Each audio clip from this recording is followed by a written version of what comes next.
just thought I'd grind some weapons out and watch some dark journalist or something. I don't know, everyone's probably seen all the videos of the riots and shit. I got Nashville burning. I mean, there's lots of stuff to watch.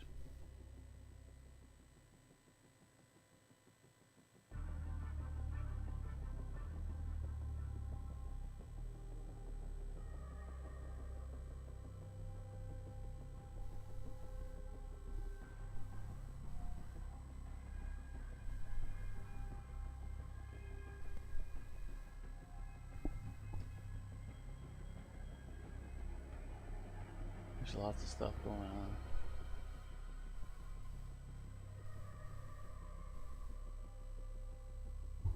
You probably all seen it though. I was just gonna watch some shit, play some shipment, pull up some guns, you know? Got some coffee. I'm too lazy to make coffee, so when there's some coffee left, I'll just reheat it. One time I put too much grounds in there, and it made a mess of the machine. And, you know, I'm done. That's my wife's job now.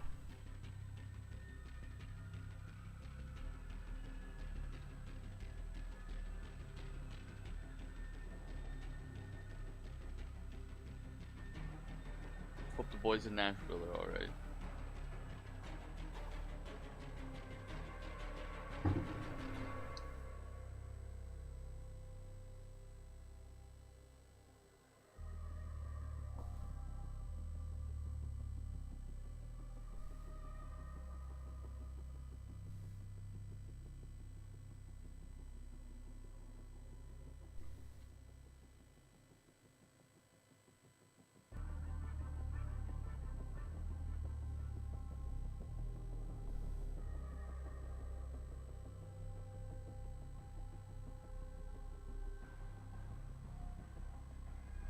They're important. We love our cops, our law enforcement. We love our military, they're important. And when I'm in the jam, I know that I can call up the man, with the plan. When I'm on the run, all I gotta do is dial 911. We love our cops, our law enforcement. We love our military, they're important. We love our cops, our law enforcement. We love our military, they're important. Yeah. And when I'm in a jam, I know that I can call up the man, with the plan. When I'm on the run, all I gotta do is dial 911. We love our cops, our law enforcement. We love our veterans, they're important. We love our cops, our law enforcement.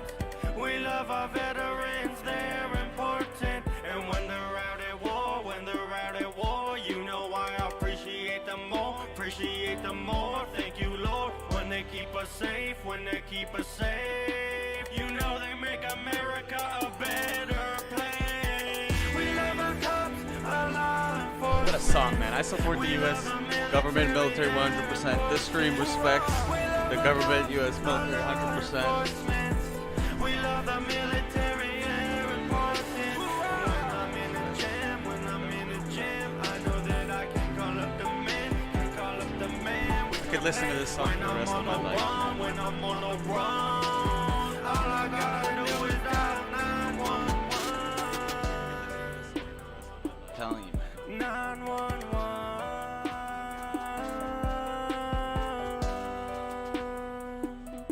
911.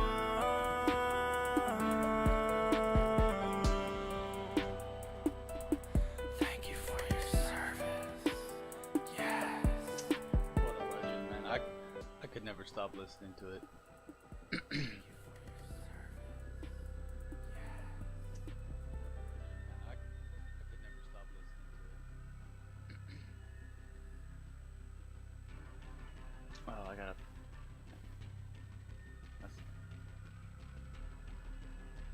Thank you for your service, Fedor. Thank you for your service in preparing for the race war.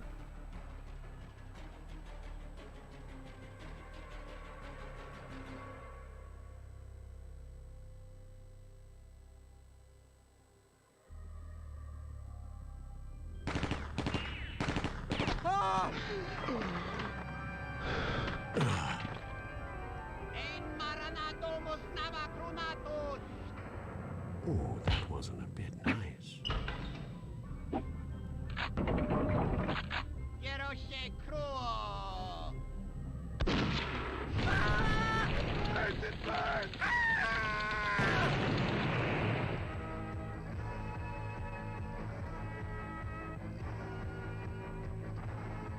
Lambs to the slaughter.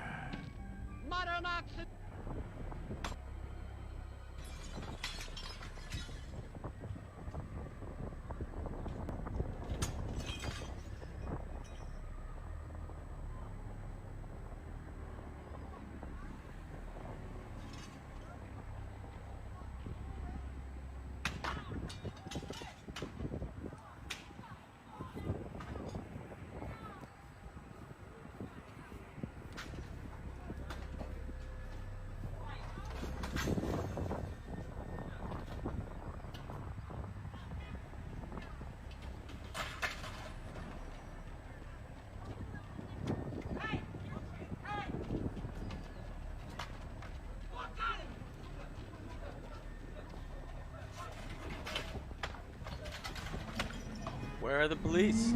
Democratic governors.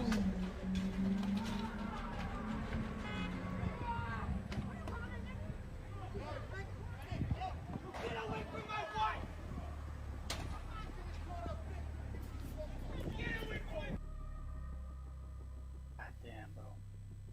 Crazy out there, man. Crazy out there.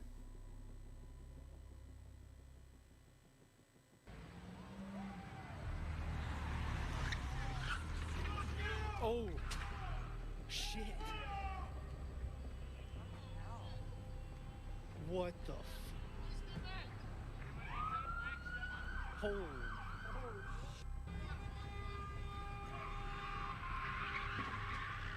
Whoa.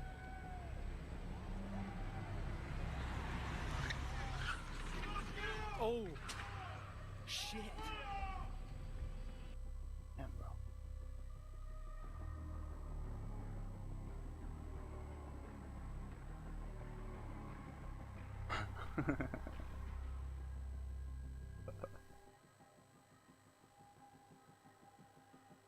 Oh man,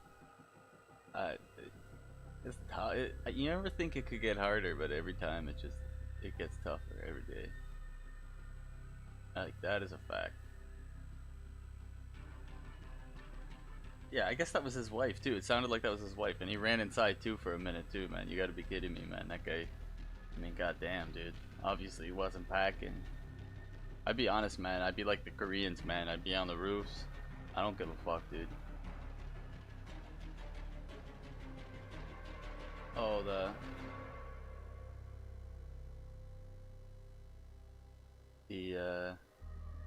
tweet. Oh fuck, I hate it when it does that, man. See that thing fucking jump around? My shit's fucking fun. I didn't like it either. Oh, there it is. Oh, if you can read that. It's just so weird. It's so weird. What kind of world where are we?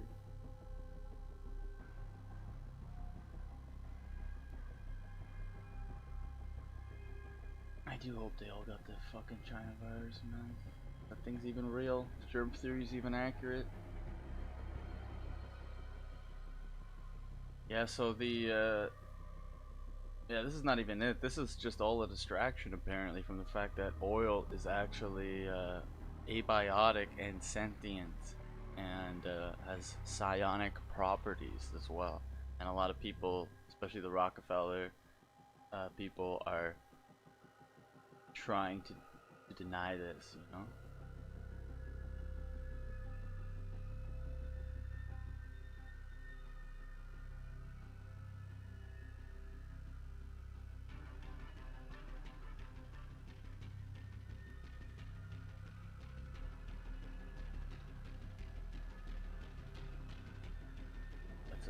some white people in space, some black people destroying buildings.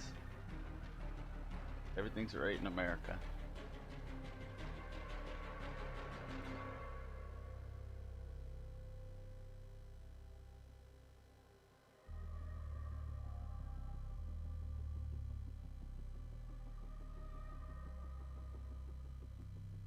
Oh no, what's that? There's more stuff that we can put out here. Hey, there's 3 picnic tables up here. Okay, go get everything you can find. Go get everything you can find. These are the boys right here. This is the team. There's more stuff that we can put out here. Hey, there's 3 picnic tables up here. There's a couple picnic tables up here. Let's go on. Come on, y'all. Oh, interesting. Go get everything you can find. Go get everything you can find. Interesting. These are the boys right here. This is the team. Very There's more- interesting.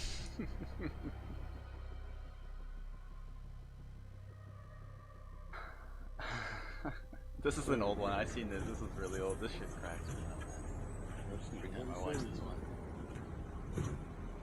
Alright, Fade Oil. Talk to you later. Take it easy, bro. I should be on most of the day.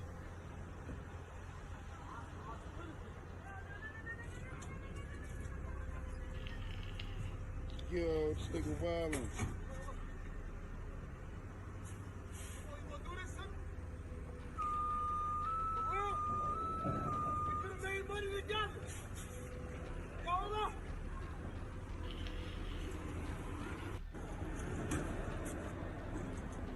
Too much, man. It's too much. It's too much.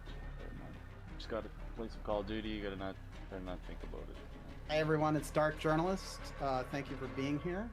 And we've got something very special tonight. As a matter of fact, I think we might consider this possibly one of the most important broadcasts that we've ever done. And if not the most important, because the information that I'm going to bring out tonight isn't anywhere. You can't find it, and I've looked.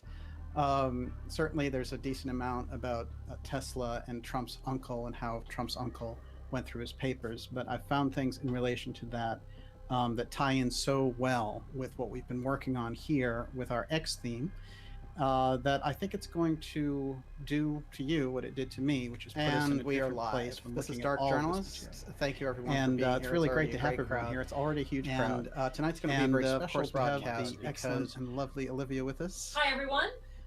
It's great to have her here, and of course, give her your questions, because tonight we're going to fly sans guest because of all the information that I have to give out.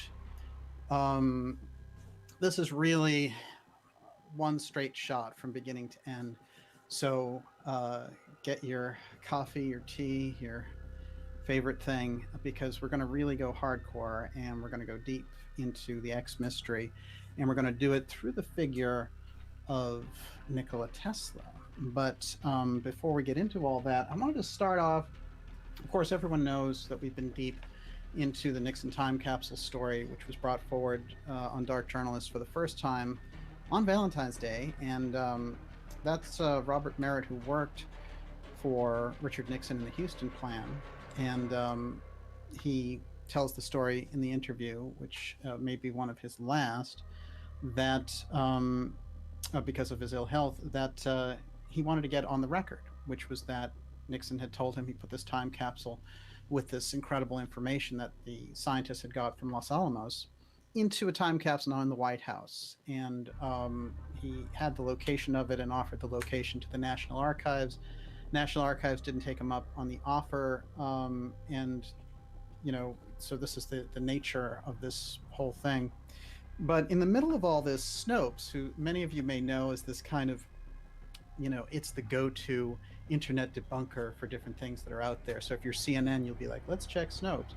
And they've really become the go-to for the mainstream media, which is pretty laughable. But anyway, they took on the "Did President Nixon keep a time capsule in the White House?" question.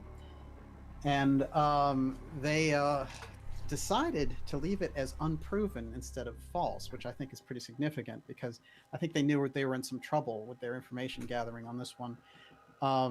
But also what they did instead was they put words like absurd and preposterous into their whole setup. of the article.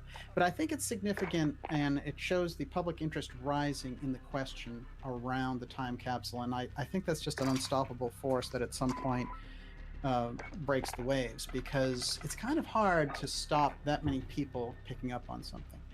And just by the very nature of it, and the possibility of the testimony from such a source who has the background, you know, somebody like Merritt, who was there during the Watergate era and was interviewed and interrogated by people like Archibald Cox and all that. I think it's one of those things which is going to be undeniable. So what we see in Snopes is they took the first shot. Now let's remember that Snopes is helping Facebook right now in their anti-fake news campaign, which basically means whatever the establishment doesn't want has to be out, and we've seen it over and over again. And it's social media wide, actually. It's even here on YouTube, unfortunately. And we hope that our efforts aren't affected by it. First hardpoint identified. As I said, the work that we're putting out becomes an unstoppable force at a certain point. So even the social media platforms, you know, they're in a kind of a damned if you do, damned if you don't type of situation, because the leaning, you know, as I've recently seen Reddit do a lot of this crackdown too, it's tricky because they can always use the thing about like, oh, you know, we're stopping extremism. And on that note, before we get into our Trump Tesla time capsule, I wanted to point out something in Snopes, which they claim the reason they're helping Facebook and why they're so interested in stamping out fake news. And this is a quote from their website now. "We have been partnered with Facebook for more than a year," says Snopes, "working alongside other organizations around the world to fact-check corrosive fake news propaganda before it contributes further to ultraviolence, mass displacements, or destabilization on a global scale."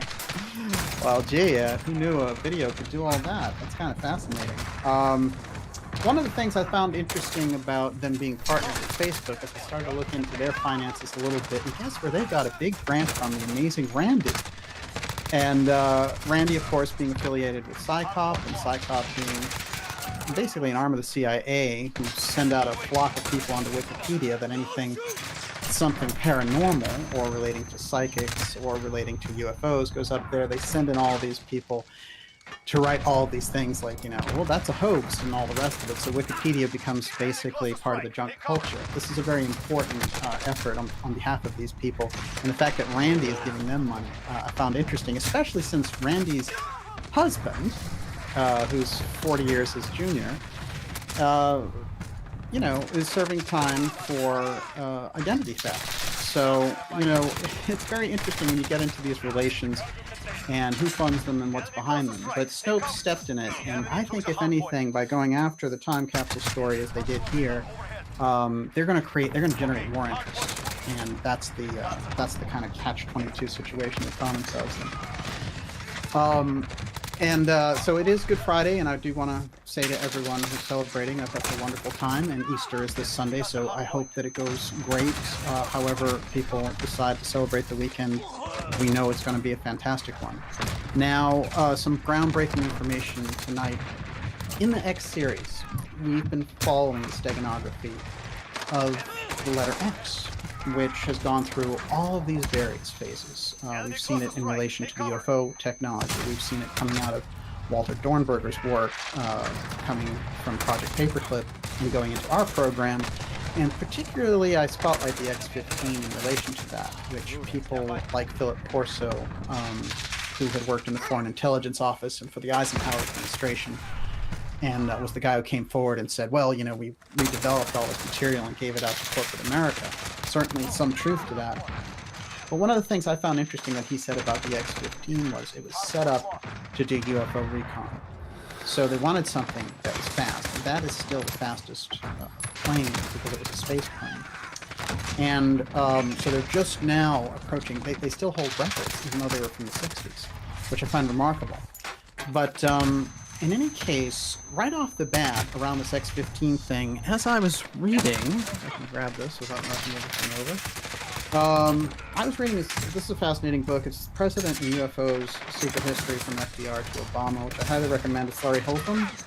Really excellent. And Olivia, make a note about Larry Holcomb. Let's make sure we get him on the show. just relating to the X-15 to give us a crossover and a tie over into Walter Dornberger's work and how important that X-15 was.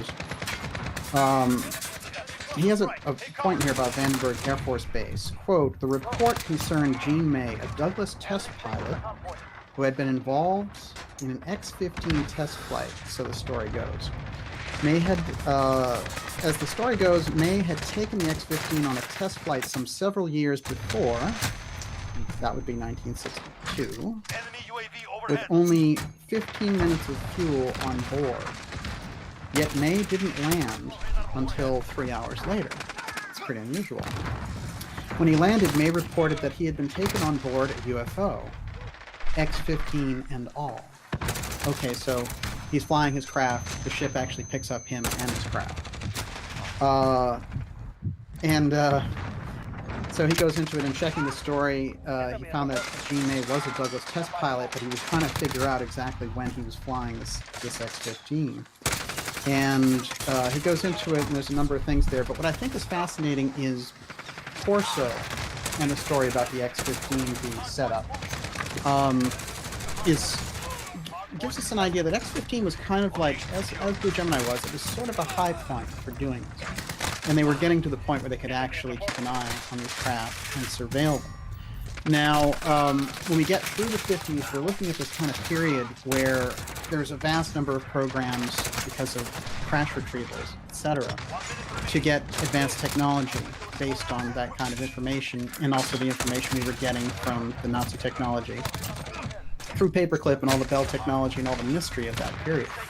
And we've gone into how X really was formulated by Frank Scully, because when he went into the Aztec UFO crash, the FBI coined the X-Files, and at the time they had Guy Bannister, who would later show up around the JFK assassination. And Guy Bannister was an FBI agent whose job was, kind of like the Mulder thing. He was to go out and check out those FBI reports on UFOs, and in fact he did, and there's newspaper clippings of him doing that, which is quite strange when you get into it. And I'll tell you, whenever you get into the JFK period, there's always, and I mean always, a strange aerospace NASA UFO aspect to it. So you're getting close to the UFO file in Kennedy because he's a lot like open, his whole goal is to open the government up, very much like Glasnost under Gorbachev. He's going into this openness, and there's just this kind of ironclad grip of the deep state around this technology. They do not want it out. And in fact, they win that battle. They're able to keep it, but with a few notable exceptions, as we'll see. So the X itself, let's just track it quickly and recap for people who haven't seen the other shows. So we have this Eisenhower time capsule, which was put in 1953, which is cited in a book, a biography of Eisenhower, and another book. One of them is by Evan Thomas, so it's clearly out there. And the time capsule is called Project X. Okay, that's a 100-year time capsule from 53, so we got 2053 there. Moving forward to the Merritt story, we have, again, Nixon telling Merritt about X, and he's describing the time capsule. It's Planet X this time. We have the LBJ letter, which I've shown in this program many times, which is in the LBJ library now and in their archives, and that doesn't come out till 2023. Again, we're looking at this XXX, the X-15, developed by Walter Dornberger. We can look at this steganography through history and see that it's a way of moving the this kind of remote technology, this exotic technology that they're getting, which is some kind of a hybrid between they're redeveloping this UFO stuff and our own advances. And it's traveling around. It's very distinct in the way that it goes. So, but whenever we get close to it, these X's start showing up. And the X's in relation to the presidents often mean that they want to be the ones who are credited with doing something, either being the disclosure president or getting close to that level of, bringing it up a notch. And these letters somehow pertain to that. And I'm calling them stealth archives because they are out there. In many cases, we can see them, but we can't actually read them, which I find quite fascinating. And in the case of LBJ's letter, for example, it's 5 years from now that the full letter would be revealed. And the time capsule now comes up in a whole different way, because when we look at this larger picture, instead of taking it as just some person's story, and regardless of their history or whatever, there's actually a lot of information that supports this idea that Nixon was moving towards disclosure. We've gone into the Bob Emenegger documentary, which was UFOs past, present, and future, and that was assisted and promoted by the Nixon administration and the DOD at the time. So it's 1971 and 72. This is when they're getting ready to do this, which I found fascinating. And we went into Blue Gemini in the last episode, so I won't go into it too much here, except to say that that was a program for UFO recon that got out of the hands of the people who were running the space program from NASA.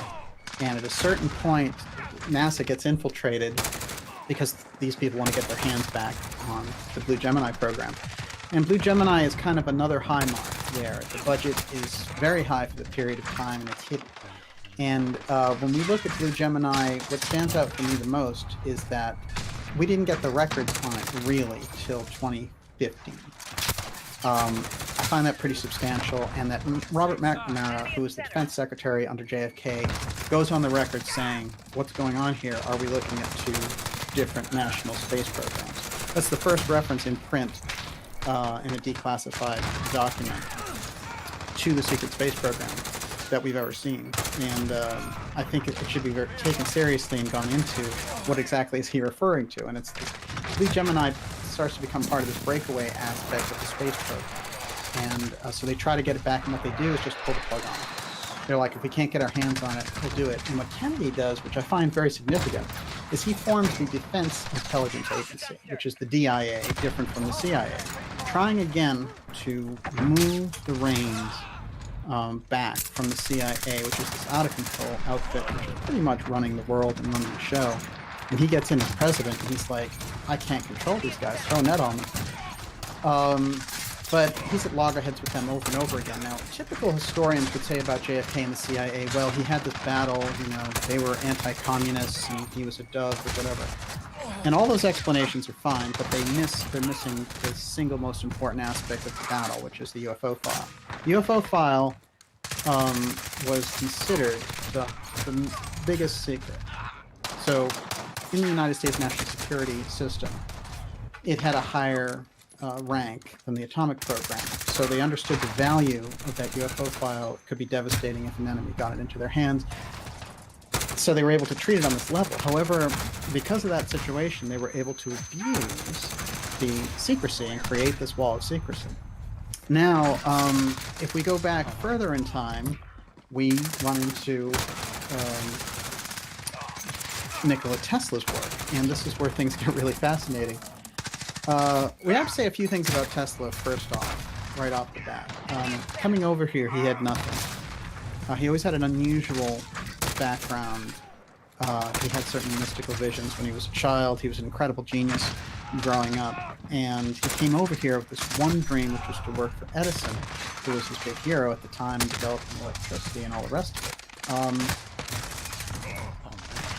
His story is too lengthy to get into, but you know, just a synopsis generally. He comes here and he realizes that the people involved, like working for Edison, for example, that he gets cheated over and over again. He's coming up with ideas and they promise him things and he gets cut off over and over again. So he realizes that what we can do is create wireless energy. And these companies at first are excited about it, like Westinghouse and JP Morgan and all these other people. And then they realize, wait a minute, we're going to lose all this energy monopoly and the possibilities for it in the future.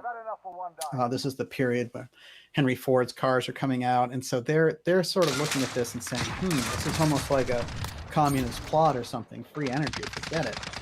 And so they really cut off his work and therefore cut off our progress as a civilization by about 100 to 150 years right there, because when he's proposing this, we're looking at about 1903.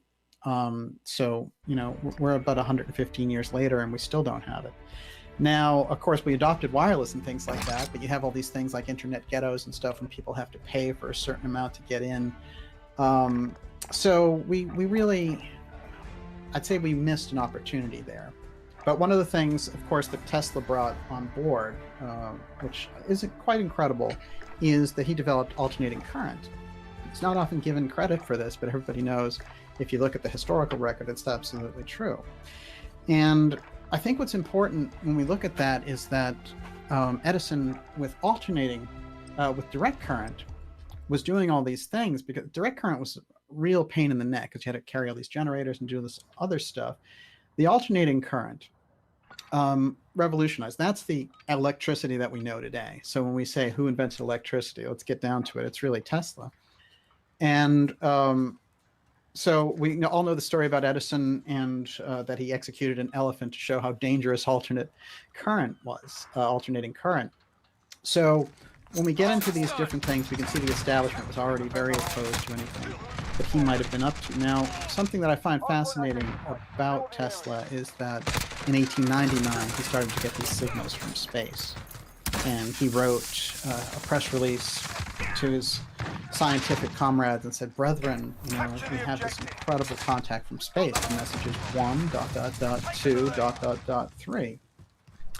And he had eliminated all the different obstacles for what it could be, and it was direct communication, what he was set up with.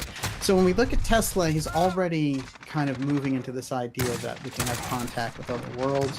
He's moving into the idea of wireless technology, but he's moving into the idea of wireless energy, and that's where he gets cut off and really marginalized, because it's really only in the past, say, 30 years or so that we even know more about Tesla. I was talking to someone, and they were talking about this period of the 40s and 50s, and Tesla was really, nobody knew anything about him at all. So we're just starting to kind of rediscover this incredibly important figure in history. One of the things when we start to look at Tesla is we start to get the impression that, there's more than meets the eye here. And so by the 1940s, he's been kind of marginalized in society through most of his life. And he's kept active and he's kept in the public eye, but one of the things I think that we've really missed in looking at his past is that he was marginalized and kept in this state little by little. When you aren't given the big project and you aren't given the big money and all the rest of it, your creativity tends to dry up. Well, as it turns out, he was working on something that the press would coin the death ray by the time World War II hit. And he was like, looking back at his countrymen being threatened by Hitler, and he's saying, I really have to get this to the president, and all the rest. And they were still keeping him down and keeping him, a close FBI watchful eye on everything that Tesla did. But what I think is interesting for us is that this imagery around the death ray is very important for us to keep in mind. And we're going to go back now a little bit and take a look at what were the developments around this death ray and who exactly was sent in to do cleanup once Tesla died. Now, I said there was a bombshell, and there's actually a few in this episode, because in looking at all this, actually, many people know that Tesla and Trump have some kind of connection. That's not any news. The connection is that Trump's uncle, Dr. John Trump, went, and he was the man who had to play cleanup and go in. Now, there's a couple of interesting things to keep in mind about John Trump. We're going to get into them here. I have so much information on Pine Gap that we're going to also tackle in this episode. So far, so good. Okay. First of all, Trump's uncle and his X connection. Let's start with that. Worked on X-rays with Professor Van de Graaff. This is important because they developed the most powerful X-rays. And Nikola Tesla also. When we get into that situation with Tesla, he's one of the first people who did X-rays. He's not credited as the inventor of the X-ray, but he was already doing it in his lab. And had he had the time and the funding, he would have been known as the person who did it, because they have all those shots of him doing the X-rays in this period of time in the late 19th century. So there's this whole X-ray tie-in with Trump, John Trump, Tesla, and this Professor Van de Graaff, who Tesla, who Trump actually ran off and worked with and became his mentor. But before that, he had another mentor, which we're going to get into, which nobody has brought up yet, and it's going to blow this entire stack wide open. I promise you that. And it's not going to just take one show to blow it open either. We're going to have to really sift through this, but we're going to get the big one tonight. Okay, so upon his death in the hotel, and Tesla's death, this is 1943 now, we're in the throes of a war with Hitler. We're trying to really get fast, going into the nuclear program, get that bomb working, and we're starting to push back Hitler, and Hitler's starting to lose in Russia, and so on. So it's a good period of time, but Hitler's still a major threat, and we have the Japanese bombing Pearl Harbor 2 years previously, so we're in the throes of a major war. Now, the FBI breaks into Tesla's hotel room upon his death, and they send for Dr. John Trump from MIT, who's the head of the MIT Engineering School. That's also going to be quite important. You know, MIT plays a big role in this. It's about 15 minutes in that direction from here. So Trump's uncle had a very interesting recollection, which nobody's picked up on yet. It's something I found quite compelling. This is Trump's uncle now, John Trump. FBI agents said that this death ray had the ability to take flying objects down.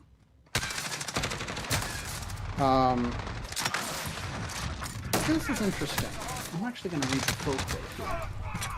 Flying objects is the key word here. This is still 1943.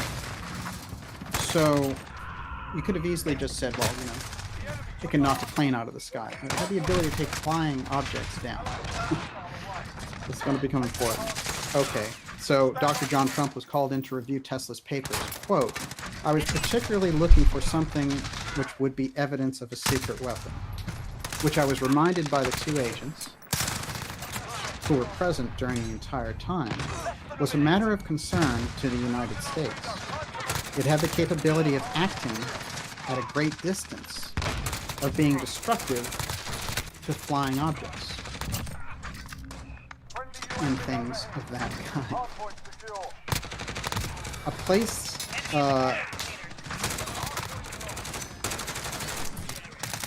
at a place that was remote from the source. This is very important. So you're saying that on one side of the world, people could be launching something could be going on.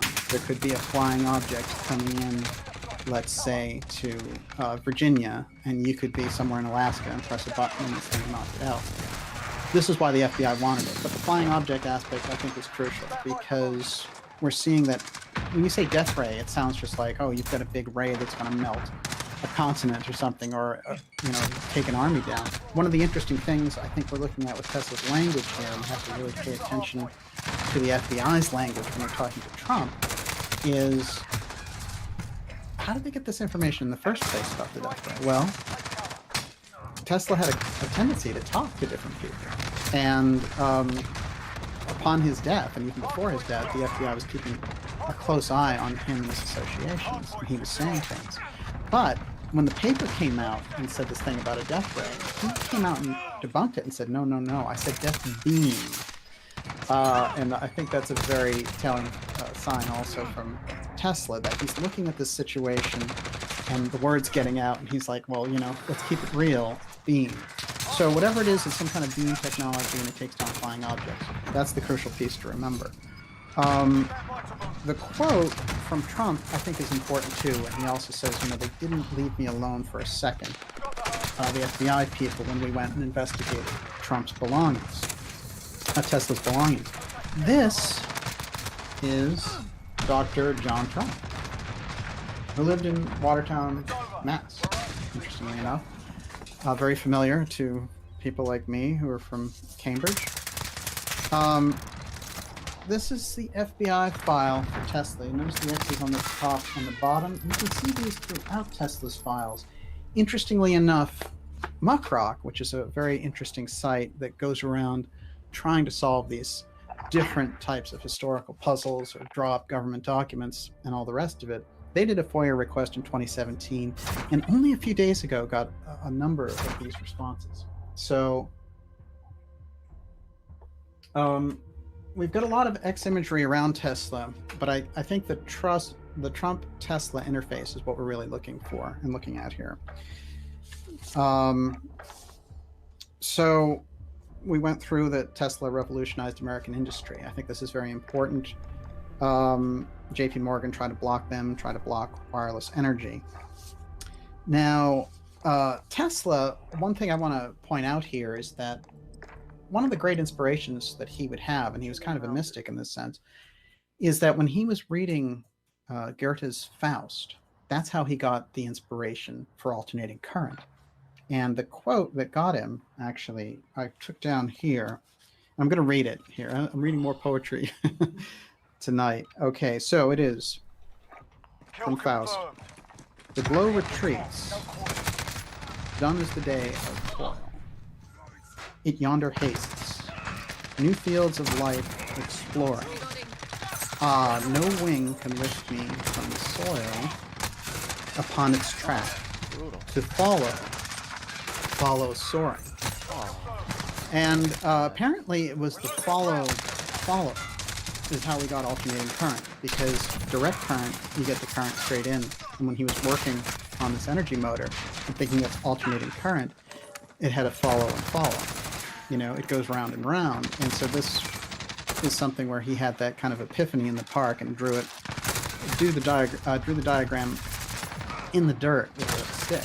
So we can tell the kind of, state that he was in. It was an ecstatic state that he had arrived at. But we have to realize, even in situations like this, when we're dealing with people like Tesla, and you're dealing with things like the UFO file, and you're going to see Gene Dixon plays a huge role in all this, and I've tried to bring out the role of Gene Dixon here before. There's this aspect which is completely unknown to us, which has a place in our political process and the governing process, and we don't get to see it because it's so well hidden. And it's been touched on at times when we've gotten to things like remote viewing, for example, and we find out about these things. Then things start to get interesting because we're like, so the government had a program for using psychics to get information. Fascinating. Gee, the government had psychics as advisors on incredible situations. So let's talk about Jean Dixon for a moment here. I brought her up in previous shows. So she had advised different presidents all the way from FDR to Truman and all these different presidents on key situations. As a matter of fact, the more I looked into her entire past, which is remarkable, the more I realized she's probably the most powerful woman in history of her time in particular, because it was her readings and her psychic vision that were solving things like Middle East crises and, war situations, all the way back from FDR through Reagan. That's a pretty big slice of American history. And for her to be this kind of unacknowledged advisor because of what she was doing, I guess that's kind of the power of what she was doing. In a way, it's kind of like Rasputin's role without all the fanfare, but it is quite something when we look back at Dixon and the impact that she had. And I start to see when we get to this period of 1972 and we're looking at Nixon and what he's doing, putting up the Nixon pyramid, which creates all, it's an anti-ballistic missile facility, and it creates all this UFO activity. And when he's starting to gear up and get ready for disclosure, then we're looking at a whole different situation where Nixon is, the go-to person for Nixon is Dixon. And in fact, as these researchers found out, she had either called or showed up at the White House over 80 times in that period between 1968 and 1974 for Nixon. So that's a pretty incredible role that she had, and I still don't think we understand what was going on there. But someone did ask me, because I brought up previously, what was the link between her and Philip Corso, because I did say that they were close friends, and in fact they were very close friends. But this person was trying to figure out how did they get together. And it turned out that Dixon was great friends with Strom Thurmond, who was a senator in the South, and he had a reputation. He ran for president. You know, he's one of these. He had a kind of a view that wasn't so different from, say, like a George Wallace type guy. And nowadays we'd look back and say he was racist, but he came out of this environment. But he was definitely quite a powerful player, and eventually he came to come on board and say, like, you know, these changes in our society are good, and so on. But I would say this, that when we're looking at a guy like that, he's somebody who knows the Senate. He was there longer than any other senator. You have to remember that. He died at 100, still in the Senate. Just a remarkable history there. Very unusual. And one of the things I think we need to keep in mind is that Dixon, cozying up to him, being close to him, understanding his political ambitions, well, who worked with him for 7 years? It was Corso. And as a matter of fact, he wrote the opening, originally, the foreword, to Corso's book, saying how great Corso was. And then about 900 copies in, they realized it was about UFOs, and they were like, oh my god, get a lawyer on this and get him out of there. So Strom Thurmond, very, very tight there with Corso, and tight with Dixon, and Corso and Dixon being very tight, and Dixon being close with Nixon. What does all this mean? Well, we already knew that Nixon was very close to the UFO file, but the Corso aspect adds a dimension. But it is good for us to understand the lay of the land when we're looking at this. The way that it's portrayed, you would think that the psychic aspect or the UFO aspect is some fringe feature on the outside. The people inside are dealing with it, and they're working with it on a regular basis. And what we understand is that the UFO file is, in fact, the top secret of the national security state. So what we're talking about here goes right to the core of what is motivating them, and that's the thing that we need to find out in terms of global power, which is where are the motivations coming from. So the work that we're doing here, and that we're going to really blow some things wide open tonight, we're getting into that, you and I. We're starting to take a look at what's really happening, what their real motivations are. And we're not doing it in a frenzy, we're not doing it in a fear factory kind of manner. We're getting at it, and we're learning to understand it, and we're giving ourselves a chance to analyze the data. This is exactly my goal with the kind of information that we're bringing forward. Okay, so we're going to move on now. We've seen that Trump's uncle recovered the information. We've seen his unusual quote about flying objects. But one of the things that hasn't been apparent in history, and which I'm bringing forward tonight for the first time, at least, you know, for anyone who has looked, and it's on the record, but no one's brought it forward as of yet, which is that John Trump's mentor is Vannevar Bush. Now, if you understand the history around the UFO file, Vannevar Bush is quite a significant player. As a matter of fact, he's the only person in that whole MJ-12 picture who we actually have verification that he's involved with this. Vannevar Bush is also from Boston, like Trump was. He was the dean of MIT. He was an incredible power player. He started Raytheon. He has this just incredible background. And he was the dean of the MIT School of Engineering, the founder of Raytheon, the science advisor of Roosevelt, Truman, and Eichmann. So on the scientific side, he's the go-to man. And when you are dealing with the UFO file, the science part is number one. Because if you don't understand the science, you're not getting anything. Which is why when all the UFO people saw Vannevar Bush in relation to MJ-12, everyone went through the roof about it, because they were studying it on that deeper level. They had their top guy. Now, a lot of people dispute the MJ-12 documents. That's fine, because what we have, and some people are familiar with Smith. He pops up in different ways. I'm sure everyone can see that. That's Wilbur Smith. And let's talk a little bit about Smith. He was a very kind of important figure in the Canadian government.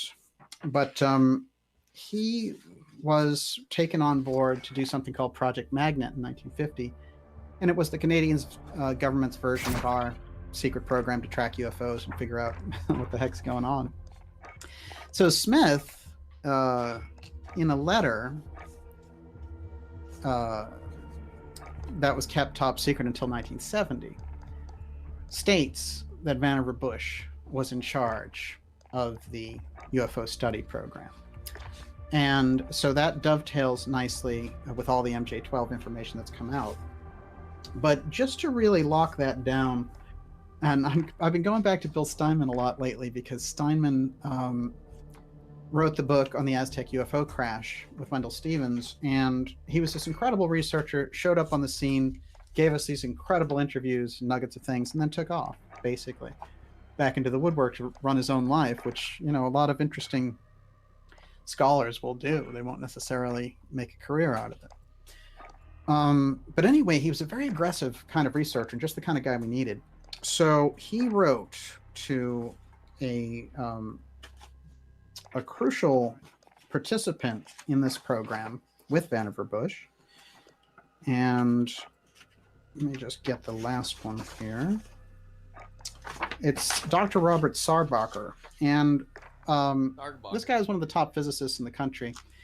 And now this is 30 years later that Steinman's writing to him saying, look, you know, there was this UFO program and there was this group and, you know, what were you guys doing and what were your results? And then he doesn't get any answer and he writes him another one and saying, oh, I guess it's still top secret. Sorry for bothering you so much. But in fact, he gets a letter back and I'm going to read it verbatim, top to bottom. November 29th, 1983 to William Steinman. Dear Mr. Steinman, I'm sorry to have taken so long in answering your letters. However, I've moved my office and have had to make a number of extended trips. To answer your last question of your letter, October 14th, there's no particular reason I feel I shouldn't or couldn't answer any and all of your questions. I'm delighted to answer all of them to the best of my ability. Okay, this guy is assuming a kind of openness around the UFO topic that isn't there, but it's so far so good. You listed some of your questions in your letter of September 12th. I will attempt to answer them as you had listed them. Relating to my own experience regarding recovered flying saucers, I had no association with any of the people involved in the recovery and have no knowledge regarding the dates of the recoveries. If I had, I would have sent it to you. 2, regarding verification that persons you list were definitely involved. This is the important part. Dr. Vannevar Bush was definitely involved. And I think Dr. Robert Oppenheimer also. My association with the Research and Development Board under Dr. Compton during the Eisenhower administration was rather limited, so that although I had been invited to participate in several discussions associated with reported recoveries, this is of UFO material, I could not personally attend the meeting. I'm sure they would have listed Dr. von Braun, and the others that you listed were probably asked also, and may or may not have attended. This is all I know for sure. I did receive some official reports when I was in my office at the Pentagon, but all of these were left there at the time we were never supposed to take them out of the office. Well, tell that to Luis Elizondo, who just, you know, videotapes appear out of the blue. This guy has more films than anybody, but apparently you can't take him out of the Pentagon. That's interesting. But back to the letter, something very interesting he closes the letter with, and this is the letter to Bill Steinman. It's absolutely official letter. It's on his letterhead, and Steinman put it in the record. About the only thing I remember at this time is that certain materials reported to have come from flying saucer crashes were extremely light and very tough. I'm sure our laboratories analyzed them very carefully. Of course, we got reports along this line very shortly after that. There were reports that instruments or people operating these machines were also of very light weight, sufficient to withstand the tremendous deceleration and acceleration associated with this machinery. I remember in talking with some of these people at my office that I got the impression that these, quote, aliens, this is one of the top physicists in the country, quote, aliens, were constructed like certain insects we have observed on Earth, wherein because of the low mass, the inertial forces involved in operation of these instruments would be quite low. I still do not know why the high order of classification has been given and why the denial of the existence of these devices. I'm sorry it has taken me so long to reply, but I suggest you get in touch with the others who may be more directly involved in this program. Sincerely yours, Dr. Robert I. Sarbarker. It occurs to me that Bush's name is incorrect as you have it. Please correct the spelling. And in fact, he was right. He was missing a letter. So you can see Sarbarker didn't miss any little detail. And he is saying, without a doubt, that Vannevar Bush was in charge of this UFO research program for the government. It's not an MJ-12 thing. This is Sarbarker saying it on the record himself. Of course, in MJ-12, you have all that information about Vannevar Bush. So let's go to Wilbur Smith here just for a moment. So he talked to the American physicist Sarbarker, which is why Steinman talked to him in the first place, back in the 50s. And there's a 3-page memo there that talks about it. And let's see if I can get to the key passage here.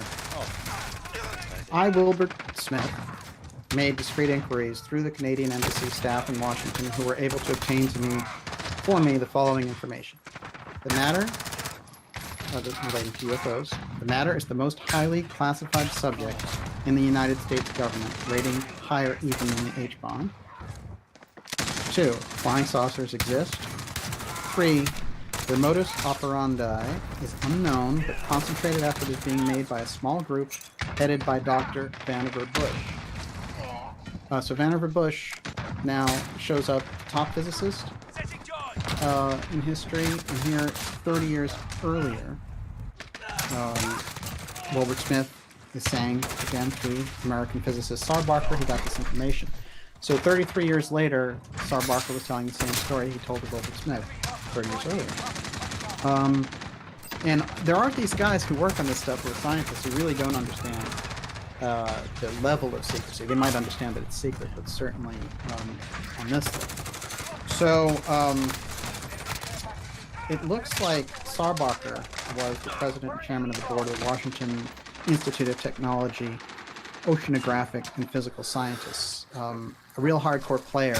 And the interesting thing about Smith's documents, Wilbur Smith, out of the Canadian government, some of the most honest talk about UFOs that you get, because it wasn't under that extreme clampdown that we have in dealing with the wall of secrecy here in the United States.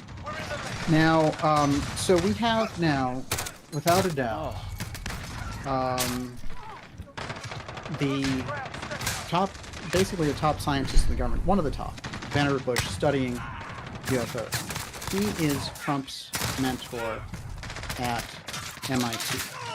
There's an Australian documentary and a series of documentaries and talks by Trump, and I've viewed them all now. It's 6 hours of material of him talking about every different aspect of his life. And he talks about how they're asking him, well, how did you get involved with X-rays? All your work is defense-related. And he said, well, the X-rays were defense-related too, related to space.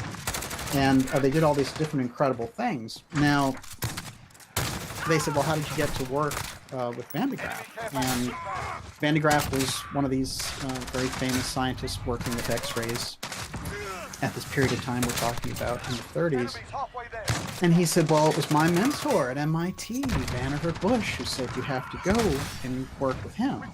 Now, what I find fascinating about this is, you know, we've been following this X and the track of the X, but, you know, what we have with Vannevar Bush being Trump's mentor, so he basically is aware of the UFO file and the UFO factor, because Vannevar Bush is the lead man on it.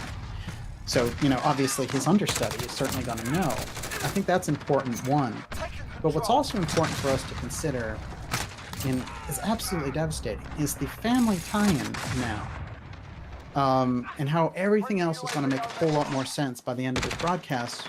We're all going to leave with our jaws on the floor. We're starting already with Vannevar Bush to get this impression of, oh, okay, Vannevar Bush, the head of MJ-12, the head of the Special Studies Project around UFO redevelopment. And as we know from something else that Steinman got from working with Eric Lane's widow, that Henry Kissinger was the Rockefeller's man on the Special Studies group studying redevelopment of UFOs. And so we have really these top people moving around this topic, and they're moving UFO file along in this period of time, in the 50s. So now let's go into Vannevar Bush and Trump and see what we come up with. Let's get a few facts on the record here. Vannevar Bush, the dean of MIT a School of Engineering, and he's the founder of Raytheon. He certainly was a Pentagon favorite and was present at the Trinity atomic tests. So just, you can't have a more inside guy than that, except maybe for Oppenheimer, who the establishment disowned pretty rapidly. Because he had extreme misgivings about the atomic program, as we found out. One thing I do want to point out here is that Wilbur Smith, being the head of Project Magnet, so he's getting this information to us. It's an incredibly unsullied source. We don't have to worry, is it the Byrne memo, is it something that somebody got? It's just a fact of history. So we know that Bush was in charge of the UFO program. It's on the record. Now let's fast forward to the Nixon time capsule for a moment. Merritt says that Nixon left a time capsule in the White House containing a formula for energy independence that they had got from working through scientists at Los Alamos with this being that they had under their protection, is the way that Nixon put it to them. Now, I'm going to go into the Gene Dixon-Nixon thing. Nixon predicts, somehow, in this letter to Trump, that Trump is going to be the president. 1987 is when he sends the letter. I've shown the letter here many times. And as you can imagine, I'm happy to show it again. But I do think it's important because it establishes the links in reality, and we're not reaching for them. They are facts we can get our hands on. By the way, that, of course, is Nikola Tesla, who started so much of this conversation so far. And we're going to get deeper into that. This is Vannevar Bush, and he is there with the president of Harvard and Harry Truman. So that is Bush over here, but incredible high-level player in 3 administrations: FDR, Truman, and Eisenhower. Just absolute nonstop, and the lead man on the science side for the UFO file, which is absolutely, that's what we're here talking about, really, when you get right down to it. One of the interesting things, I think, when we look at the Merritt situation and what he's talking about with the time capsule, and then we draw the whole thing back to Nixon. So Nixon moves in the 80s to New York, of all places. Nixon, who's the big West Coast guy, always lived in California or Washington. Suddenly he's in New York, which of course Donald Trump has his headquarters there. But he's in New York full time. Writes this letter: "Dear Donald, you should run for president. You'll be a winner." And he's saying Pat predicted it, his wife, Pat Nixon. But let's think about predictions for a minute and think about Jean Dixon for a moment. Jean Dixon, probably, with her close relationship with Nixon, made these, many predictions. Why is he making predictions? Let's think about it. It makes more sense that Jean Dixon made the prediction. That's where I'm going to go out on a limb and just say that's something I'm she made the prediction. This guy's going to be president. Get close to him, and you can do your second wave of discussion through him, through this dude. So let's think about a few odd things to start with. We've got Nixon and Trump striking up the relationship in the 80s. I think that's significant. It's crucial when you're really looking at this. We have the letter Nixon writes to him. We have Nixon moving to New York. We have Trump flying him around on a private plane for different things. They went to a fundraiser for former Governor John Connally, who had once been the Treasury Secretary under Nixon. And he was in the car, of course, when JFK was assassinated. There's all this imagery around Trump and Nixon. So what was the nature of the relationship there? Well, even in USA Today, when they're saying Nixon letter to be hung in Oval Office, that letter that Nixon wrote to Trump telling him to run for office now hangs in the White House. It's in the Oval Office, so he sees it every day. How significant was that letter and Nixon's relationship to Trump? Absolutely crucial. Just think, what kind of a letter would you put up on your wall if you became president? Or even if you just became, president of your own company? Putting that letter on the wall tells us that Nixon is a key, crucial figure to Trump. We've got pictures of them together. We know of the relationship. But now let's talk about it a little bit deeper. Now that we know John Trump had this incredible mentor, Vannevar Bush, who was the science man in charge of the UFO file. Uncle Nixon. So the uncle, part of the family trust. The uncle passes that information along to Trump. Trump understands it. When he connects with Nixon, Nixon was the original disclosure president. 1972. Watergate destroys that. He puts a time capsule in there.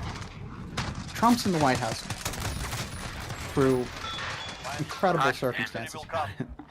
Let's face it. So let's just keep all that in mind. And keep all that in mind when you think that when Nixon says, I am predicting, or Pat says you're going to be president, we predict you're going to be president. What's going on there is he's getting a prediction from somewhere. And my suspicion is, again, it's Nixon working behind the scenes as someone I think is the most powerful woman till about Maggie Thatcher, somewhere in there. So Nixon moves to New York City as close to Trump. When Trump becomes president, he places the Nixon letter in the Oval Office. So I just got into that. Now, the question out of all this is, did Nixon tell Trump about the time capsule, or did he realize it would leave Trump vulnerable?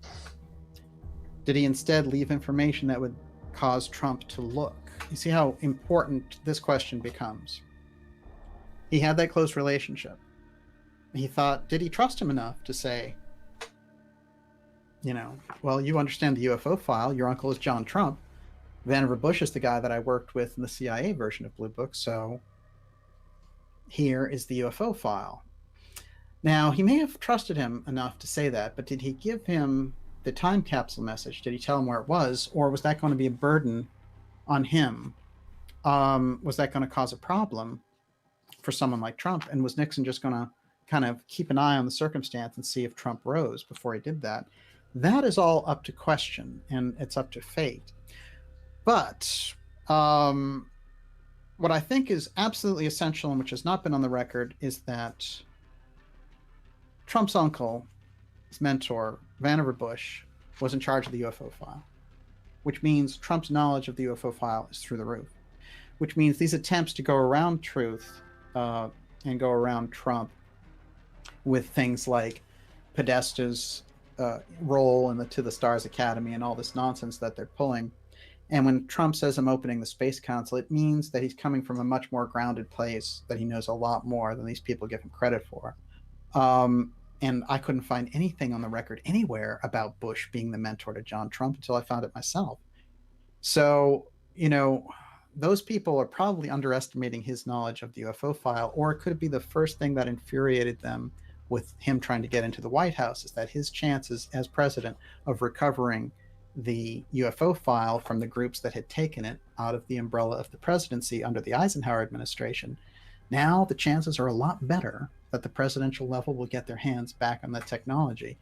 And let me tell you, if it is in fact the biggest secret of the national security state in the United States, well, that's a pretty big battle. That's why you would throw your major CIA people out there with flimsy Russian charges to get rid of Trump as fast as you can, and to Nixon him. Because remember, the other person that they took out really fast was Gough Whitlam, who was the Australian Prime Minister in 1975, who was a popular guy from the other end of the spectrum. He was kind of more like a Bernie Sanders type. He had universal health care and you don't pay for college and all that. And he was doing great. The only problem with him was he wanted to boot the Americans out of Pine Gap. So they made up a phony charge and they dismissed him and the role of Queen Elizabeth in that is huge, and that's coming out more and more. So this group, when it moves to get people out of the way, it doesn't matter if they're president. If we can go all the way back to the John F. Kennedy assassination, when they move, they have to come out on the winning side. There can be no doubt about it. So I think we're looking at something very significant there. Before I get into the heavy duty finale on this, I'm going to double back for a moment to Pine Gap, because one of the very interesting things I kept trying to do was find these different code names for Pine Gap, which is the facility in Australia, which is the largest listening station. That is, this is where the NSA listens in on foreign leaders and all the rest of it. Of course, even that is a cover, because one of its main functions is the redevelopment of the UFO technology. So let's just do this little foray to wrap up some of the information that we had about Pine Gap in the last episode. And how are we doing over there, Olivia? Great. Okay, super. I guess it's a good time also to put your questions up, because we'll be taking questions as we get to the end of the show here, and we'll make some serious time for that. Again, it's great to have everyone here. You are watching the Dark Journalist show, and we're really breaking into territory now with this, which is going to change the shape of how we look at the entire question. And we're not going to be worrying about Anunnaki or side issues about, is that a UFO and that Navy footage from Luis Elizondo, whatever. This goes all the way down the field. And I don't mind saying that, because it's done that for me. And it's somebody who, when I look at information, it takes a lot to tell me we're moving into a new paradigm on something. This information will get us into a totally new paradigm of how to look at this. Okay, so one of the code names for Pine Gap is Marino. And it's very interesting. This is a kind of sheep. So I found that's interesting. It turns out that there are 4 strands and 4 hybrid types that make up this incredible breed, and that they originally bred in Africa and they were sold into Spain, and now they actually have them in parts of Australia. But I could not for the life of me figure out why they would be referring to hybrid strains, as an intelligence name, and what the CIA would call Pine Gap. It didn't make any sense to me. And then when you study the UFO file in relation to Pine Gap, it starts to become clear, which is the technology that they are redeveloping at Pine Gap. One, they're redeveloping with the best of American ingenuity and know-how on our spacecraft, such as what we got working through the X system and all those X planes, and we're still working on X planes.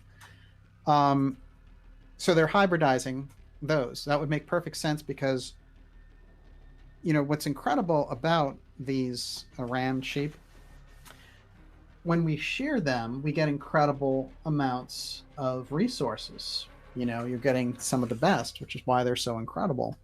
So it's kind of like a shearing factory there at Pine Gap for the UFO file. They are going in and they are working with these different strands. Now, I have to point out, because someone will jump ahead of me and say it, which is when you're dealing with a code name that refers to hybrids, and you're talking about a major secret facility operating out of Australia, which holds in my opinion, the wealth of the UFO file, and it's completely dominated by America, even though it's on Australian soil. And 2 prime ministers in Australia who were opposed to it. One died under mysterious circumstances. The body was never found. And by the way, for those who, Prime Minister Holt, when he disappeared and there was no body found, and they were like, oh, it's really unusual, no body found. Well, it turns out with no body found, there can be no inquest into the reason or cause of death. And so therefore, the entire matter gets dropped. There's no investigation. It just has to be ruled an accident. And that's it. He's out of there. He opposed them and he's gone. I think that just like with Nixon, by the time you get into the 70s era, the CIA and that intelligence deep state structure, shooting leaders straight up when they're under investigation themselves is too much. It's going to be a straight up war. So what they do instead is they force him out of office with a trick engineered by Queen Elizabeth. You So fucking quiz. very unusual circumstances. But I think that we Crazy have shit to going keep on. this in mind when we're thinking of Pine Gap, that for all the unusual things about Prospero and the Shakespearean names about the base and the aerial spirit of the air that Prospero releases in the Shakespeare play, and how the name Pine Gap came from the Tempest, for its intelligence name to be Merino or Merino. Maybe someone in Australia can tell me how that's pronounced. Merino. Well, I think that we're getting to the cause and the core of what the base is for in that. We're getting very close. Now, the only reason we have that name is because Snowden released those documents. If he hadn't released the documents, we wouldn't have the code name. So again, it's a stealth archive. It's something that we wouldn't have had. Just like the Delshau material that we talked about with Walter Bosley, which is what really is going to take us into some territory tonight. Okay, so we're following the X. You and I are deep in X land now. And I'm going to just run through a couple of quick things here. And, I'm not going to use like a PowerPoint or a slide thing because I think it's important. We do that in our video podcast and in our interview series. We have some of the best graphics, and I'll work on those. But here we're having this conversation, and it has to be more like a visceral conversation between you and I. So I'm going to show these to you, and let's see how well we do. That is the Nixon letter to Donald Trump. So it's on the record. The National Archives has it. There's no doubting it. Let's go back into Nixon and Trump for a moment. There is Trump and Nixon with John Connolly, who was in the car, as I pointed out in the previous episode. So we've got the time capsule, and we have the close relationship with Trump and Nixon. But when we look at Trump and Tesla, and them sending, of all people, John Trump, who was the protege of Vannevar Bush, to go investigate Tesla's work, we're getting a real picture of who the deep operators are and the levels of knowledge that they have. You're not going to send an average Joe, a regular scientist guy, to check Tesla's papers if you're the FBI. You're going to send the best guy that you have who understands what? Things that relate to the UFO file technology. That advanced degree has to be there. Otherwise, there's no reason to call this guy up and send him over. They could get anything. The fact that he's Vannevar Bush's protege makes him the top candidate. As a matter of fact, they probably asked Vannevar Bush, are you going to do this? And he probably said, no, just send Trump over there. So we have to understand the level that John Trump is coming from. He's a major player, and his background working with X-rays and doing these advances. He had his own electrical company, and he certainly had a respectable background. But there is no way that we understand him on the level that he should be understood. And once we do, we'll understand his nephew a whole heck of a lot better also, in my opinion. We have to get to something crucial about his nephew here. So, there's 2 or 3 different places we could go from here, but I'm going to go right to it. Now, we had Walter Bosley on last week talking about the Sonora Aero Club. And Bosley has done the significant work around these early groups that had come from Europe and had been deeply involved. They were German, and they were deeply involved in the early development of flying machines. But they were way before the Wright brothers. As a matter of fact, the way he tracks them back, very likely they were associated with a secret society, and the group that Delshau associates them with is NIMZA, which is this acronym NYNMZA, and it took a long time for anyone to figure out what that was, and Bosley was the one who cracked the code of what was going on there. So there's a hardcore code embedded in Delshau's work, and we did get into it. I recommend everyone watch the episode from last week, because it is the X equals O diagram and that whole chain of things. But tonight, we're going to get into some very unusual territory with Delshau, which is going to make the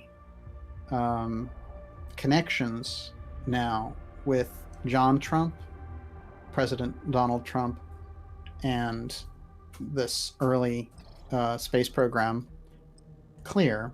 And when we see Vannevar Bush in the middle of it, we're tracking right in the heart of the UFO file. And the X is our guide, is the kind of steganography of how this thing can move in a stealth fashion through these different departments of government and time and administrations without really getting out to the public, because it's a hard thing to do. It's very hard to pull off. And trust me, these people are experts, and I mean beyond experts at it. Team deathmatch.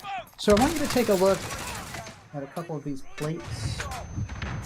These are Delshau plates, and they are flying machines. You're going to notice something very interesting about one. I'm not going to ask you to look at it here. I've got a better shot. Changing mags. And this is something that came right out of Bosley's work on this. Take a good look. Right in the heart. I'm going to point it out here. Right there. That says Trump. Now, let's recap Delshau real quickly. Delshau makes these incredible paintings, woodcuts, and all the rest of it, which all refer to these very unusual airships from this period. We're talking that Wright brother kind of period. These go back even further. Now, he's this German who's come over and is associated with the Sonora Aero Club that Walter Bosley writes about. So, his paintings end up in this attic somewhere and actually almost get burned up. So again, as far as a stealth archive goes, we're really lucky to have these, because these could have been burned and that would have been the end of it. No Delshau, no understanding of the Sonora Aero Group, nothing. Now, there are people in the 80s who discovered, actually in the 70s originally, but really got into it in the 80s, discovered Delshau, and there's a museum that puts his works up and all the rest of it. But this series that I just showed you is the 4500 series. Trump is the 45th president of the United States. John Trump is the person who was tasked with going through Tesla's information, because that's how high the federal government had him in regard. And he was Vannevar Bush's protege, and Vannevar Bush was in charge of the scientific developments around the UFO file. I mean, that's all historical fact. None of us have to guess that. Now we know it's all true. But when we look at this, I'm going to show you one more time. And that's Trump there, Trump.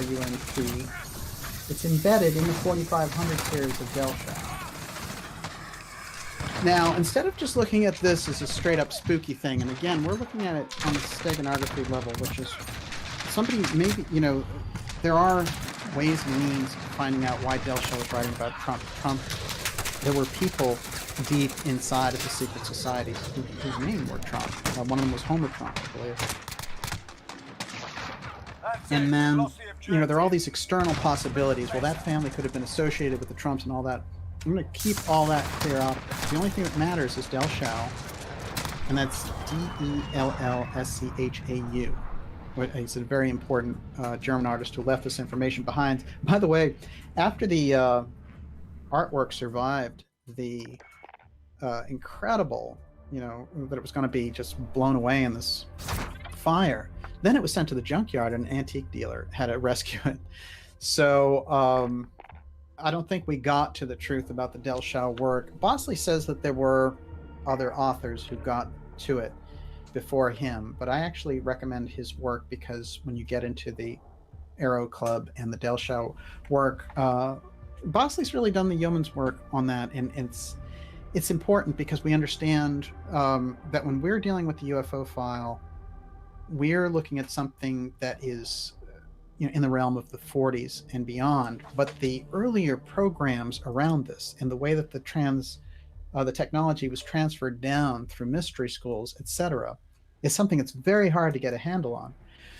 But why is Del Shao showing us Trump around these flying machines at the turn of the century? Why is Vannevar Bush adopting Trump's uncle, John Trump? And why is Trump the 18th president that Richard Nixon is predicting will be in there? And what are we looking at with the possibilities of the time capsule coming forward with Trump in office? We're in a totally different paradigm now. Now we're into a different world because this information has come together. We can track the X, and that will help us get into these various programs, and that's what we've been doing. But crucially and essentially, what on earth is Trump, the name, doing on these Del Shao plates? Something that we weren't even really supposed to have, so it represents something that you could say is directly out of a mystery school. We have taken control. We're in an unusual place right now. We really have cracked a code that has been sitting out there and eluding us because as researchers we've gone in for different areas, but it's because the researchers have gone so deep in and figured out things like Vannevar Bush, for example, that when Vannevar Bush shows up as Trump's mentor, we understand him. So all of these efforts and all these things are coming together now. It's a different paradigm, so I'm going to read you here. I have this whole section on Elon Musk, but I swear I still, the Trump part is so much more crucial in a way, and all these aspects are important. But here's the summary. I laid it out, and I want to really read this to you, and I want you to keep in mind. I'm going to take questions. And again, it's great to have everyone here. You're here with me, Dark Journalist, and I'm having a great time speaking with you about these discoveries. It's great to have Olivia out there working with everybody and making sure everything goes well, as she always does. Thank you, Olivia. How are you doing over there? Great. Can you address something right away? Sure. So everyone wants to know why you're not doing Super Chat. I have answered that, but why don't you address it yourself? Yeah, well, Super Chat's one of those interesting ideas where people can pledge to you and support you when you do the chat, which is a nice idea. Interestingly enough, the way they have it set up now is that Google and YouTube take a big chunk of the Super Chat if you do that, so that people who are trying to directly support the work that you're doing, they're, actually YouTube's taking a big bite of it. I don't mind the idea. I think it's a great idea, and I would love to have more support from it. What I recommend people do to support the Dark Journalist show is subscribe. What is it, $4 a month? And that's the really hardcore support. You can go right to the Dark Journalist site at darkjournalist.com and support the show. It's a better, clearer way without us enriching Google and YouTube, and I'm happy to enrich them by giving them all these viewers, but I don't think we should be giving them money straight up. And I know a lot of people are using it, and I salute them, because I know when you're doing this work, having that support and people stepping up to the plate is important, and it helps things go better, because things get expensive when you do this work too. So we do have to take a look at what the different options are out there. It's just like that with Patreon too. I say, Patreon is nice and all the rest of it, but really directly, if you subscribe to the Dark Journalist show, that's the best way you can support us. And you get a year's worth of shows, and shows that before the public, and you get the really hardcore key stuff as it comes up, when it comes up. So, and we're going to do more for subscribers too. But thanks for asking that, because I guess my fundamental reason is it's more of a commercial move, and I understand why they would do it and why people would do it. But I think it's there are more direct ways to support something like the material that we do at darkjournalist.com, and I appreciate it. It makes a big difference, and I always say get behind the things that you think are delivering value for you. That's what I do. I've gotten rid of things that don't deliver value, and I'm getting behind the things that are making a difference, and I'm supporting them, you know? So I would recommend you do the same thing here with us at Dark Journalist, because there's a lot of things we're going to be involved in this year, and we're going to deliver you the best information first. So what else you got? Oh, do you want to go straight to questions? No, but you said you had... No, Okay, so what we'll do is I'll go into the summary here, and then we will we'll get right into it with the questions. And it's great to have everyone here. I see some great subscribers. A cult fan is here. It's always great to see Christine Taggart. And it is great to see some of those people out there who are hardcore and really are following. it's a fantastic chat tonight. There are no trolls. It's great. How did we do it? We had like Mercury problems last week. Yeah, I know, and now we're really in Mercury upgrade, so it doesn't make any sense, but it's great tonight. Well, we've got that incredible weekend happening here. Okay, so let's just summarize here what we've just learned. Trump's uncle was a major insider. He was Vannevar Bush's protege from MIT. Stone's throw from here.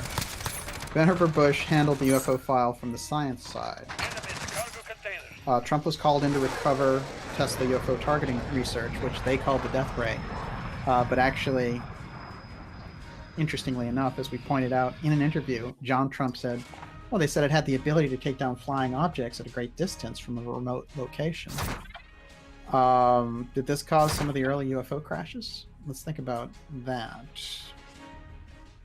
The UFO file moved into the space program under Blue Gemini, and then ultimately it moved on the run to Pine Gap outside of the prying hands of people like JFK, although JFK was assassinated by the time Pine Gap got in there.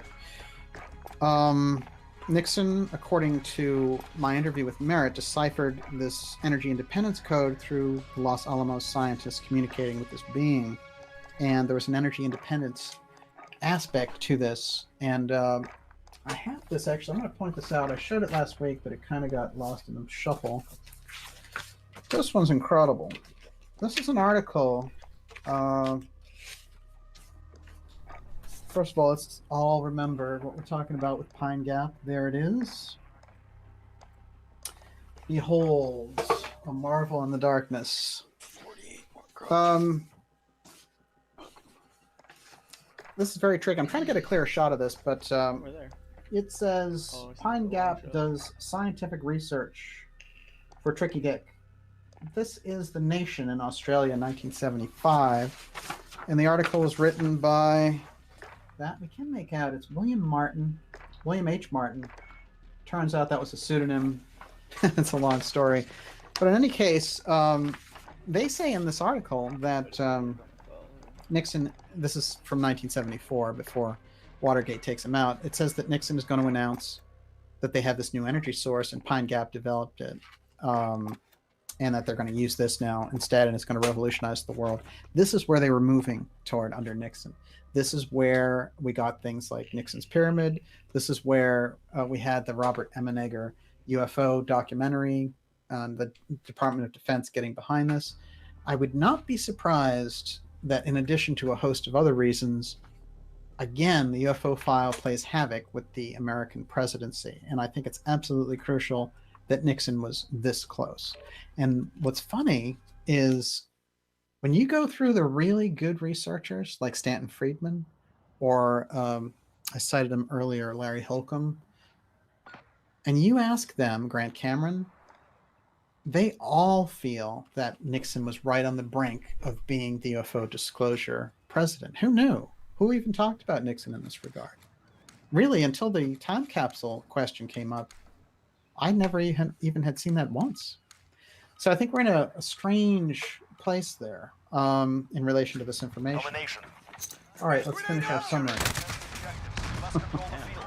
Okay, so the UFO file moved to Pine Gap, and Pine Gap came out of this kind of Shakespearean. They had the Prospero base, the Prospero satellite, which got launched in 1971, was immediately had problems, and they couldn't control it anymore, and it's still out there for 100 years, sending messages here and there. They just communicated with it in 2013, oddly enough. So, something very unusual going on there. So, Nixon decided to move the world towards the announcement with the the UFO documentary. Of course, the footage of the UFO got pulled, and the documentary came out in this weird fashion where it had like Burgess Meredith, the Rocky guy, and you know, Rod Serling, and like different voices hosting over it. It really became a very strange mishmash. Pine Gap is part of the re-engineering of the UFO file. Merino, the code name for Pine Gap, is this very unusual rare breed of sheep that has 4 strains. And he's a hybrid sheep, and he, you know, you get more resources from that sheep than any other. And the history goes all the way back from Africa, selling them to Spain, and now they have them in Australia. But choosing them as the name when you're dealing with UFO exotic technology being redeveloped at a base gives us some idea. Now remember, again, that's kind of a stealth archive because we wouldn't have had that without the information from Snowden. And of course, what was the program that Snowden and Glenn Greenwald uncovered? And this would be of interest to all the people who are just looking at this politically and forget about the UFO part, who just want to know about the deep state, like the intercept type of audience.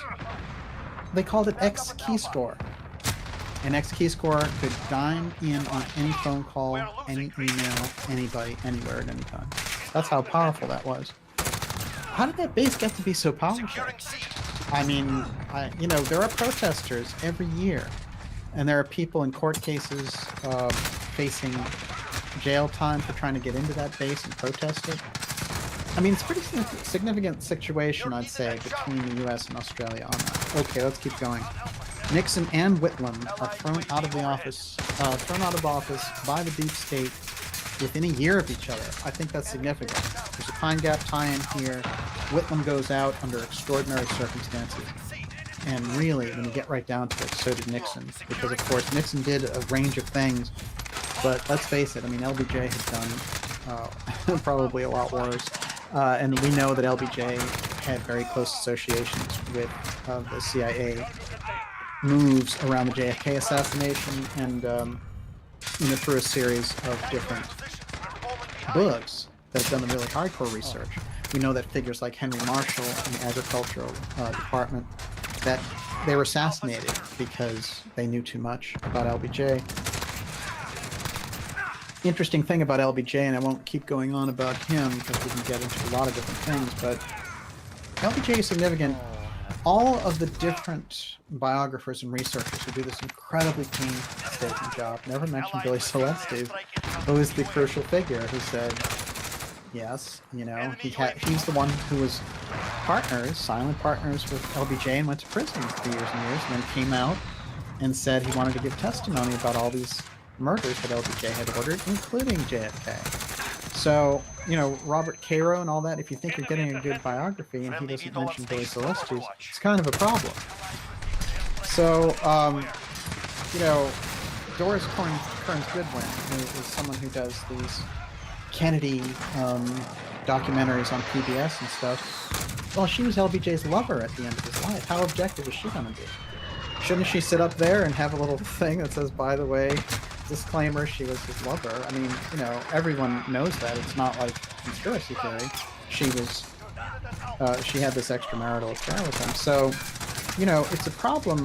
I think the mainstream really blew it and on these things, and that's why they are in this position where they have to try to stamp out the independent media, because the independent media has brought the facts to the table not always in the most clear fashion or whatever, but it's been very helpful, I think, to have that contrast. And the smackdown coming from above, trying to take the hammer and smash the independent media, is reaching right down to change the narrative into shows that, like this one, or whatever it happens to be, Forbidden Knowledge TV, whoever, they will try to limit people's access to that type of information, and they'll use any kind of excuse. Okay, back to the summary.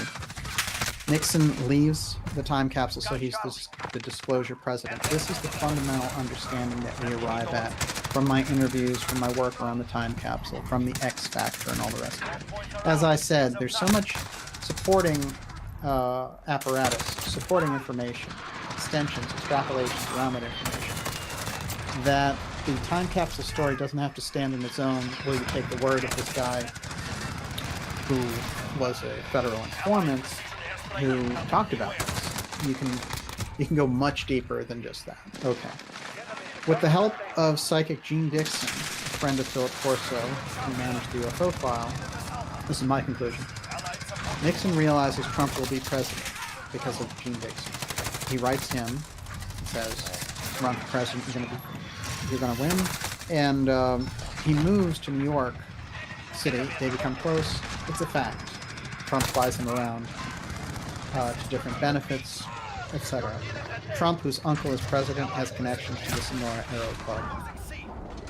That is in the Del Shell's work. They say the name right in the middle of the 4,500 plates. It doesn't get any more obvious than that. Trump reopens the Space Council. Now he is hearing about the time capsule. Okay, we're putting those pieces together. So that's where we are, and we've broken through some of the steganography that's been left behind. I have tons of material around this, but I think it's important for us to just grasp these main points that we've just summarized. The most important thing to keep in mind, I'd say, in addition, I have this one. Our friend here, Vannevar Bush, with Truman, all the power was coming out of Boston at the time. So MIT, Vannevar Bush, John Trump, JFK, Howard Menzel, Harvard Astronomy. It's all Boston. I mean, Boston was the major core center. So that's an interesting thing for us to consider with the development of the UFO file under these different bases and branching off and the CIA taking control, which is the scientific community seemed to have the upper hand in the early stages, working with the military, yes, but then midway through the Cold War period of Eisenhower's administration, Eisenhower has the stroke, Nixon takes over and is inexperienced. They move the UFO file out of his reach. There's that incredible speech that, the information we got from Cooper, who was a whistleblower, Linda Moulton Howe, who had incredible information, who said that he met with Nixon and Eisenhower in '58, and Eisenhower said, at Area 51, the CIA won't give me updates, send back a message, which is, I'm going to invade it with the 8th Army tomorrow if they don't send me that information. So they were in his office and they gave him the briefing, and then they took Cooper and they showed him the different wreckage from these different assignments on the different crashes and things that happened. The letter that I read earlier from Robert Saubarker is significant because he's just saying, oh yeah, Vannevar Bush was in charge of that UFO program, and we have Vannevar Bush being Trump's mentor. Those are the links that we need. This is the way that this information moves. When we arrive at that point, we're in a different space relating to understanding where the UFO file went. So when we see these little, kind of drippy things about, hey, Fox News wants to talk about how UFOs are a threat all of a sudden, and special guest Luis Elizondo. Luis Elizondo is counterintelligence, i.e. good at lying. These are not the people, the CIA are not the people we want to present with the UFO truth. His boss was the Drone King, who was John Brennan, and, their big kick was to drone people who were celebrating weddings and things like that. This is not the type of figure. And suddenly John Brennan's interested in UFOs, and he's like, we need to study this more, you know. When those guys get involved and they start talking about threats and all the rest of it, you know you're in trouble. So that whole wing of it, remember, reject the CIA incursion into the UFO field wholeheartedly when you see, you know, researchers who've been on the top of their game previously exposing this kind of thing. And I pointed out people like George Knapp, who I have great respect for because he's done so well for so many years. And they just give these CIA people a free ride through, you know, people like Elizondo talking about how they have this information for the public and they're going to disclose UFO stuff. You know, don't believe the hype. The thing is, we have the track of it, actually, from our level. And you don't need the, you know, Clinton-era people coming in like Mellon trying to tell us what UFOs are all about. We can follow the track because we've had the great researchers on the ground for 7 decades. And right now we have some of the best people out there available. There's not many of them.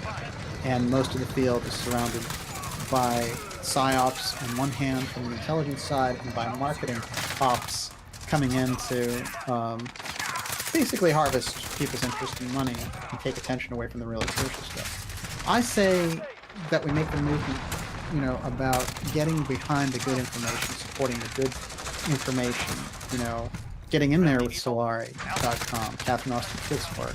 It's an education. It's like a university. Joseph Farrell, the people we've had in this program. When we are tracking down the X and we have that kind of brain power on our side, then I'd say we can't lose. We're at a very early stage of exposing all of this, of course, and we've been fortunate with some of the people who've come forward, like Robert Merritt, for example. So there are those things. We have understood that these key pieces of history are now opening up for us. And with that, I'm going to turn the floor over to Olivia. Okay, you've got everything all over the place. Okay, so easy one. Where did you find the article on Pine Gap Tricky Dick? That's pretty interesting. It is, you can find it. It's a newspaper called The Nation, and if you dig through, it was kind of like a radical, almost like a Village Voice kind of thing for Australia, and they did a lot of crazy, like, hardcore political articles. But there's a documentary that was done in the 70s in Australia by Stan Deo, and Stan Deo is one of these guys who's been around this space for a long time, and a lot of his work gets more into, has a more of a Christian vibe now, I would say, than when he started.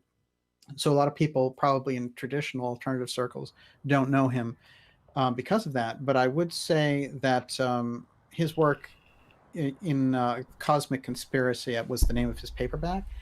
And he understood that Pine Gap was associated with Nixon's push for disclosure back then. So he's certainly somebody who would be great to speak to about it. If you want more information on it, I'm trying to get the actual article, you know, the entire thing whole. And so we're working on that. So, but in the meantime, yes, those are some sources for it. And it's absolutely undeniable. You can find it. Okay, all right. So for people who have missed some of the episodes, can you ask Daniel to give a nutshell description of the time capsule? Yeah, the time capsule is something that President Nixon described to Robert Merritt, who was someone that they had profiled, who had done good work in these various stages for the FBI and the ATF, basically spying on the peace movement mostly. But I guess they liked his style and that they could use him to do anything, including sexual blackmail. But one of the things that happened was he came to trust him, and when Watergate hit, he realized his presidency was in real jeopardy. And they would take him for meetings. He only had 3 with President Nixon beneath the White House. And those meetings are very interesting, the character of how Nixon would come to him. And I came to research around those meetings other people he would do this with. For example, Bob Haldeman, he would call up in the middle of the night. His wife would get upset and he'd say, "You have to come down here." So Nixon had weird insomnia and he liked to solve problems at 3 o'clock in the morning. And I can relate. But there is this kind of, let's say, in relation to Merritt's work for Nixon. Merritt is one of these figures who is in the Watergate history. There are books, even from 1984, like Jim Hogan book Secret Agenda, that references Merritt. People knew about him. He's not somebody who just came forward as a whistleblower and it's hard to figure out if he's real or not. So he certainly had the background. According to him, Nixon read him this letter, which was a message to the American people that he wanted him to deliver to Henry Kissinger. And then he told him he was going to keep a copy of it in the White House. And it had this alien formula in the text, which would make any nation so powerful and energy independent and all the rest of it. And he said, because of these things that have happened, I'm not going to be able to bring this forward, but I am going to leave it and people will know. And he kind of lightened up, thinking in the future people will remember that I did this great thing. So the time capsule is Nixon's letter that he stored in the White House in such a way that Merritt is convinced it's absolutely still there and hiding in plain sight. And Merritt offered the National Archives directions to it with the caveat that they would read it aloud and distribute it to the public and to the media. And they just stonewalled the request. It's been out there for over a month, and I think the odds for the National Archives responding have gone down, but I think there are other aspects around the administration that might be more hopeful. There might be more hopeful signs there that something will happen. So, yeah, there you go. The time capsule is powerful because it's a 5-page letter that contains information about the UFO file and managing the alien presence. So I think it's absolutely crucial, and it would move the culture dramatically if it were to come out. So we're looking forward to it. Okay, Rhonda Richardson, is DJ keeping track of Robert Merritt's health? Yes. You know, Merritt told me himself, frankly, the first time that we spoke, that he wasn't going to be with us very long. So, but my first question to him whenever we speak is, how is your health? And so he's hanging in there, but he doesn't expect any kind of a miracle to change the trajectory that he's on. He's just trying to be as productive and as comfortable, I would say, as possible. Okay. Okay, this is a big one. So now that DJ has led us to Disclosure's door, will he speculate what is to be found behind it? I think that you're right. We're at Disclosure's door, and it has nothing to do with Navy pilots and gun footage. It has to do with having moved the technology and an understanding through different government agencies and personages that were charged with the secret of holding this information and making sure it didn't come out, and using means, including some of the, there's so many people who are involved with this who their careers were ruined, their lives were threatened, whatever it would happen to be. And so I think when you look at that, the nature of the secret they're holding is transformative in this sense, which is it's not just a kind of a black and white question of there's an off-planet race visiting here. It obviously represents an entirely different kind of reality. There's no question that I don't think the technology that we discover on the other side of that after 70 years, I still don't think that we understand it exactly. And so I think that what we would find, what they think they found, might be two different things. But I would say this. There are breakthroughs associated with the UFO file that if we were to know them, we would understand that we're operating with other civilizations. One, that's crucial. And two, we'd also notice and understand that the technology that we're looking at in the oil paradigm that we have here on Earth is absurd. And it's something that is mostly to keep the power positions in play, to keep those powerful positions right where they are, and to have the small group of controllers running 7 billion people, which is becoming more and more difficult. And they're doing stranger and stranger things, in case you haven't noticed. So I would say what we would find would be mind-blowing to a certain degree, but I feel one of the great lines that Catherine Austin Fitts uses, which is Winston Churchill before Hitler really took over, and Churchill was out there railing against Hitler and trying to say, you know, John F. Kennedy wrote a book about it called Why England Slept, which is nobody wanted to hear anything negative in the 30s before Hitler came to power. And Churchill's big line about Hitler was, tell the people. So I think we can adopt that for the UFO question, which is tell the people we can handle it, and let's work from there. That's a different kind of a problem. Zoradax has, I think, the best question. Could Gene Dixon have the 3rd letter? Wow. Well, Gene Dixon is no longer with us.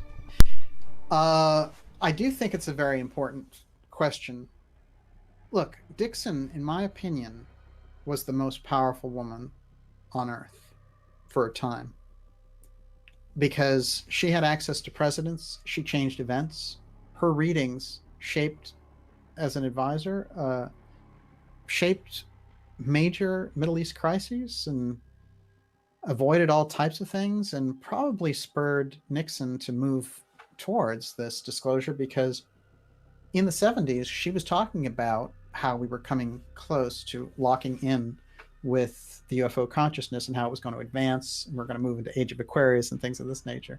Well, you know, Dixon had worked her whole life on that psychic side of the fence, on the mystical end.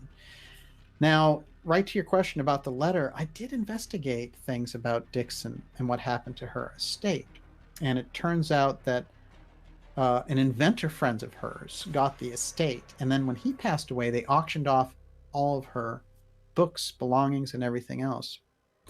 But I think it's a fascinating question. You really aced it with the question, and thank you, because it did cross my mind that Dixon had the other letter. Okay. Philip Gillenwater, who controls the UFO file? Grant Cameron says the president, but not so sure we all agree on that. Grant's wrong on that one. Grant Cameron, who brings forward so much excellent information, and we all owe him a debt when getting into the UFO aspects. And he really lays it out there. I think that he's done an excellent job of dissecting the CIA action and the role of this. The problem is that the presidency has struggled over this problem since I was referring to that earlier, when Eisenhower had a stroke and then these groups came in and took this information. They moved it out of the umbrella of the presidency, and to a point where Eisenhower had to threaten them to get it back just to get briefings on it. There's no question that Eisenhower warned JFK, and when JFK got in there, he tried and did a number of things to get his hands back on the UFO file. By the time he actually shows up in 1963 saying, we're going to share our UFO intel with the Soviets, then he gets assassinated. And of course, we have the famous Howard Hunt confession to Douglas Caddy saying Kennedy was assassinated over the alien presence because he was going to give that secret to the Soviets. You know, there's a great understanding there, I think, of what we're up against relating to this. There's no question that it's outside of the purview of the presidency. And Trump, however, with his connections, now that we know that Vannevar Bush was his uncle's protege, that means Trump knows all about the UFO file, because Vannevar Bush was the hardcore man on the inside, on the scientific side, which is a particularly important thing. We've talked about Ron Pandolfi before being the top scientist in the CIA, being around this UFO thing, and he's in the middle of all these kind of mini disclosure projects where they gather information. Well, Vannevar Bush is about as high level a factor and a person that you get dealing with the UFO file. So no, I don't agree that the president is in on it, not by a long shot. They do everything they can to keep him out of it. That's why Clinton complained about it. That's why these different people get into office. You get people like Obama who didn't even seem to care. And so, one good thing is we don't have you don't have Obama to kick around anymore. Okay, what else you got? Okay, Hugh Hoyland. Can Trump release the time capsule at any time? And does President Trump understand all these connections? Is Daniel concerned for Trump's survival? Yes, politically, I've been concerned for Trump's survival since day one, because I think that before, we have to understand something really dramatic happened when Trump came in. Regardless of whether you're Democrat, Republican, or whatever, Trump overthrew the establishment. The establishment was moving towards Cold War 2.0 and the Hillary shoo-in. And remember, that whole phony disclosure process through Podesta and Tom DeLonge came from this Hillary campaign. She was talking about it.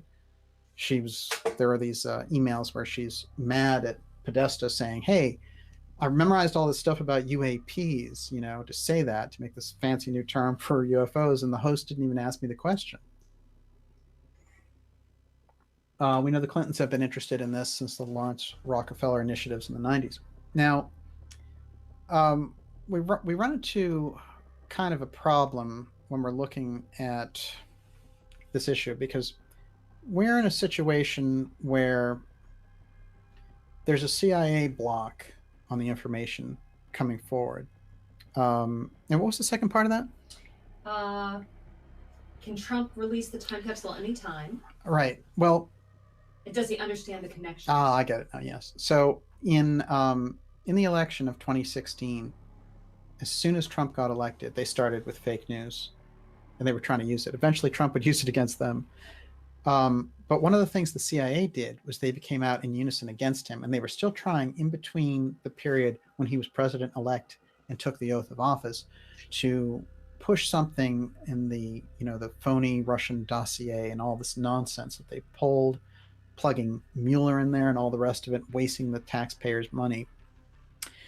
Trump was an incredible danger and was a total threat to that scenario in such a way, probably not since JFK have we seen that. And the reason that they could not, they had this situation where they were looking at him and saying, we don't know what he's going to do. So they've made all these plans. They have their 50-year plans. They probably include depopulation. They probably include making North America a corporate zone, the North American free zone, no more constitution. They have a series of plans. And regardless of what you think to Trump, he disrupted what they were up to. So Trump going in there, this information relating to the UFO file is very crucial, because if he knows, and I'm convinced now that he does, because of Uncle Trump.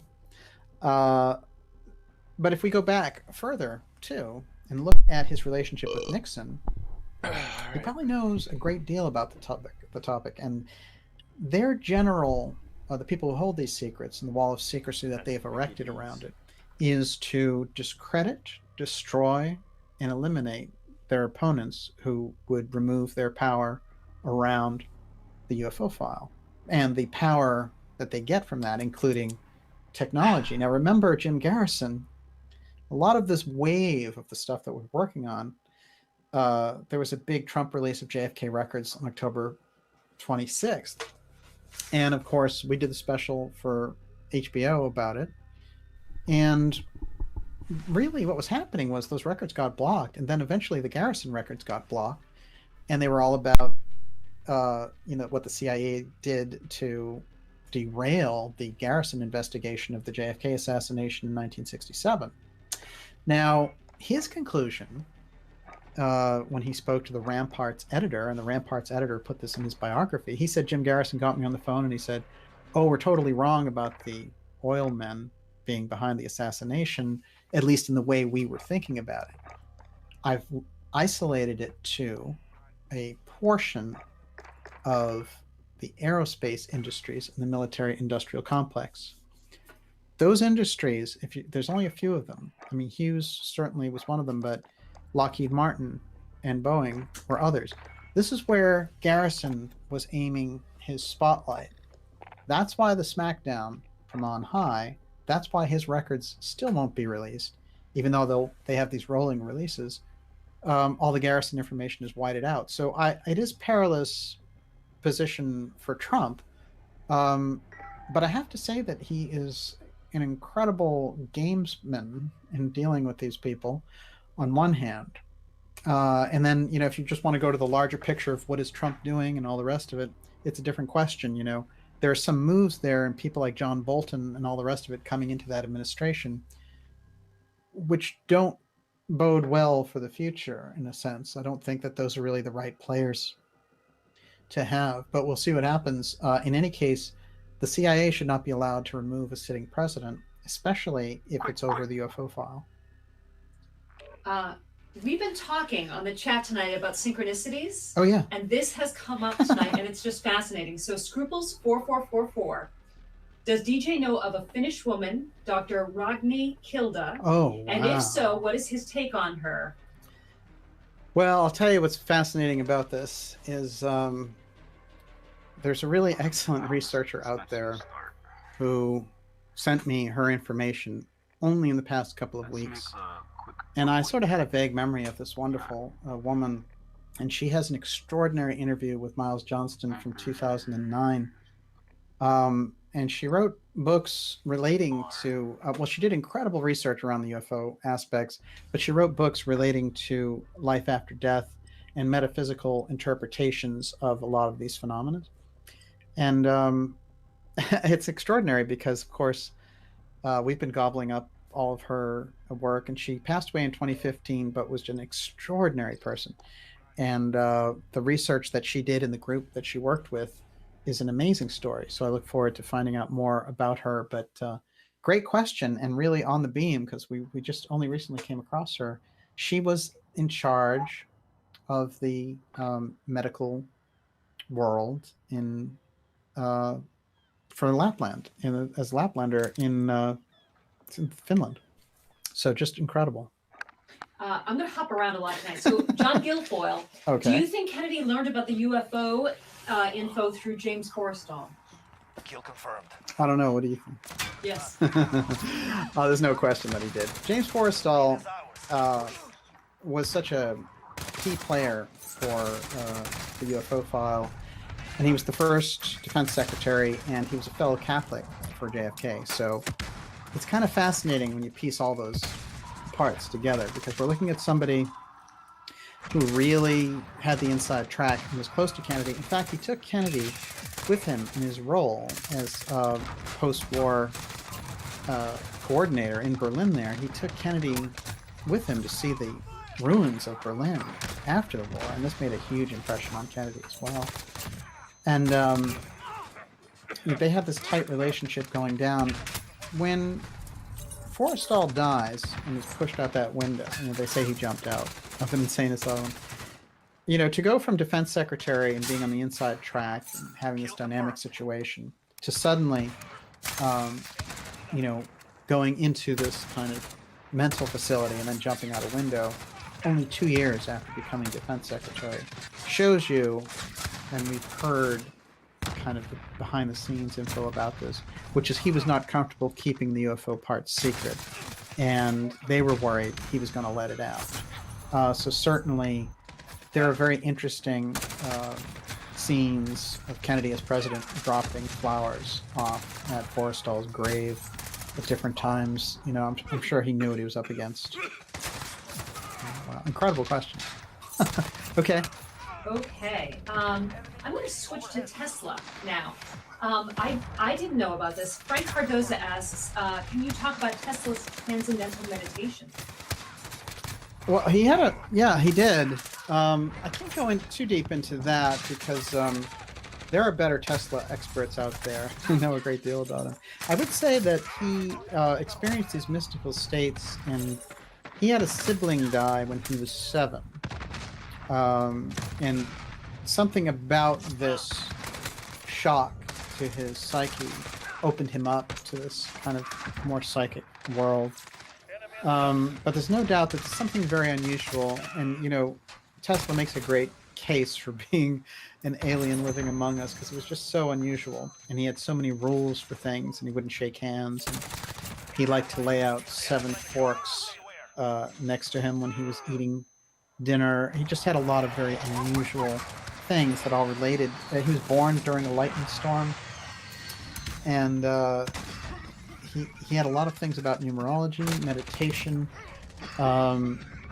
He understood that he couldn't take a wife because it would basically energetically that was going to interfere with the work that he was doing. So some real deep understanding, and who knows where it all came from. But like him reading Faust, and this is why we have to remember the power that's in the words, and the power that's in the poetry, and the power that's in things like Shakespeare. You know, he got the information from reading Faust about the alternating currents that his scientific brain brought to bear. So we have to understand that our psyche operates in such a way that we can get up to a point, and this is the great message of Edgar Cayce's work, where you can connect to all other unconscious minds and higher realms of information. So just to consider that we have that ability, and we've had people who brought that forward, like Tesla, I think is remarkable. All right, what else you got? Okay. Do you know who really sees the Tesla files? Well, this is interesting because the Tesla files, there's FBI files that just came out that the FBI kept on him. But you're talking about what happened to his real information, his laboratory information, and all the rest of it. And there's no question that there are trails there to different corporate and government entities because they wanted to know what he was up to. I have a feeling, though, that Tesla was very much aware of their efforts. And, in calling this the Tesla-Trump time capsule, I would not be surprised if there's some information that comes in about Tesla in relation to that. And I'll tell you why. There's a very famous speech that Nixon gives after he does not win versus Ford, but the convention wants him in 1976. And he said, a few years ago, I had to write this time capsule. I had to write this special thing for a time capsule that wouldn't be open for 100 years. So it's also very odd because I could never find out where the time capsule was or who it was for or whatever. Finally tracked it down to Griffith Observatory is where it's held. And that observatory has such an unusual history. It's been in like the Terminator movies and Rebel Without a Cause. It's just incredible panoramic view of space from there. And so they have this time capsule, and for some reason in 1972, which is the same year that Nixon placed his time capsule in the White House according to merit, they had Reagan contribute to this time capsule. Well, oddly enough, in the Griffith Observatory, the exhibits are loaded with Tesla information, Tesla coils. So I think it's fascinating. You might be looking at a situation where Tesla really spread out a diffusion of his actual information. I wouldn't guess that it was all in one place for the government to just get. Tessa Dick says it was the Office of Alien Property that took Tesla's papers. Oh, yeah, isn't that interesting? Absolutely. And when I was reading that, the alien part really grabbed me, too, because it's fascinating. It's like they gave the whole thing away there, but of course they were referring to illegal, or legal alien in this case. But it's great to see Tessa out there, too. What's fascinating, and what I wanted to tell Tessa, and I certainly want to share this with everyone, is that in researching the X, there were these incredible broadcasts that were, and I'll post this on Facebook, Dark Journalist, facebook.com/Dark Journalist, and some of the early science fiction shows that were brought forward, they were absolutely incredible. And I found two that were by Philip Dick, who was your ex-husband, and they were very enjoyable, and they were radio productions, but they were very well done, and they gave us a great idea of Philip Dick in his early days. So incredible, absolutely incredible writer. Okay, Bostic J. Did DJ come across Tesla's 1928 patent filed for a, quote, flying machine that looks like a flying disc? Has that tech been absorbed into the secret space program? It's interesting. There's a couple, and there are people who've tracked that down deeper than I have. But I think what was happening with him was, if you think about his wireless tower from 1913, 2019, doubt I the got it. wireless energy. He's so far advanced, but when he gets these other ideas, what's happening is there's a shutdown going on with him because he's known as the guy who will put industry out of business. So he has this incredible streak of ideas as you get into the 20s and 30s, and they just do not have the kind of support because he has almost like this kind of blacklist to him. And we do know that he spent most of his later years in the state of, real poverty. I mean, he was living in a hotel, but he was not living the life of Riley by a long shot. Whereas guys like Edison were the toast of the town, and in the history books went down that way. There's the incredible story about when Thomas Edison first employed him, and he was said, "Oh, I'll have him dig ditches," even though he was this incredible, mechanical engineer. So Edison says, "Well, why don't you solve this thing for me, and I'll give you $50,000." And it was this incredible problem around this motor. And Tesla solved the problem in pretty short order after working on it hardcore, and came to him and said, "Hey, I did it." And he said, "Oh, wow, Edison's like, wow, this is great. Good going. Get back to work." And he said, "Well, are we going to arrange for this $50,000? And he said, "Oh, you don't understand American jokes." So this gives us that, and Executing the Elephant, I think, gives us a pretty good idea of the character of Edison. He's a very arrogant person, and I think that was the milieu that Tesla confronted when he came into American business. Okay, we've got about 10 minutes left, so select your best questions. It's great to have everyone out there, by the way.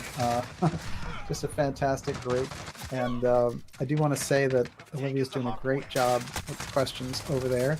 Keep the good questions coming, and let's keep rolling. Go ahead. Okay, Alex Davila, have you heard about the claim that Tesla made as it relates to his ET or alien transmissions he claims to have received at some point late in his life? Well, we know about his initial...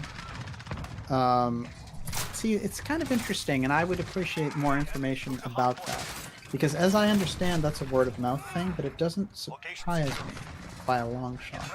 The thing is, in 1899, he got the signal, and he put out the message to the scientific community and to the world that he got that signal. He also talked about the idea of early satellites before we even had them up there. So he was very tuned in to this aspect, and he was always convinced that there were off-world civilizations out there that we could communicate with. And this is a guy who was really tuned in. So from his place there in Colorado, from his lab, he worked on these questions. There are some kind of like rumors that he thought he had telepathic communication with off-world visitors, but I don't know, and I need to look into that a little bit deeper because I don't know if that's just somebody's story or if it's something he put in a biography. But I do know that when you read his actual writings, there's an incredible awareness that comes through there, and he has diverse opinions on a number of things. But he certainly understood that we were not alone, and he thought it was ridiculous. He also thought that we were adopting this, our whole scientific community went for the nuclear thing, and that there were much better energies for us to adopt, and that the atomic bomb and these types of nuclear energy were a complete detour from where we could take the planet. And as we can see now, with flashpoints like North Korea, he was absolutely right. Want to switch gears? Sure. Okay, everybody wants to know what you think about On Stellar.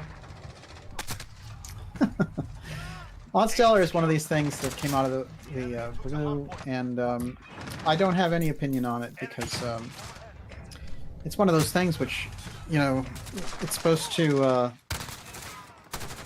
What's interesting is people have come out with pretty heavy opinions on it, like Cliff High, for example. And these are people who watch crypto things.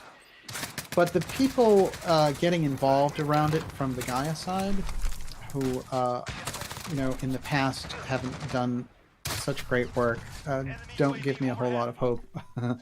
So I'll put it to you that way. But certainly, I don't have any association with them, so I couldn't say for sure. Okay, another subject that's come up tonight is Barry Trower. Do you know much about Barry Trower? What about Barry Trower?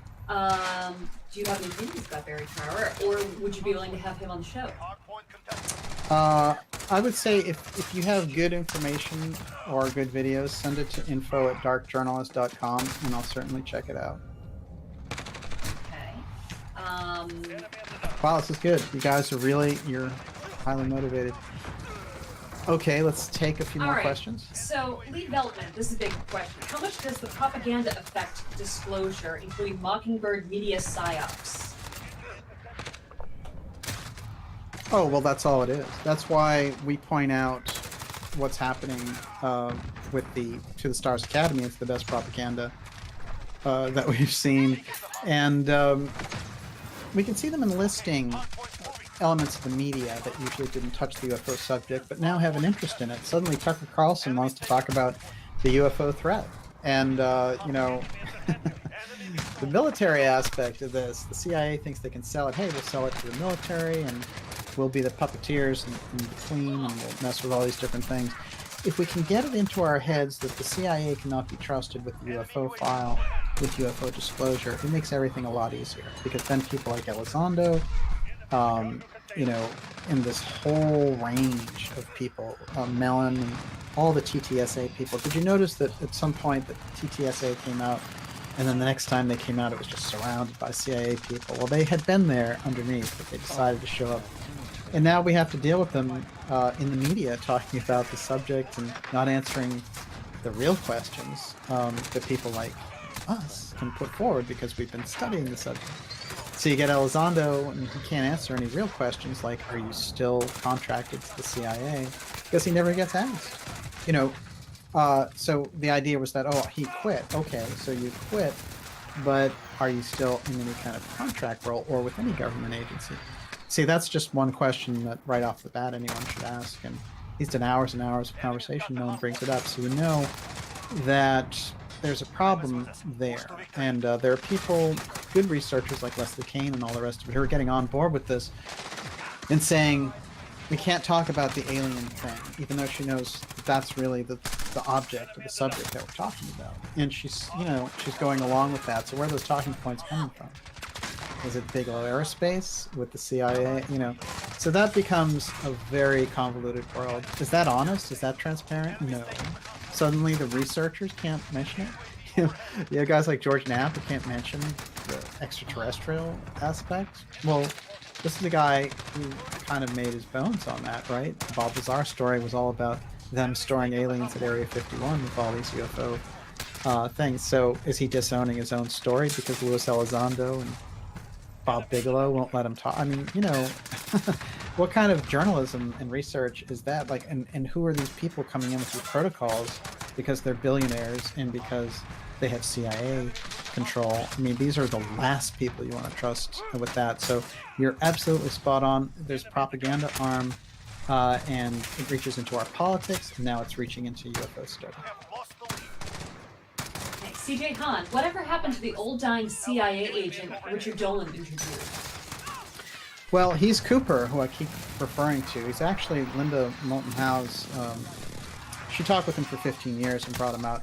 Strangely, they dropped the ball there when they sent Dolan to interview him because Dolan didn't know anything about him. The story, Linda had brought him out for 15 years. So they just kind of threw Dolan in a hotel room with him to talk to him, and Dolan didn't really understand. I mean, he got the basic picture, but she'd been working with him for 15 years.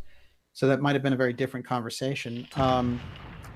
As I understand it, his health was pretty bad back then, and I don't actually know if he's still with us, but I will check with Linda and find out for you. Okay, Rupert, I'm still puzzled about the contradictory voices concerning Roswell, true or false, as per the body snatchers in the desert theory of British researcher Nick Redfern.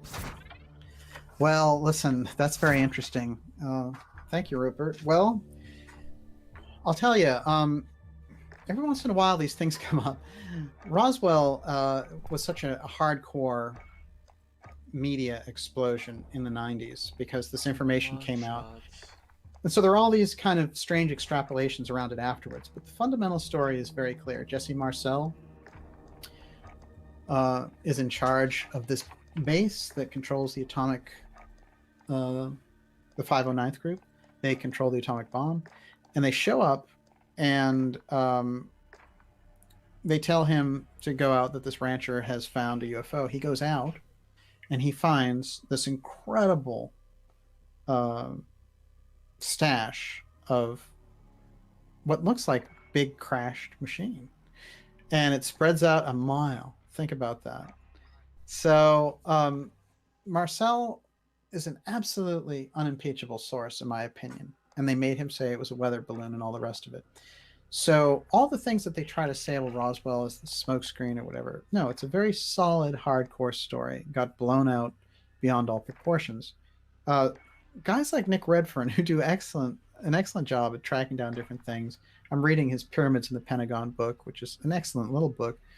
So I appreciate his research. However, every once in a while, they come up with these things to explain Roswell as some different type of an incident, and it's good to look at it. But the incident, the body snatchers idea, which was that they used these mutilated children from Japan to do these tests and all the rest of it, that's mixing stories up, and there's nothing solid, in my opinion. Whereas there are so many solid witnesses around the actual Roswell incident. So I completely think that Roswell was an extraterrestrial crash. It makes a lot of sense to me. We had many others afterwards, like Aztec. And I think that just like Annie Jacobson's book, which was largely drawn off Nick Redfern's book, which had all these crazy things going on. They had Dr. Mengele teaming up with Joseph Stalin and sending this craft over here. None of that adds up or makes sense. Certainly there are alternative views about Roswell, but the sheer effort on behalf of the United States government to shut down with the Air Force story in the mid-90s, case closed and all the rest of it, and all the ridiculous nonsense that they came out with covering it up, tells me that it was a real story, and that's why it lingers in our cultural memory and history even now. Okay, I'm gonna go for the crazy question. Jack Russell, what does DJ think happens when we die? Isn't that fascinating? I think the best material around this that has come out is around this theosophical, anthroposophical view, which is a very Western esotericism, borrowing those Eastern elements. And I think the two work very well together. And I think Edgar Casey's work gets into this also. I think what's crucial for us to understand is that reincarnation is something that we had in Christianity until it was thrown out by the Romans, who felt that, if they think they have another life, they won't be fearful in this one, or something along that line. So there was a control aspect going on there with the story. So we had, in esoteric Christianity, there's the understanding. There's a point where Jesus says, when the disciples are talking to him, they say, is Elijah going to come? And he says, Elijah came already, and they did with him whatever they wanted to. And then the disciples understood he was speaking of John the Baptist.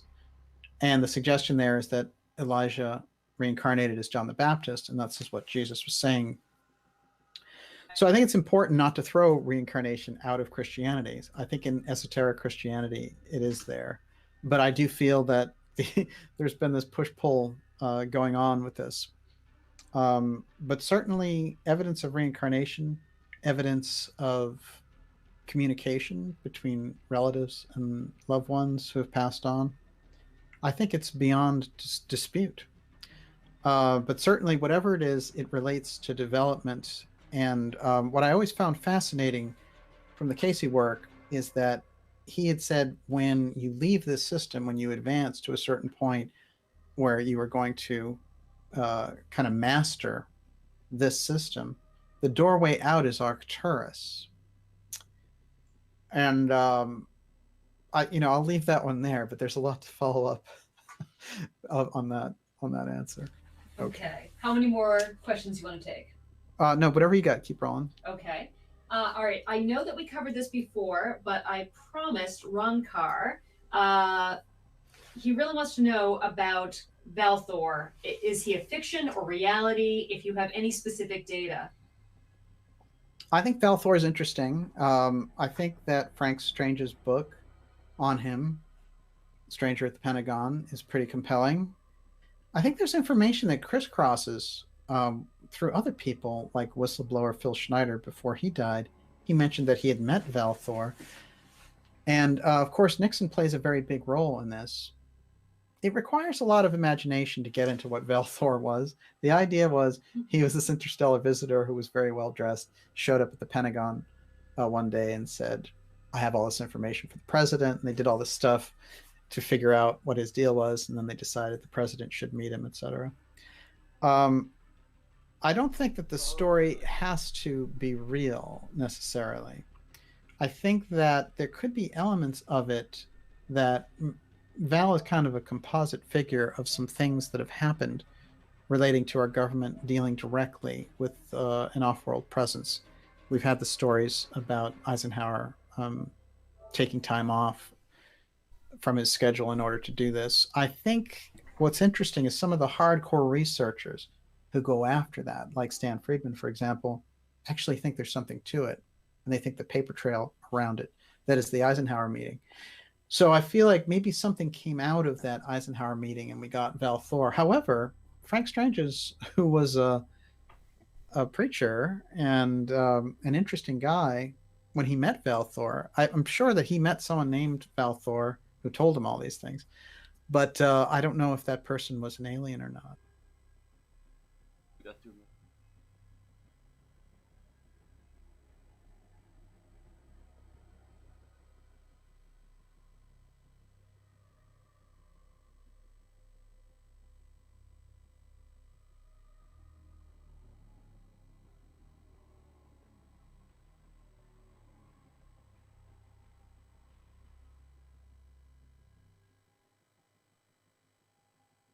All right.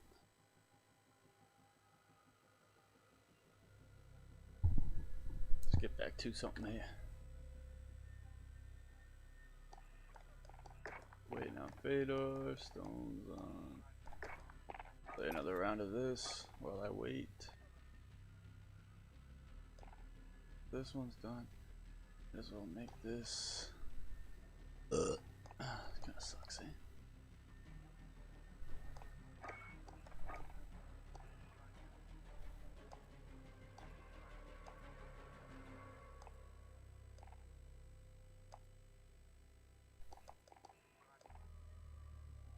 Suck, man.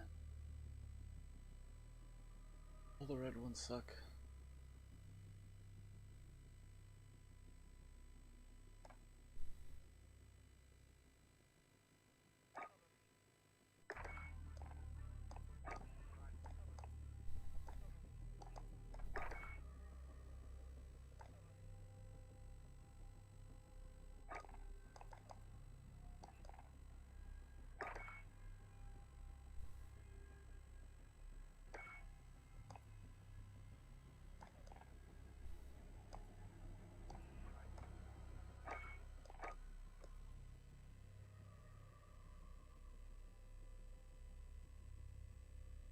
A lot of work to do on the foul still.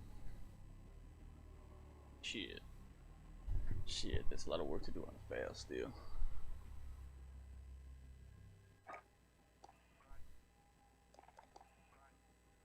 Do it though. Might as well run the AK with.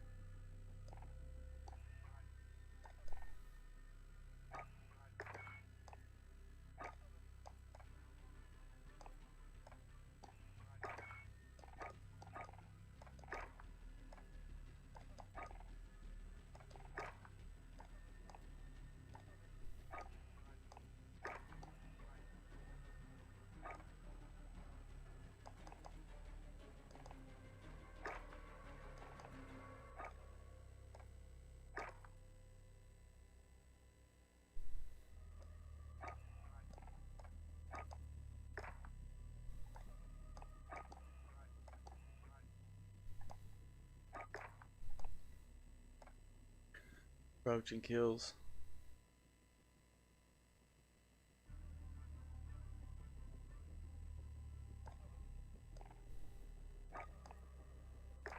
Dude, crouching. And longies for the AK. We're starting with the foul. Alright, let's go. See what we got here.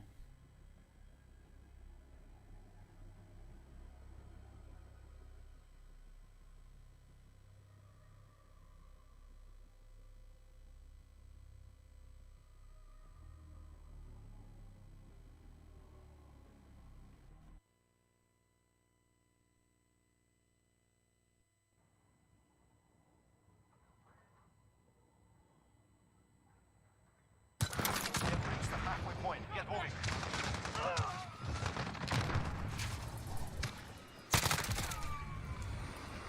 Enemy allied UAV overhead. It's deathmatch. Enemy incoming. Weapons ready. Enemy at the fortress. Enemy precision airstrike. Get down. Fuck off.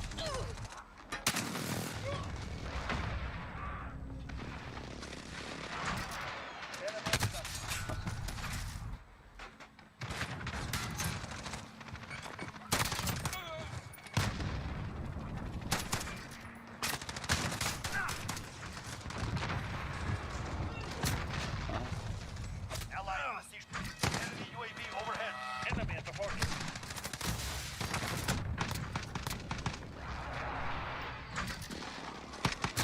Oh, I'm brutal.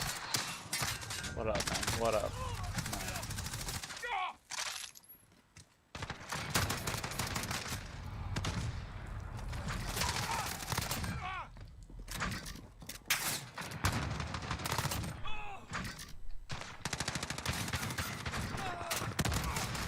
Enemy care package inbound.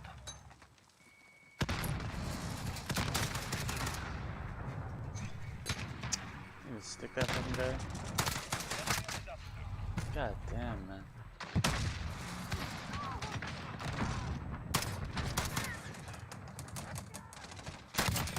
Enemy counter UAV.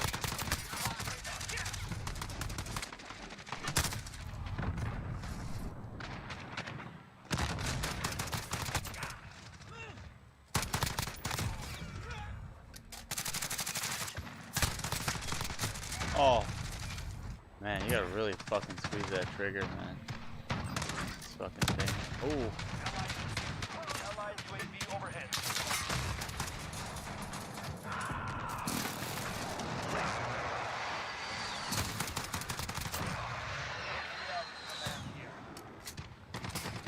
Enemy UAV Oh, overhead. stupid.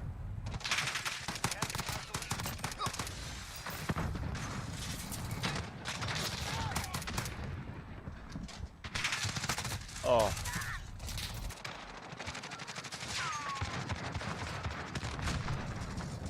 Enemy cruise missile. Enemy at the fortress.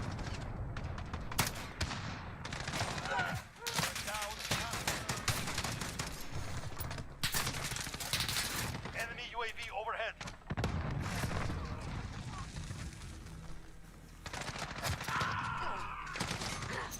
Enemy vehicle. No way. Enemy care package inbound. Enemy counter UAV. We've lost radar. Enough of this. Fall back. We will return.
Need a lot more.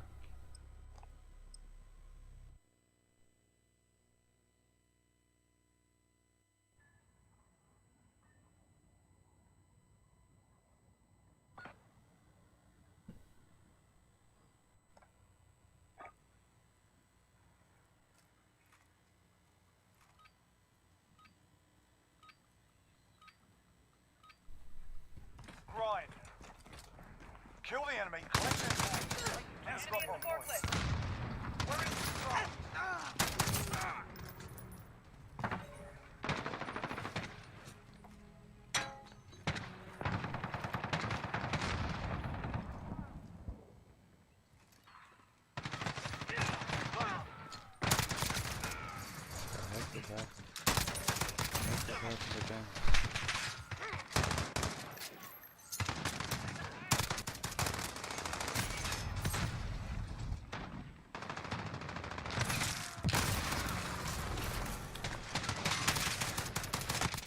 Oh.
Allied cruise missile online.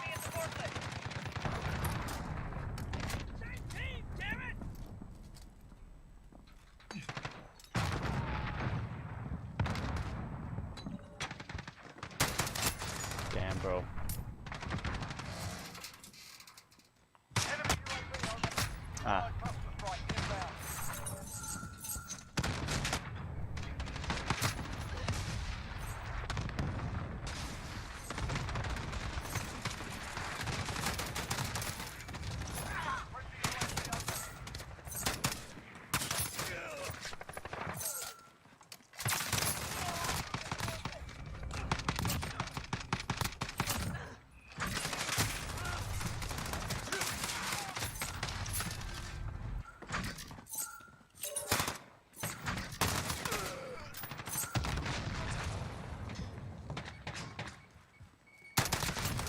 Friendly UAV on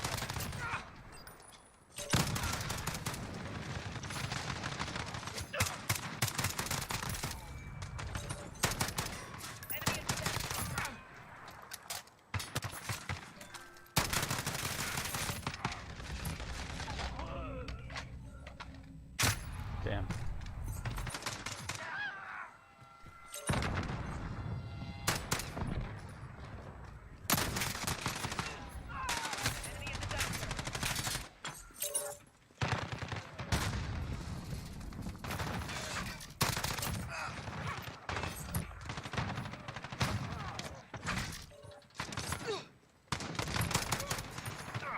Allied cluster strike inbound. Pero.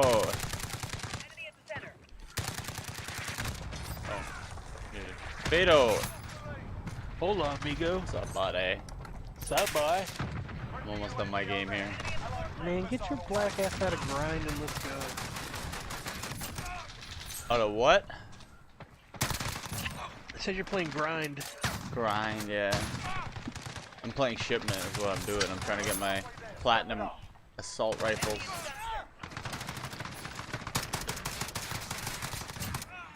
foul, man. I like this foul, man. This thing's deadly. You smell foul. No. Burn. That's what your woman told me. No. Thank you. I was searching for it. I knew I'd get there eventually. Alright, so a new day, and have we discussed that the Asian cop's sister is the white cop's wife? I swear. Oh, wow. That's really weird. I didn't know that. One of those, eh? One of those, eh? Have we discussed that they both worked together for a year at a bar as bouncers?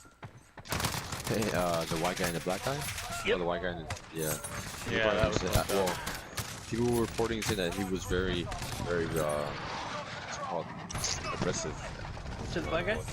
No, to everybody. Oh, the white guy. Yeah, he had 19 complaints. But him and the killer and the murdered party knew each other, worked together for a year. And the owner of the company says they probably didn't know each other very well. I know everybody who I work with right now, and if we different shifts as a bouncer at a bar, you're working at night. Right. Different shifts. Did morning shift. Maybe he was on the morning shift. The bars aren't open in the morning, bud. Maybe they're in New Orleans. Fuck out of here, they're in Minnesota. Minnesota. Damn. Did you hear Trump today? Said he's gonna classify Antifa as a terrorist organization. About time. Fuck. About time. About time. Did you see the Antifa group that went over to Syria and joined Al Qaeda as an offshoot? Yeah. It's like 12 Americans with Antifa gear on. Over in Syria right now, they have an offshoot in Al Qaeda as an Antifa offshoot. They help raising the jihad against American soldiers. Damn, that is respectable. That's some big shit right there. I mean, props to you guys for believing in a cause so much that you would go halfway across the world just to die. When you could have just clearly walked out on the street any night this week and Would have got the same effect. outcome, yeah. Those people are living their lives. It's going down in Houston today, or this weekend it has so far. I don't condone looting, but I mean, Everywhere, shit. man. Shit's wild. That's light compared to what the history has had. What do you mean? What do you mean? I mean, like, looting is bad, destroying your shit, whatever, but I mean, people think it's all being done Looting's over cool. death of one guy, but it's just the injustice. It's gotta come to an end if this is brought. This is what brought it on. So why didn't we do it when they killed a couple white people in Minnesota the same way already in the past? This year or last year? I Why feel are like we because there's not a. I mean, think about third- it. They're more angry about their history of just the black, the way they're being treated. You guys weren't treated like that in the past. Whoa. I mean, you guys What do you- were, of course, but I'm saying it's not like it was. Every single race has been enslaved in this world at one point or another. Well, this is what I'm saying now. It's not only blacks fighting; it's the people. It's everybody. It's everybody fighting Who's fighting? against the government. But again, The people against the but government. That's what it's turning into. right. But the problem is, I support the government 100%. Yeah, man. This current government Extreme isn't like the 100%. last government. Supports the military. Yeah, they are doing a lot better. I ain't gonna lie on that.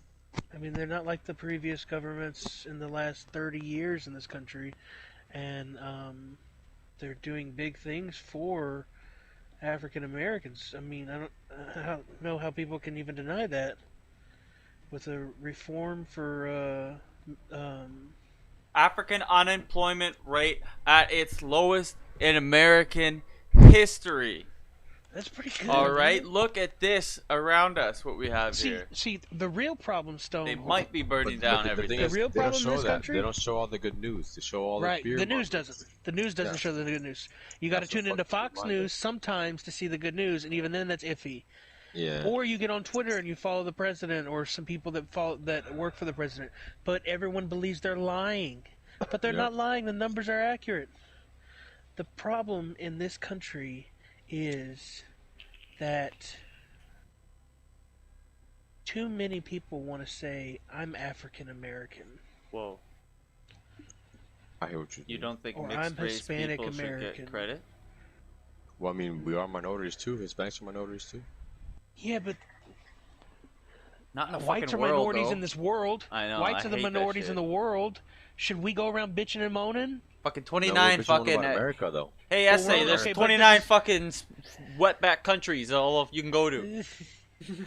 That's my favorite. He's kidding. I'm Portuguese. kidding. I can say that. Yeah. Yeah, but you're right. But I'm saying, like, if the let's say all the Mexicans came to the U.S. and started killing and raping the white people until they died and took over the land, that's fucked up. You know? I think that'd They'd be have cool. to defend their land. They'd have to Insane. defend their land, right? There'd be a war and a fight over the land, Of course, right? that's what I'm saying. But And back then there would be you a wouldn't have winner that and a shit. loser. And the winner And would winners own the land. aren't losers. We know this. But I mean, but if what we're saying is, but that's what we really need to. Sean, I'm not picking on you. This is a really good conversation. We need to determine. What we need to determine is, what are we trying to get? What are we looking Exactly. for? Because if we're looking for an apology, I'm sorry that shit happened to you, man. That sucks. But you know what? My family fucking came from overseas to this country and immigrated correctly. And I'm here because of that. Yeah. Your family was pulled over here and sold into slavery Thank at you some for point the ice somewhere. creams, Genka Haretsu. But- Appreciate that, man. You were sold to Jewish businessmen who owned boats by other Africans as slaves. You were slaves already. You were slaves in your homeland. It's not like we bought you as free men. You were slaves to these people. How that happened? Because they came in and torched and pillared these communities and stole you and locked you up and put you in chains. Yes, your own people did that to you. And then sold you to the white man, the Jew, who had lots and lots of money, and they boated you over to America. That absolutely happened. And that's fucked up. But damn it, that was a long time ago, man. How long are we gonna keep complaining about that shit? This the fact that it's still there's still too much of that shit going. No, like, no, there's still no. little See, it's signs not. of it going on. It's not. It's not the fully gone. slavery. It's Not the slavery. I mean, like just it's not the slavery thing. Inequality. Financially, you're talking about. They didn't get to start off on the same footing as the white man here. Is that what you're saying? Because the white man was funded to overthrow and to come in, and the Spaniards were funded to overthrow and come in and take over new land, and the black men were transported in as slaves. But you know, the Irishman was a slave too, and the Englishmen were slaves, and Romans were slaves, Russians were slaves. There was slaves everywhere. Yes, they are but America was the first country to end slavery. The first. Slavery still exists in Africa. The opportunities I that the would know. black man has had in America since being here are astronomical, but nobody ever wants to focus on the positives. They only want to focus on the negatives. Well, they need to show the positives. They're being. But their that's minds the are being thing; they're never shown going to the do that negative and because trained you to- need to stay in fear. Because the people that rule this country, they're not will black, always rule. they're not gonna give white, up that. they're not Mexican, they're not Portuguese, they're not Puerto Rican, they're not Cuban, they're none of that. They are fucking the cabal. They are the evilest of the evil people, and they will always hold us down. And what they're doing right now is pitting one side against the other and Yep. trying to start a race war. And until we all figure that out and we all see that for what it is, that George Soros is bussing people in again and paying people to be there. And there's a lot of white liberals starting fires over there Oh shit. in Minneapolis. It's crazy as fuck to see all those white people over there starting those fires and stuff. And claiming that they're there to protest. No, you're not. You're not. And last night, the Minneapolis sheriff comes out and says, everyone arrested in Minneapolis 80%. this evening was from out of town. Yeah. Didn't live there. Total arrests so far, 80% have been out-of-towners.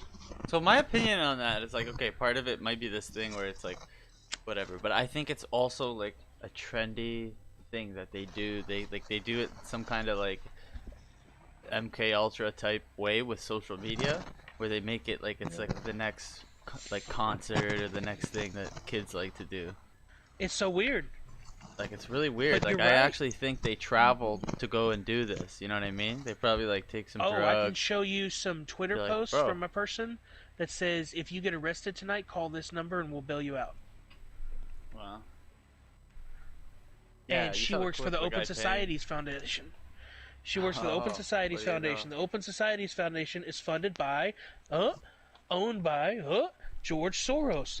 So, that is factual evidence and proof that George Soros is helping fund this fucking thing. He's paying for this shit. He's helping people do this and get away with this shit. It's crazy. It's fucked. Is It's George fucking nobody Soros wants gonna to- fund this game to start up? Oh, I'm so sorry, man. I'm high and talking and hey, is Perfect in the party? No. Oh, Is Ryan in the party? Yeah, Ryan's here. Perfect joined a second, and then I guess he left. Oh, Gonna Stone's game gonna have to down. leave, man. Yeah. Stone's gonna want to Huge, leave and go join Perfect. Uh-oh. Will you play one with us, Stone? Yeah, I played one. Okay. I know how it is, man. I understand. That's the boy. Gotta roll with the homie. Just play one. I get it. I understand. But yeah, that's where we're at right now. We're sitting back and watching, and we're all doing the same thing. If that shit comes to our crib, you know, then it's go time. But Yeah, I'm of not course. gonna. Yeah, I don't but I'm care not if gonna that's do it. anything because it doesn't affect me. Likewise. You know what I'm Exactly how saying? I feel. Exactly. Yeah, because you're not affecting me any at all. I'm still going to work. But I mean, it's legal in North Carolina to run over protesters, so don't get in my way on my way to work, bud. Nice. I hope you have a 'Cause- big truck. Because I got a Some four-wheel people drive kinda- expedition, bro, and I'll fucking Yo, run you the speaking of fuck that, over. Have y'all seen? There's a video of a FedEx truck dragging a dude, a protester, down the Yeah, highway. He that's got a stuck. good one, He got dude. got tangled up in the rear tire. It's and just FedEx kept for me going. from now on, man. That was That's probably- Did you see the guy get fucked up by all those people while he was carrying a sword? Oh yeah, yeah. He was trying to defend his own place. That's fucked up, bro. sword. No, he was I not. gotta get a sword. No, he was not. I've actually. That's what they said. On Twitter he posted. He said, "So yeah, that video that you've seen going around, that's The me. guy in the green shirt. I got my ass kicked.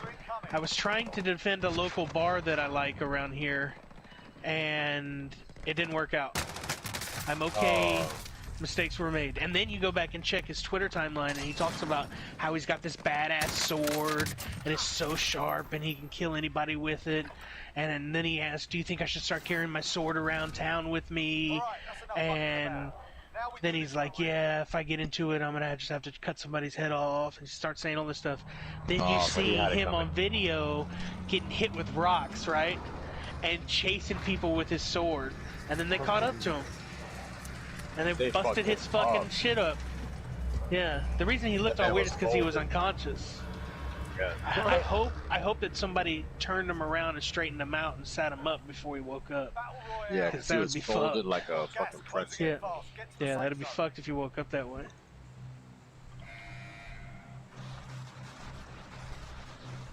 Y'all wanna go? You mark it. Alright, let's go. I guess. What's up, Ryan? What's up, buddy? How you, bud? Pretty good, you? Yeah, good, bud. That's good.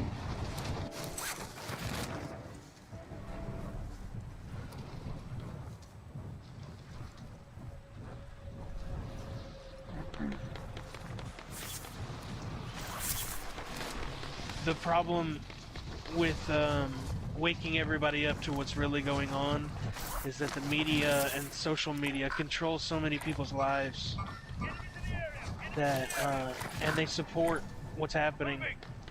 And so until that changes, then we're all fucked. Zombie hordes. I think they're what they're trying to do is evolve the human species into like two separate evolutions. Like you got this like city type of hive. I got people person. above me, Ryan, right here. Yeah, hold on. That they can command. I killed one guy, landed behind him, and like assassinated him, and it's boy got me from behind. Your teammate was sent to the gulag. They'll fight for a chance to redeploy. Talking about zombie hordes. Yeah, buddy.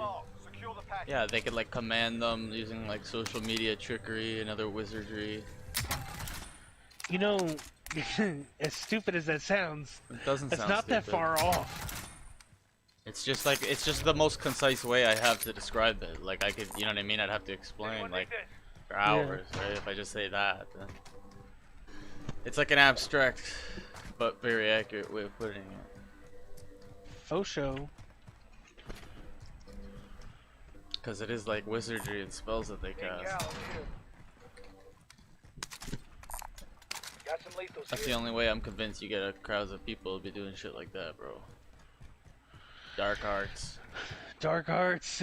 Anything you don't really know is magic, you know? That's I mean, dark that's arts. really what it comes to, right? I'm going for that fucking box. It's an alien species. And I'm ready to get into a fight. Let's go over here. I'm moving. Guy landing in. Oh, I want to going over here. Get my logo. Moving advised. Your teammate got their ass kicked. There are He's landing right on that house I marked. I will buy you back. Is there anyone here? Contract updated. No, but there's people where we have to go now. Or at least one guy. He just landed there. Yeah. There's two. I suck. I downed one. One to the right too. Damn it. Cracked his armor. One shot. They suck, man. I suck a lot. Oh, he Bro. fucking cracked me. He's Going behind the for the car scoop? reviving his boy.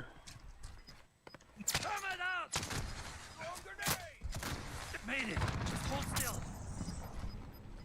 Enemy UAV overhead. Thank you, sir. Eliminated. There's one. See the last one left? Yeah. Just, I think it's two, maybe. Oh, he's one shot right here. One shot. I just fucking cracked him with my shotty. Down. There's more. Target down. Come in. They got the decoy going off, so don't That's trip out. mine. I threw that shit everywhere. Okay. I threw two of them. New objective identified. Real confused the You guys fuck have the out of last them. guy in the other house? I don't know where he Yeah, is. he's still over here, Still, right? he's Yep, still at behind the large. door, behind the house. I got movement. He's right behind the house to the right. I got movement. We can go around. Other side, left side. Got him down. There's more. There's more. Behind the truck, behind the truck. I'm down. I'm safe though. We got another one down. Up to you, Ryan. Got Good him. shit. Good shit, Good shit, Ryan. guys. My shotty, bro. He was reloading, so he We're would have going got me straight if for he the wasn't. going straight for the buyback. Mercy. Where's the box? Hey, yeah, mark it. There you go. No, there's another one back here. Right here, this one. That's what I want. Yeah, I can hit that scavenger on over there. That's in the There's activity over here too. I'd rather buy you back before we get the scavenger so we can have more money for the whole team. Can you hit that? Kind I'm going for the buyback now. Don't grab that scavenger yet. Yeah. I'm going for it, man. It's worth it. I'm gonna hit some dead silence when I get a little closer.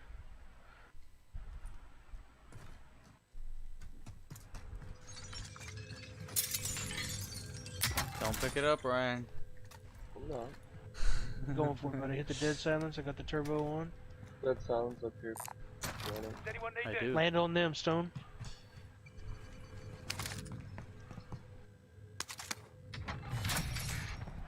Objective Boom. accomplished. All supply boxes found. Ooh, the Good shit, Caldera. Shotgun here. All right, we can buy a loadout now. Yes, sir. Yes. I'm coming to you, I guess.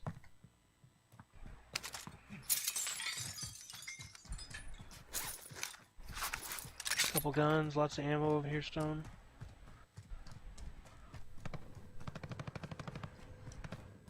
We getting shot at? I don't think that's us. Hey, can somebody buy plates? Alright, money please. Yeah, I can buy plates.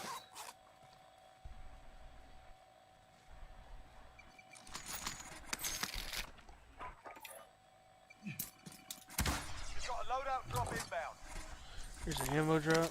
Body armor here. I'm full. If anyone needs more Got me plates, a let me stack, know. I can buy some plates. Yeah, I need plates. Anybody got an extra stack? I have no Here. extra. Five. Only the Five 3 that plates, I okay. have. An extra cash here. 5 plates. I think Oh, Peter 5 just plates? Yeah, That's we okay. all I need, just we bought all you need 5 lots of plates. Here, I'll buy you another one. Need more? Here. Moving. There's 3 plates right here. Can anybody take those 3? Oh, I Body can hold armor one. here. Be advised, there's an enemy team hunting you. Alright. Stone. Take your mic off me. Not bad. Thank you. I'm being tracked. Yep, we're with you. You hit this old building already? Yeah, I did. I landed on there.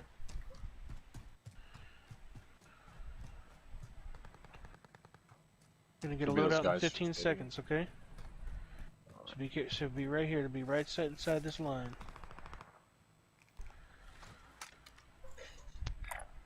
Heading this An enemy right there on the blue marker. You've got a loadout drop inbound. Going for Ghost.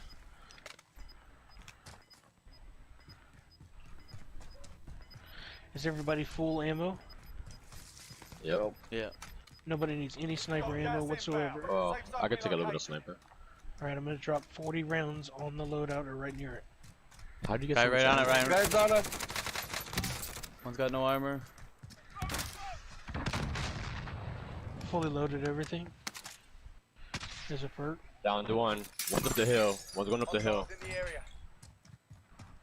Watch that side, Mark bazooka. him. Mark I 'em. downed one behind the loadout. Finished him. He's There's right one down right there. here, bazooka. right here on me. Yep, yep. He's trying to run. One down, I got shot from behind. Fuck, the guy flanking. Yo, I'm weak. I'm gonna die. Fuck. So on top of the roof up there with I. I got the Down. guy team wipe. Oh, fucker, you stole my kill. Fight to earn Yeah, I put a lot of redeployment. damage in him. Alright, I'm gonna go find some money and buy this guy Time for a back. bit of argy-bargy. I got a Sir. gulag still. Yourself sorted. I need You're up a little next. bit more money.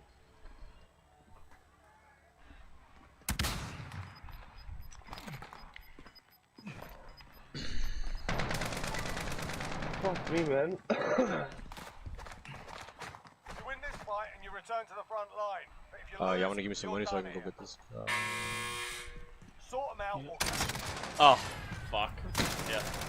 you got roughed up in there. Do you have enough? Yeah. Need Not 700. over yet. Your team can still Oh, fight you we need release. yours +2, man. There's money right here. I got it. If we hurry, man, we should get his gun. No, Nah, I don't where's think the so. buy station at? Yeah. Hey, this vendor's got Straight gear ahead. if needed. Sorry, buddy.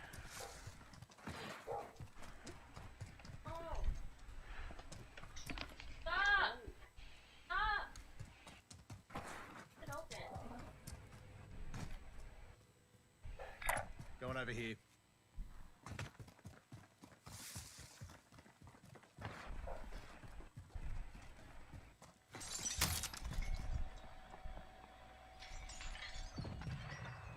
Nothing here.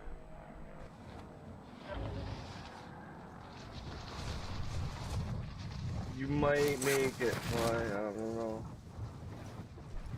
to make us your spot. Oh, you're not even gonna land on it? My stuff's gone, dude. Yeah, it's in this storm.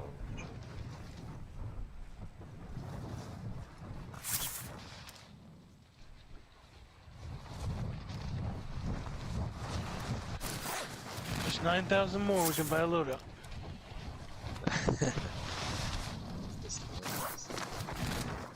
Alright, let's get going, boys. Not looted up here. This place is all looted here. This is not looted over here.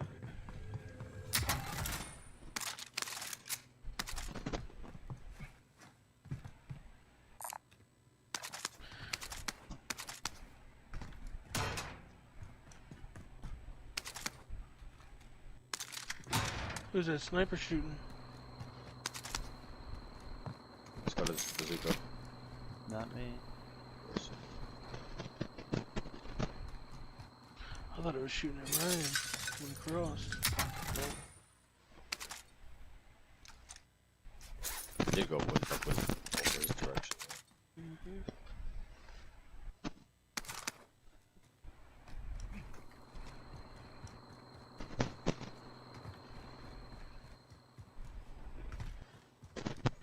So like when you and Balance play together, do y'all just pull your mics out and call each other on the phone and talk over the phone instead?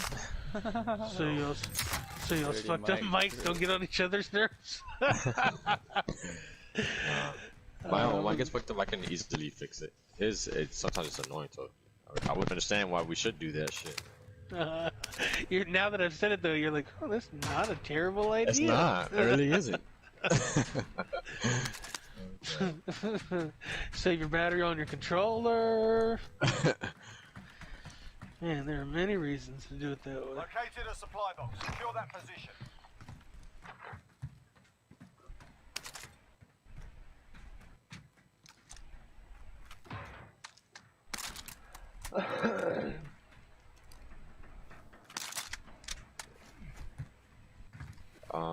The play right there.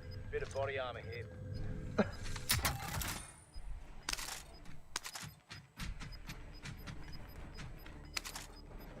There's a flare going off south east 148.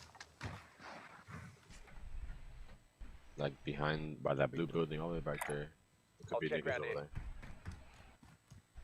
Contract updated. New objective identified.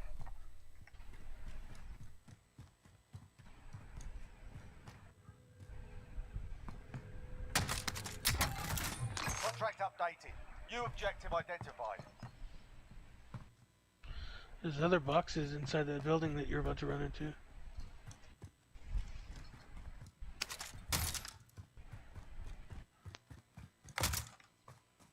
Okay. And the next one, none have been hit. I'll put good use to that, Ryan. You fucking asshole.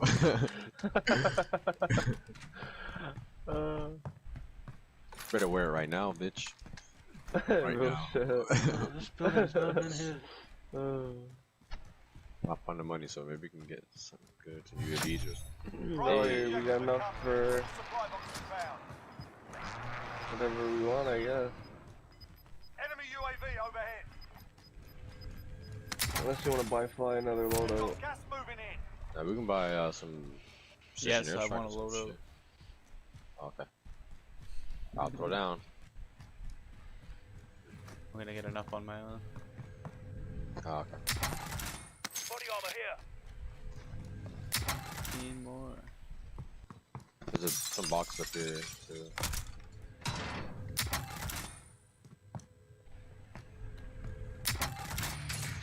I can't pick nothing else. Oh, more money.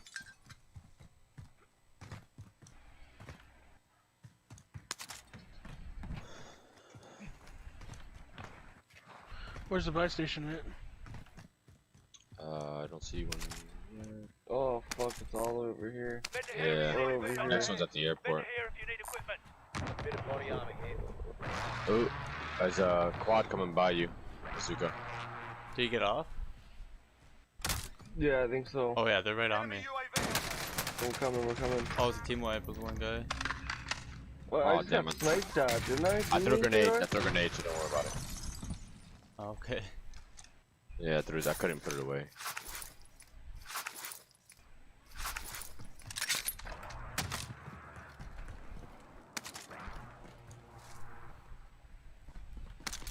We're on the AX-50. Alright. I don't want to go to. Where's the crate? Man, I don't know about that one. I don't want to go to church today. Yeah, that's a rough one, eh? Fuck.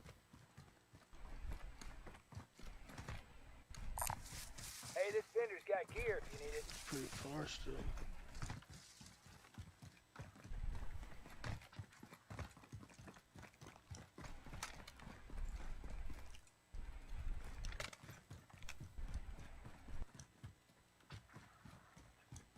You see someone?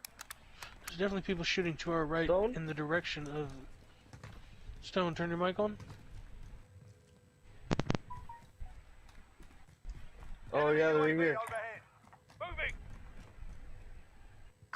Enemy UAV overhead. Enemies in the area.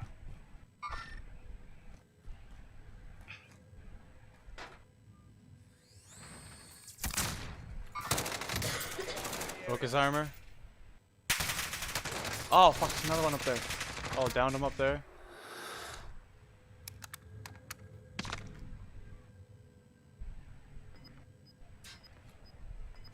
I think he jumped outside, man. I don't know where this guy is. Took all my money and all my shit right there. Gas inbound. Safe zone relocated. Your teammates in the gulag. One's down on the If they roof. survive, they can redeploy. He's on that roof. Hostiles in the area. Teammate has been cleared for I'm redeployment. coming back. Someone just got revived underneath me, or maybe Yeah, that I was heard you. that. No, I heard that. Yeah, no, that was a revive. Right in front of us. Yo, get out of my way, fucking bitch. How's that guy not dead, I got bro? him, I got him. What the fuck? Because you were trying to steal my kill, so Destiny had to fucking stop you. This guy right yeah, above I me. died. Fuck, Stone. Right here. Oh, bad jump. Bad move. Stupid. Top of the airplane, there's another team. Oh shit. Downed him up here, up on the fucking roof. Found an aid Where? station. Oh shit, this bitch is crawling with fuckers. I didn't mean to mark that. Sorry guys.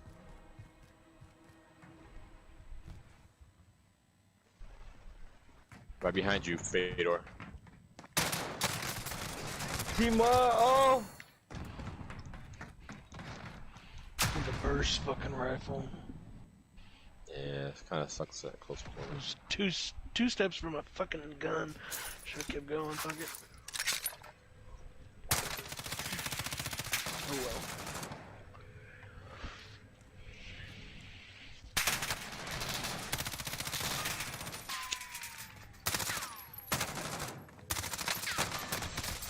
Fuck. Rock in a hard place. I kept getting fucking stuck. Yeah. Yeah, everybody was at the fucking airport trying to catch a flight. Holy fuck. 2 rounds until you fight, and that bitch is closing right now. You're gonna get out. No, Oh, no, he's you're got not. a fight. He's got an opponent.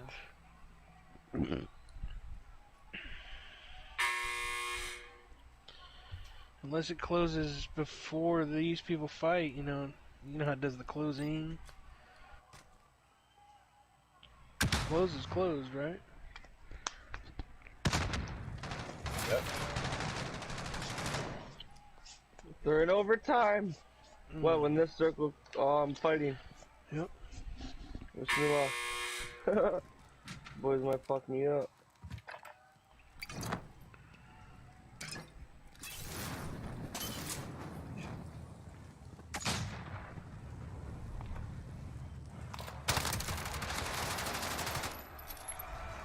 Damn.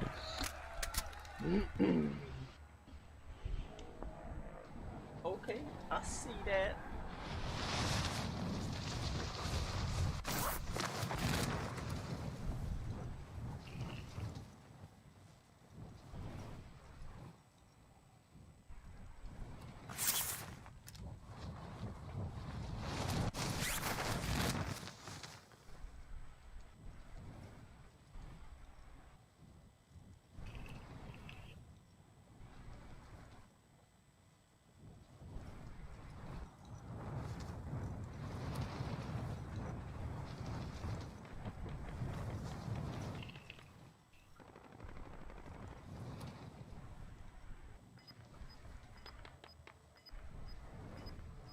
Fuck, they're everywhere down there.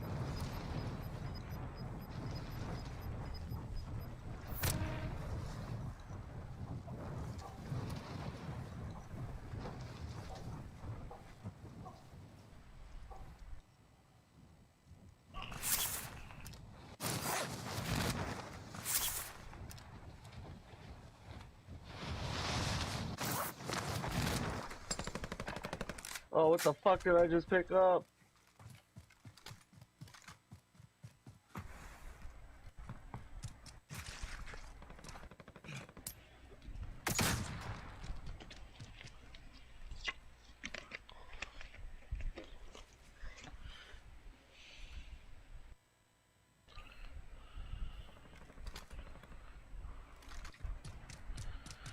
Dude, don't search for the fight.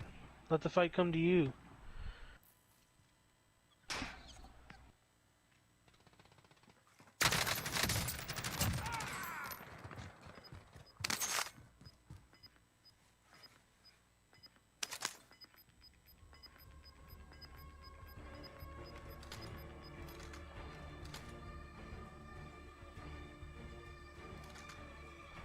Nine enemies are still active. Hunt them down.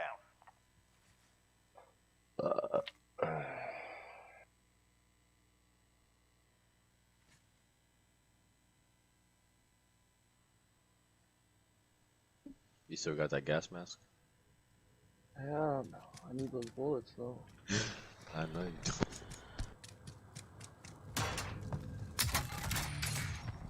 Oh, there it is. Damn, what a fucking room. You got that gas mask? No, but I don't need those bullets. Yeah, you do. Here, have 60 bullets and a gas mask. Talk about speaking that shit into existence. Are you People gonna have freak that out when dub or Facebook what? has shit on there after they said something about it. That's scary right there. That's real time AI. Holy shit.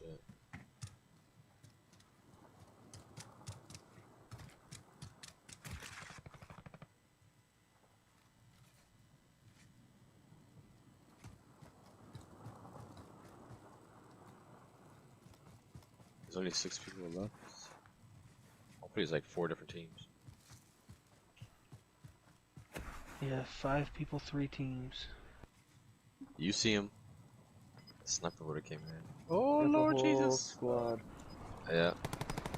Oh no, you good, you good. Remain. Let's get it done.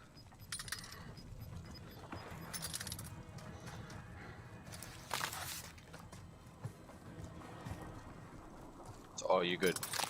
There's 3 coming up or 2, and there's 1 sniping to your top left. Up there.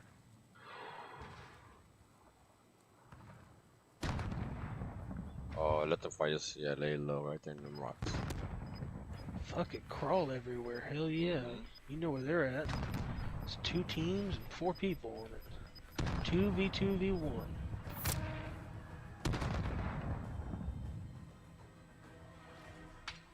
See, right there. Oh, Oh, God. they seen me. What a bitch. Yeah, you got third though, good shit. Oh, he was doing the same thing. I tried. Alright, guys. Easy, brother. Perfect Later, season. dude. Oh, he's not on. Oh, we got off. Look at that, you get to stay. Hey! Let's go double. Hey, listen to the He's like, fuck all of that. I'd rather play quads and duos. What's that? I'm ready whenever, though. I just sit right back the fuck up.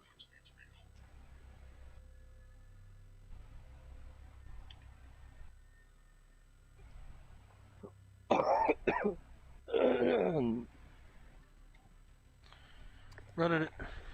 Running it.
yourselves a proper warm-up. We'll be deploying soon.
Need this? Battle Royale. Gas is closing on your position. Suggest you get moving.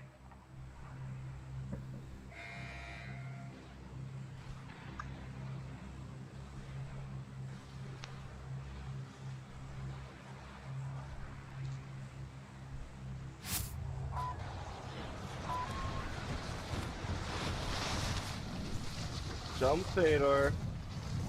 Fedor, jump. Moving up there.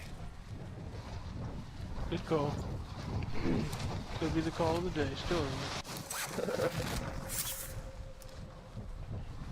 right here with you.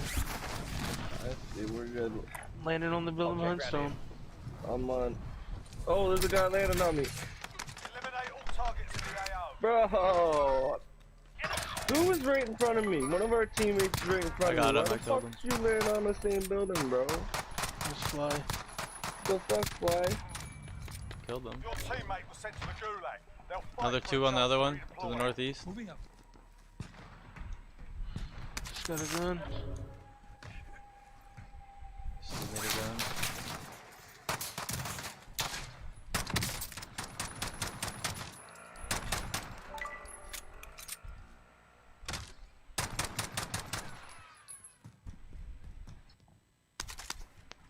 Teammate has been cleared for redeployment. Land on me if you can, SMG here. by the scavenger.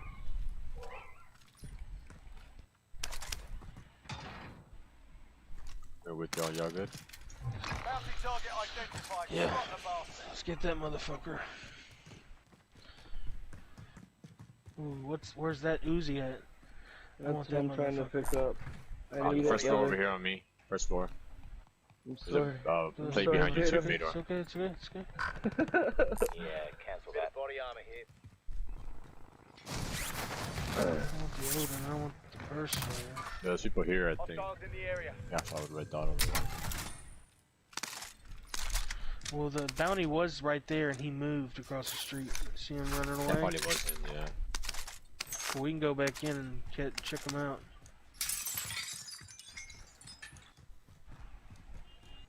I still hear a box. Yeah, me too. But it's on the other side. It's right here on me. He didn't even loot this shit.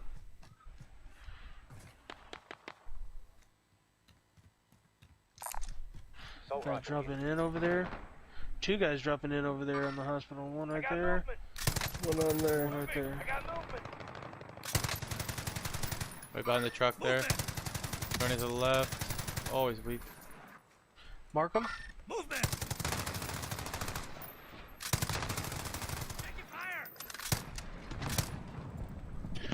What up? He went inside, he went inside. T-Jizzle. TJ. Enemy soldier incoming. What's up? Enemy soldier dropping in up there. Movement. Oh, you know. Chilling out, Max. Relaxing out, cool. Are they protesting in Canada too, like everywhere in the United States? Yeah, There's but a not little for thing your going on, but situation. yeah, we got our own shit. Oh shit. Yeah, another fake bullshit. Paid for. Shit's getting crazy here, bro. Ooh, they're right inside that room. They're inside here with I don't me. know how I escaped. Right here, right here, right here. Outside the door, right on you. Hostiles in the area. I don't know where he's at. He's on the bushes somewhere. He's sitting right here behind this fucking tree like a piece Mark of him. shit. There Right he here, is. I'm trying. There you go. Wow. Three of us down. He's weak. Somebody dropped on me from top. I got movement. This place is clean. It could be close. Fucking trying to get the kill. Jeez. Surviving earns some redeployment. Your teammate has Yeah, everybody's in the fucking blue. There's like 15 people in here. Team wipe. Zuka cut me. We need you, my friend. Get up. There's people on our roof.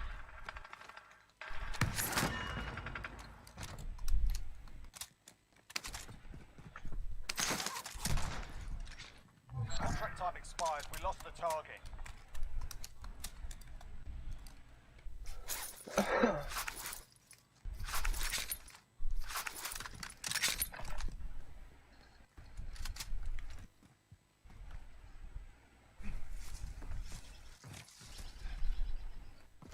Teammate has been cleared for redeployment.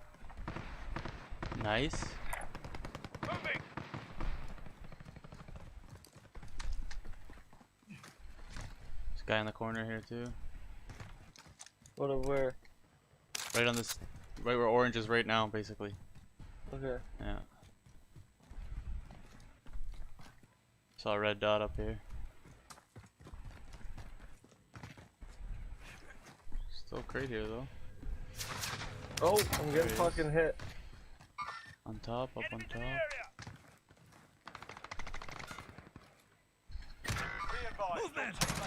Shot me through the wall, man.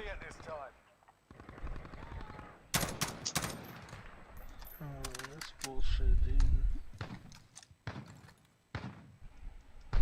Want to bail and go find another buy? Probably be the best.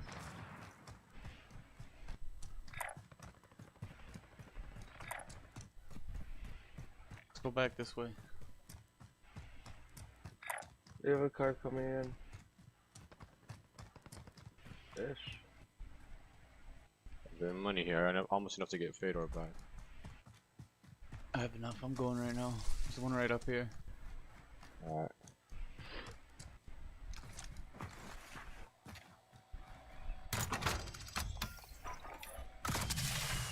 Any guns there, Fly? No.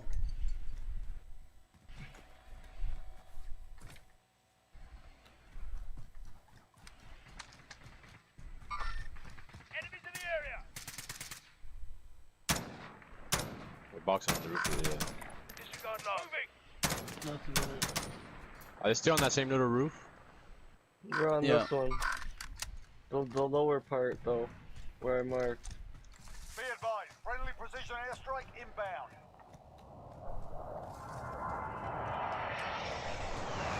All the bodies are just blue. Oh, we can get a loadout. Yeah, we can. I wanna go back to the other. Drop it, That'll boys. be here you go. I'm money. Oh, I'll go do this.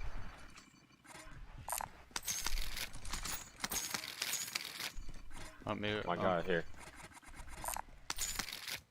Where you want to go back up to that one? Yeah, it's the closest one.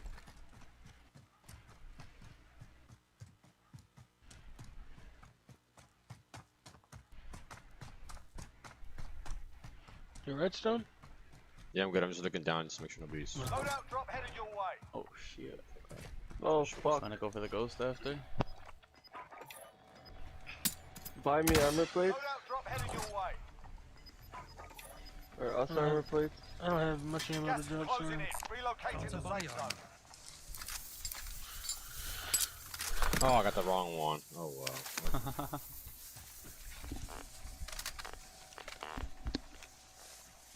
Can I have one of those Here, plates there? Yeah. I'm decent Body though. armor here. Yo, they're still on the fucking top, boys. I'm fucking sick of this. Kill that fucking piece of shit. Oh, I hit him hard. I don't see him. I know, I busted armor. They ran They're inside right, now. they run inside that window there on the lower part. Copy. I'm running for this loadout, I think. I don't know, it's right there. Somebody jumped down. They're right there. Hostiles in the Yeah, area. he's right behind the truck. I hit him. He's coming for the loadout. He's got And a there's loadout one more. there as well. His teammate's in the building, by the way. In this building. His loadout, their loadout's closer to us. So, Want to go for it? close up. Ryan's already there. Theirs is closer to us. There's a guy behind that truck right beside ours. He ran back inside. Did he? I saw him. Yeah. I Ran watched to him the from right, hill. yeah. There's two in there. There's one on the catwalk. I think. There's one on this roof too. Hostiles in the area.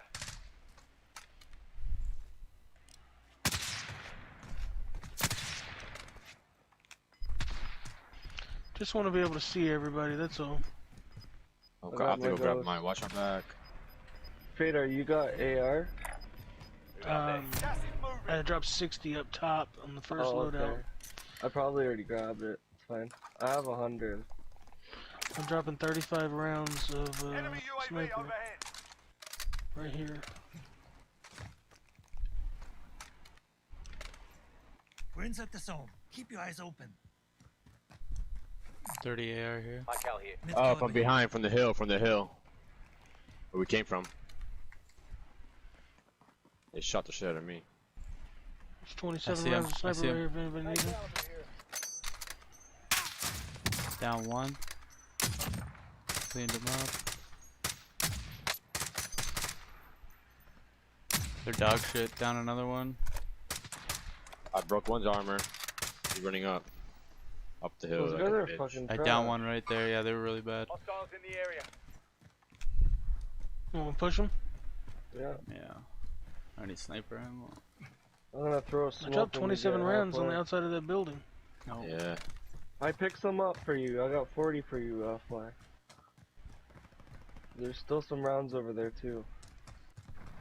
Watch it, Fader. That wasn't all of There's them. one, He ran yeah. up to the backside.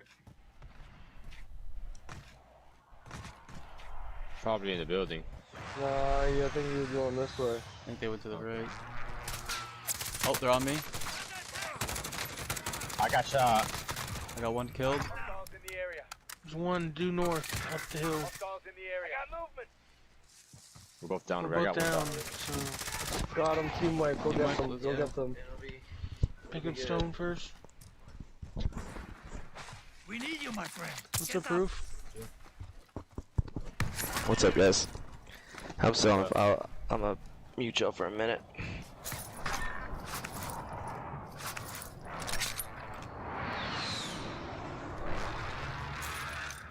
Take any extra. Anybody got a plate? I'll plate on these plates. Enemy UAV overhead. Yeah. I dropped two. Oh. One for you, one I for got one Fader. extra. There you go. Thank you. Sorry. Anybody need a satchel? Nope. I heard shots coming from this way. Enemies in the area. Someone's sniping. I picked up an airstrike. There's a guy. Yeah, so did I. They had a couple. They're right there, my purple marker. Yep, you just went down between those buildings. I got movement.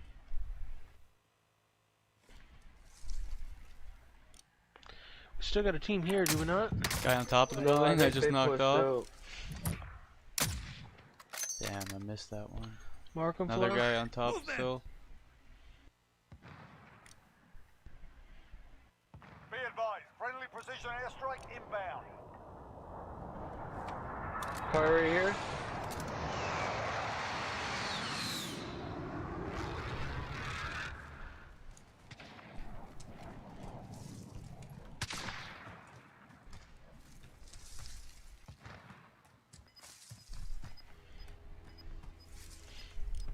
The car's coming back. Truck is coming. It's coming back.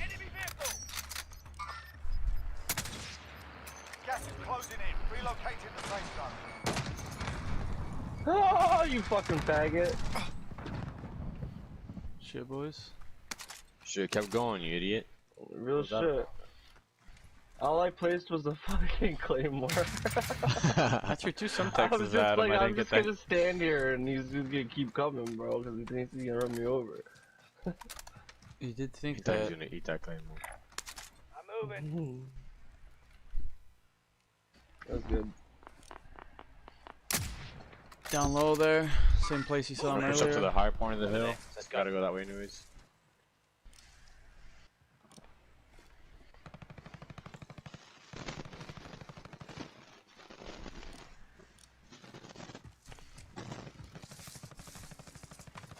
Yeah, I see him on the roof.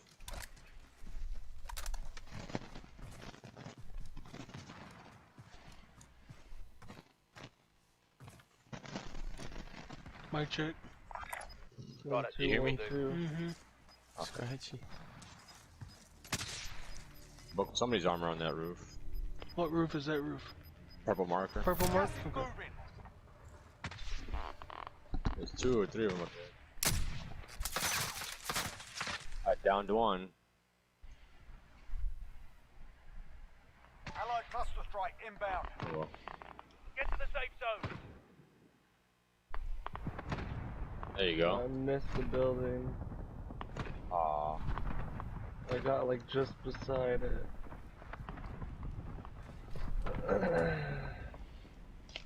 They're going down the stairs now. Oh, they're jumping off, flying to the right.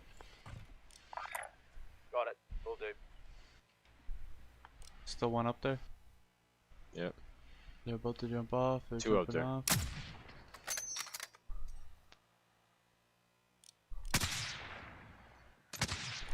Oh, fuck 'em.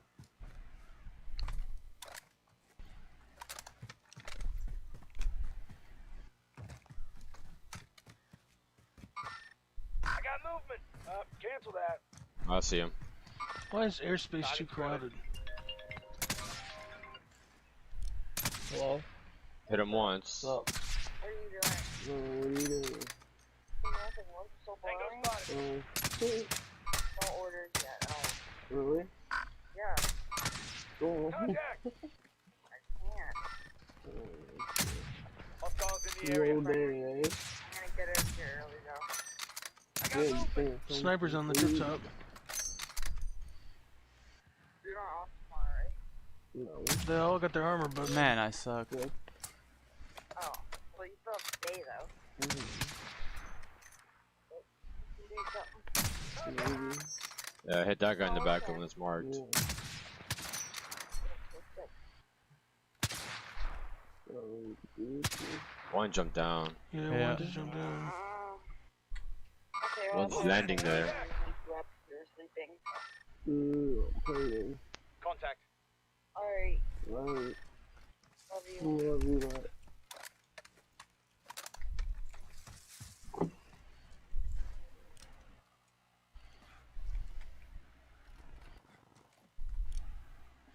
This keeps telling me the airspace is too crowded for me to do my thing. That's Bro, fucked, man. that's a glitch. Yeah, that should be happening. Sometimes I can't even throw my UAV up. But that's what How do I fix it? you gotta wait until it lets you. You Or just- sometimes you Drop gotta it and wait, pick it up or- again. yeah, How do you I'm drop thinking it? that I don't know. You gotta pick something, Nice. you gotta pick something up like a dead silence, and then that's the only way. No. they're on the roof still. Car over there, across. Moving in. New safe zone located. Hostiles in the area. Yeah, I think they picked that guy up by now. We gotta go across. You wanna just get Let's go, across? Yeah, watch our left too for those other two. They'll probably cross. Yeah, vehicle all the way down there.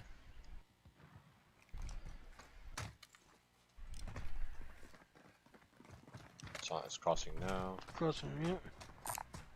Enemy vehicle. Enemy UAV overhead.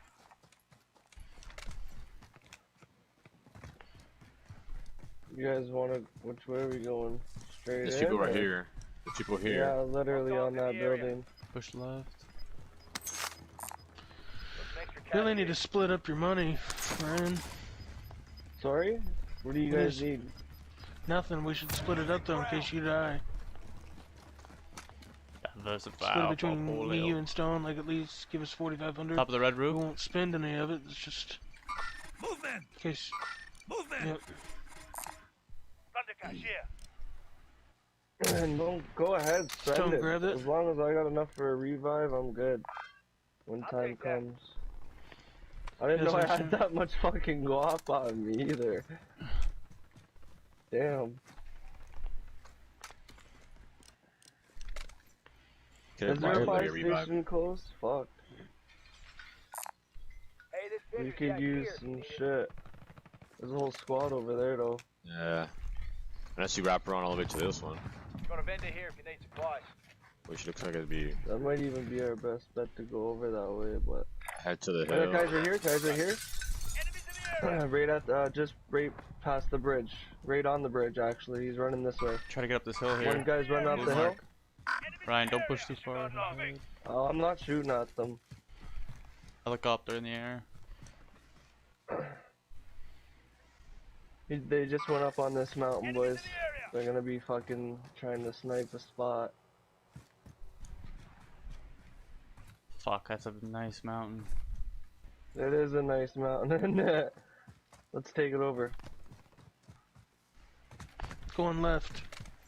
I think we gotta go Me right. and Zuka are going right. I don't know if you can get up on the left. Shit. We're already up here. Damn, no go. Enemy UAV overhead. Fighting's done. The area's cleared out. Watch your back, Gas is there's moving up in. here. New safe zone located. Got one on the dot right here. Yeah, they're Close hot. to me. Right in front. Down low, maybe. Got a loadout Oh, he drop might have been inbound. dropping in. I don't see this guy. 4 loadouts just dropped near us. Here's a cluster strike.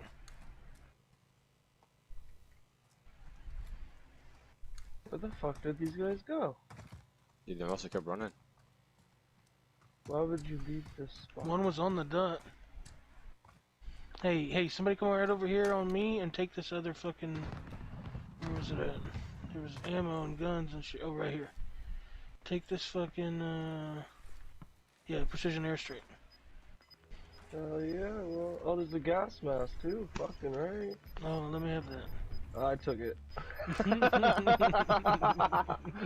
It was on the lower part. Hey, I just got an ammunitions box. Does anybody need ammo?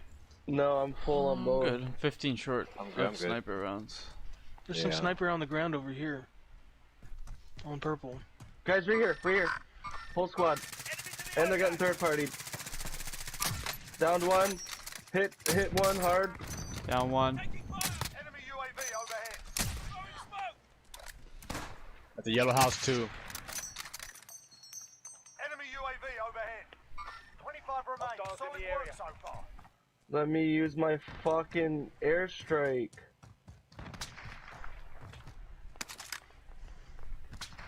I downed one. There's one right in the truck. Finished him. Allied cluster strike inbound. I downed one right into the bus. He's in the bus. Right here on me. Right in front of me. He just threw C4. Airstrike. It's okay, I killed the guy that placed it. I don't think it'll hurt us. Yes, it will. Oh, it got me. Cluster. Wow, no way, how? I killed this guy, bro. Safe zone relocated. Shit still drops. Get to that buy station. Did we bought someone back? Get to that buy station if you can, boys. Oh, I'm getting ripped from across. Fader's gonna try to go get the res. Oh no. Help me! Give me fucking... Get it back, Can't. get it back, boys. I gotta reload. Push back. Oh. Come on, boys! How do we not get Which that guy one, down? bro? Oh, behind us Behind too, man. They're all around us. I know. I can't see all that. I'm just yelling at you because I'm dying. 25 remaining. You're right. Should've went back for Ryan. Should've went back We for should have Ryan. cleared that guy. At least cleared that guy, man. I had him so weak on the car. He had one of those shields. All my rounds were just fucking the shield up. None of them were ever hitting him. I fucked that up. Sorry, boys. That was actually my fault, cause when I downed the guy on the bus, I was gonna rush him to kill him, bro, but he had a self-revive, threw the airstrike at me, bro, I killed him, and I guess I wasn't the last one in his squad. I wouldn't have went down if I didn't rush that fucking guy. Alright, everybody good? Everybody ready? Fucking right, bud? Yeah. Send it! Fucking full sender, huh? Yeah, I gotta get as many games in today, you know? Yeah. I ain't working today, so I like TJ, proof, are y'all on?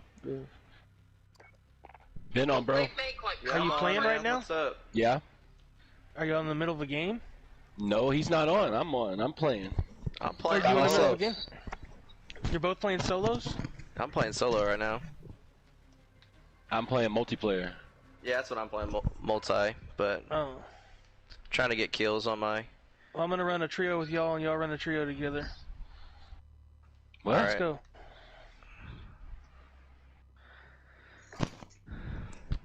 Later I gotta let you go, Mom. dudes. Bazooka, why'd you leave? Radar.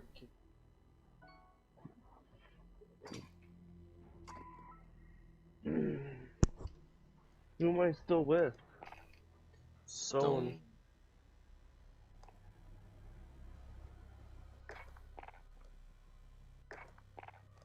I can't see friends list. I'm gonna join on you. Fly, join on Fly. Shit's glitched. Proof left. Oh yeah, they're going to play trio. Forgot. I'm playing one more, then I'm gonna go smoke a blunt.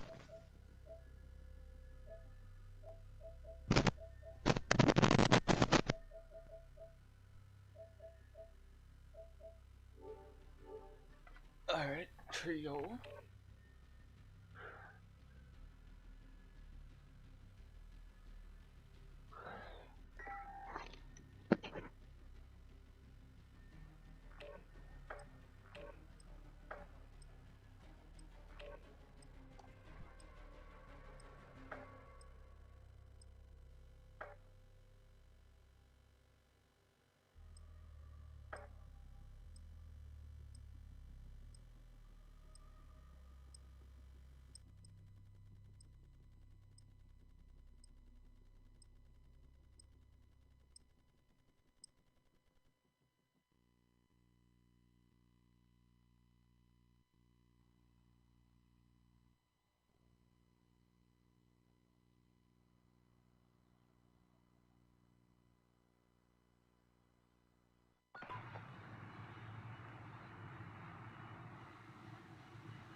We're holding for deployment. Now's a good time to warm up.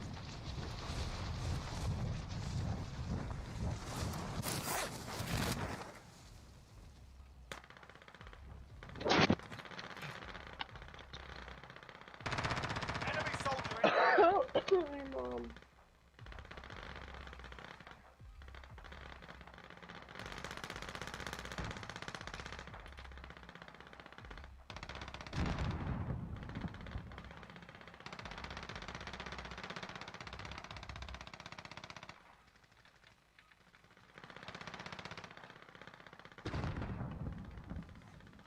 Hostile dropping into the area. Watch the skies. Enough practice. Time for the real thing.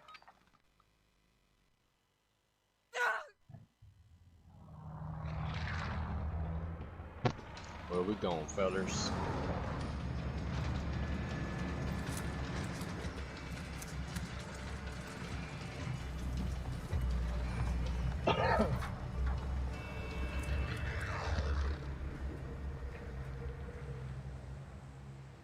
Battle Royale.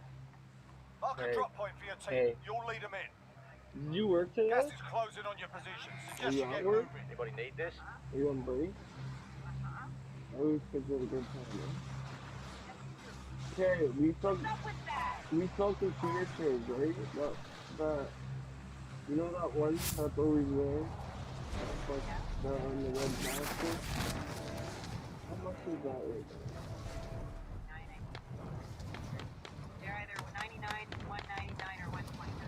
Well, it's $1.99 online.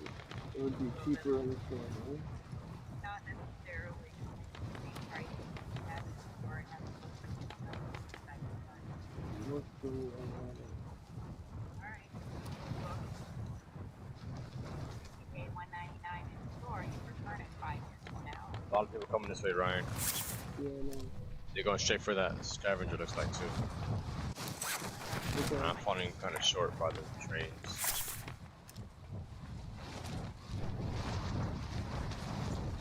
Sorry? What? Okay, yeah, sounds good. Alright, I'll go. Eliminate all targets in the AO. Bye.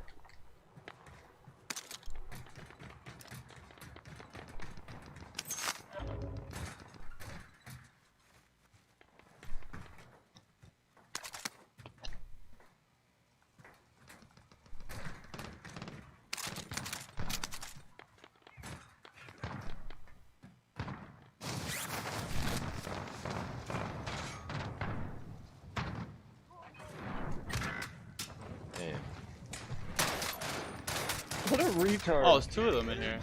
Fuck. What a retard. He flamed, and then his buddy went in. Died. So I thought that was him. No, I thought that was him that went into the flame. I thought he died. Going in, guys. I killed one, there's 2 more left in that house that I was on. Oh, they got me too. You're just sitting there waiting. You're at the door. To the gulag. If you survive, you earn your freedom. Fight's kicking off. You're up next, mate. Get ready. You win this fight and you return to the front line. But if you lose, you're done here. Hey, what Time are to you earn your up freedom, to? soldier. Probably like. Engage must not be Oh, short. shit. Stand by for redeployment.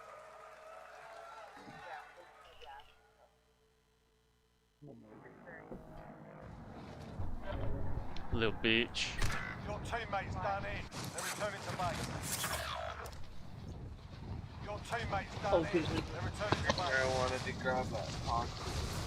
You're all that's left. Get it done. I'm gonna go smoke. No, dude. No, like, I mean, I have.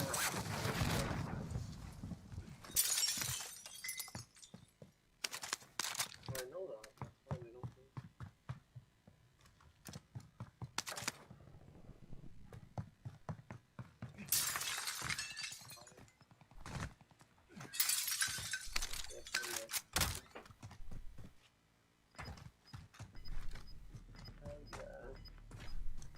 That's just, that's like 4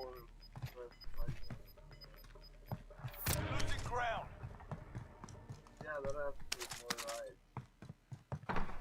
Unless, yeah, unless my mom's off.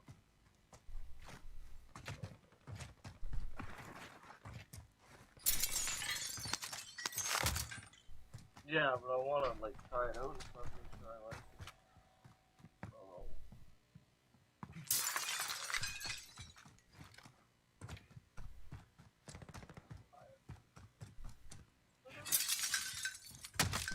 I love you.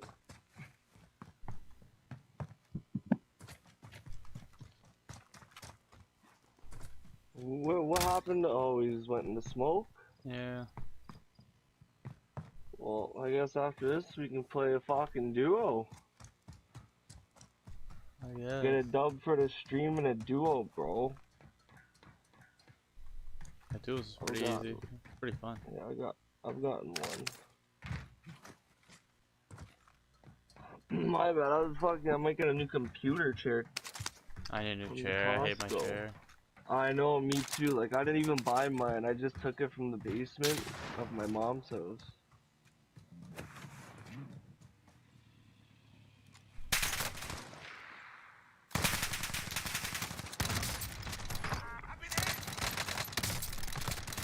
Where you going, you fucking faggot?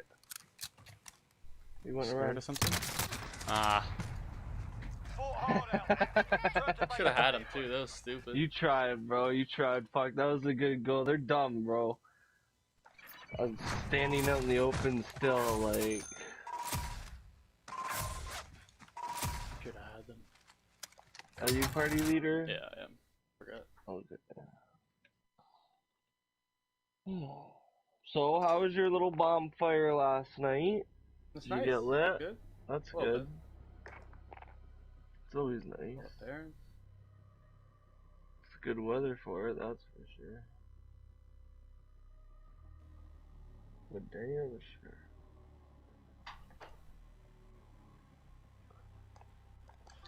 Yo. Yo, what up? Yeah, I got one more on the way, or I can run it up. Nah, you can come. It's only us two right now, bro. I bet.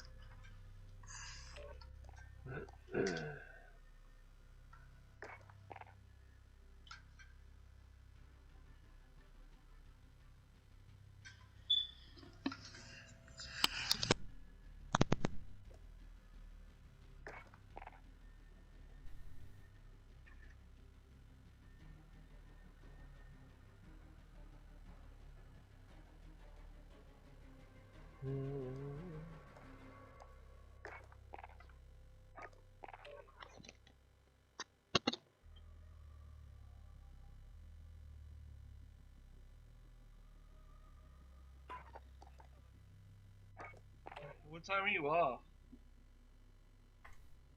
Do you have $200? Could you buy that chair for me, bring it to me, and I'll pay you for it? Just because Taylor's off at 7, so we wouldn't even be able to make it there because we close at 5, right? I know, right?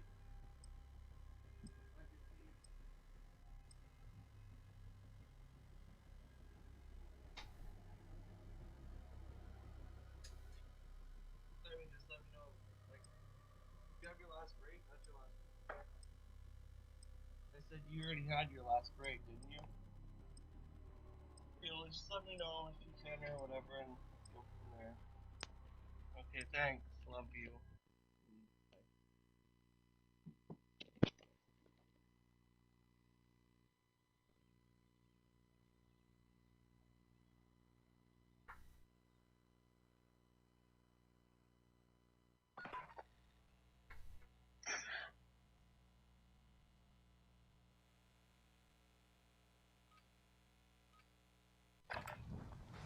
Check your gear and weapons. Planes are making ready for deployment.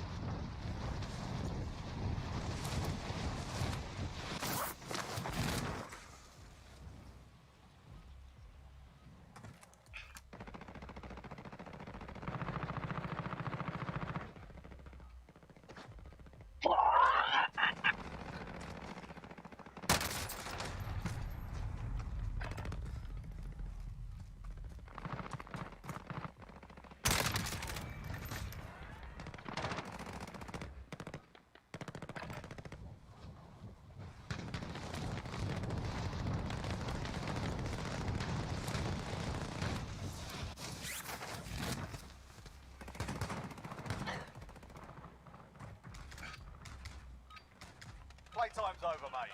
You're going to the war zone. Alright.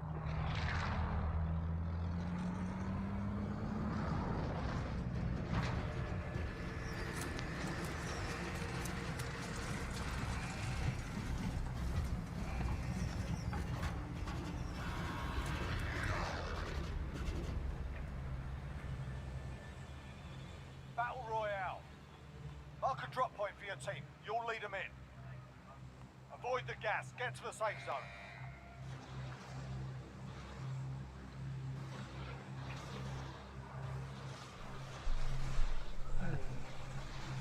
Market fly, lay low. Hothead. What? Let's go, fuck it, let's go up here. Does anyone want this? We dropped there! End of here if you need equipment. I'm going to the police station. Why is your mic so low? Mine? Why? Maybe that's me. Sure it's not you? I think that's it.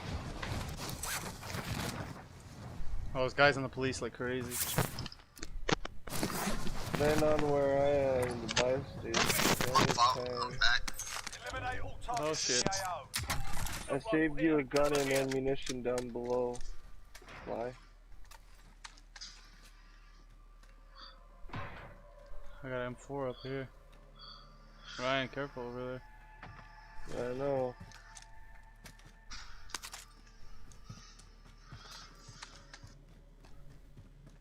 They're all in the police station, no?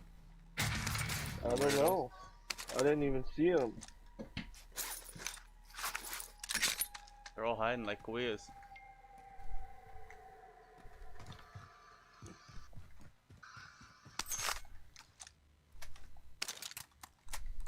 Assault rifle.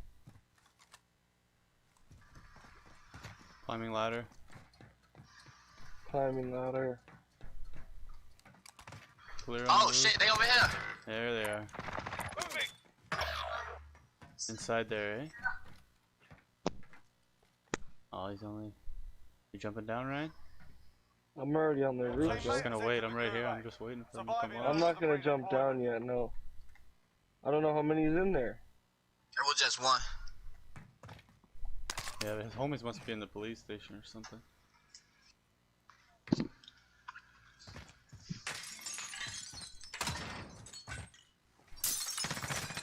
Behind us. Downed him.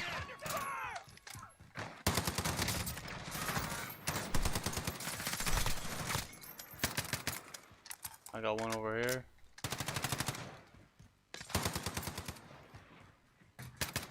It's a decoy, it's a decoy. I know. He's coming right from this way, He got me, one shot. He's not a one shot. He one shot me. No, Oh, I he say he one shot one-shotted me. you. Yeah. He's right behind. He's trying to finish me. Teammate has been cleared for redeployment. Fuck, he's weak. Got him. We need you, my friend. Nice shit. Get up. Was it a team wipe? Yeah, Had it been. that was a team wipe, yeah. Good shit. Come for you just now. Oh, yes, he's back. Beauty. Perfect. You want this satchel? Fly? I'll take it. I'll take that. Oh, this bitch purple. That's a cool color.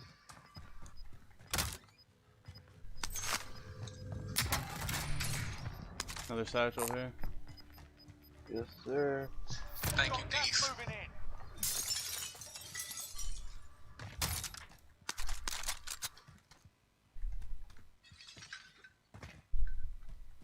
Damn, didn't Oh, you just you offer wanted- me a saddle? You wanted that, bro? No, my bad. My fucking bad. Nah, you I'm good. not paying attention. Yeah, my bad. How you offering them out and you ain't even had one yet? I didn't hear you. I think there's someone in this bus. Yeah, right here. Right here, guys. Yep, I see him. One just ran up the hill. Ooh, I broke his armor. Yeah, look One at shot broke his armor. We're inside the zone. Keep your eyes open.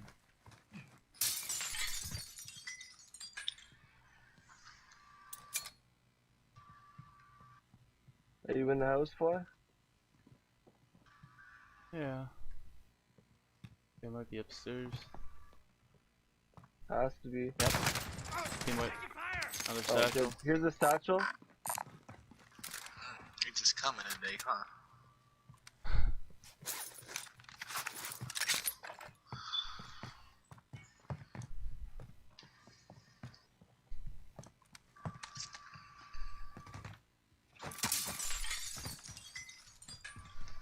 I ain't ran across shit yet. Almost at a loadout. Gotta check these bunkers up here.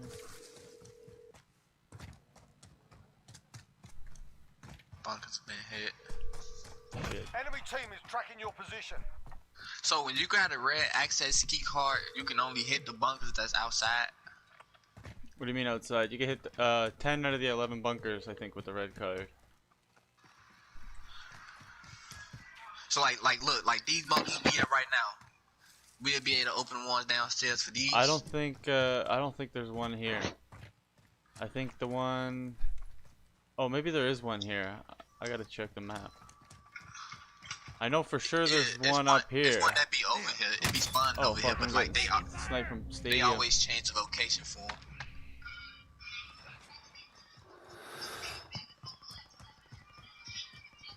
Man, I got ripped from that direction. Oh, I didn't even realize I had a bounty. My mom bought it for me. It was Oh. so it's only 203. Only what? Only 203. Okay. So I'm gonna send her the money now. If you can send me 100 whenever you can, that's fine. Or even when you get home, it's fine. Okay, well my volume's shit, so I'll talk to you later. I'll send it back. Okay. Oh, yeah, that's fine. Alright, I love you. Bye.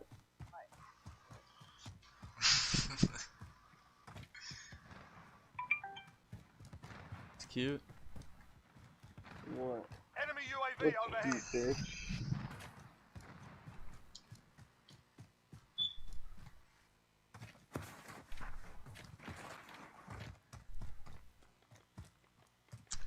The ops are here. I'm coming. Fuck off. The ops on you. Yeah. Oh, he's sniping. Ooh.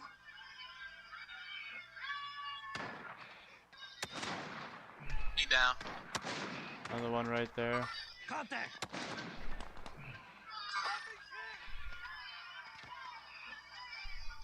You want to finish fly? Go Yeah, get he's him. coming Go get around, fly. I think. Get him. Right here, right here, right here. Oh my god, I got a laser beam, fam. Welcome to the Gulag. If you survive, you earn your freedom.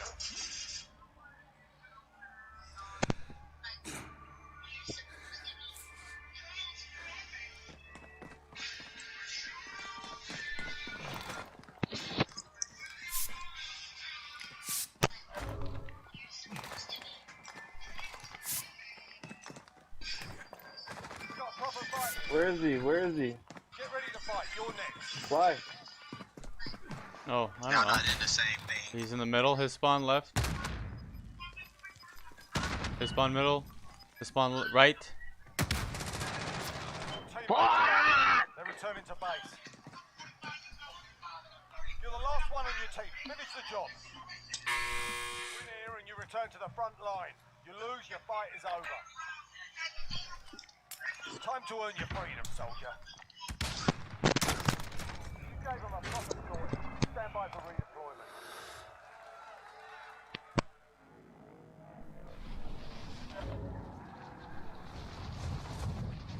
Alright, let's see how it goes.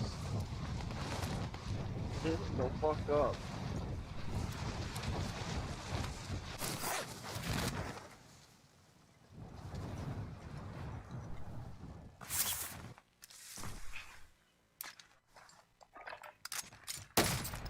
Oops.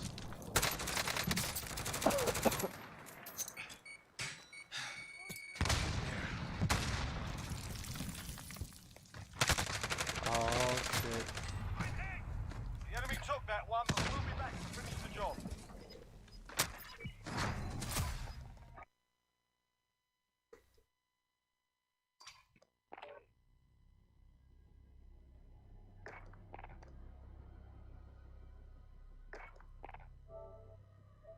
That was fucking trash, boys. I don't want to fucking see shit like that again, eh? Right. Just kidding, bro.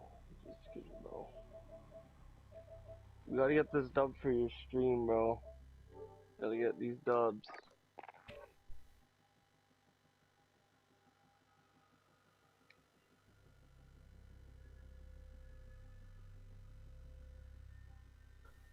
Brutal. Fucking brutal, man. You know what the brutal part is? I fucking play with my stepdad and his two trash friends that never played this game before, and I got us the dub. There you go, man. I had like 15 kills, they had like 3 kills each. It's crazy.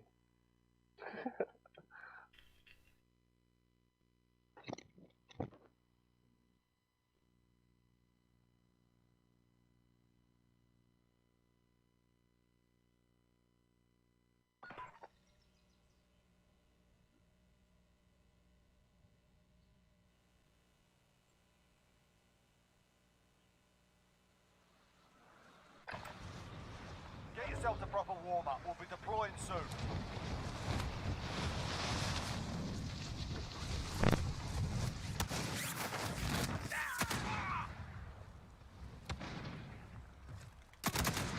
Enemy dropping into the AO.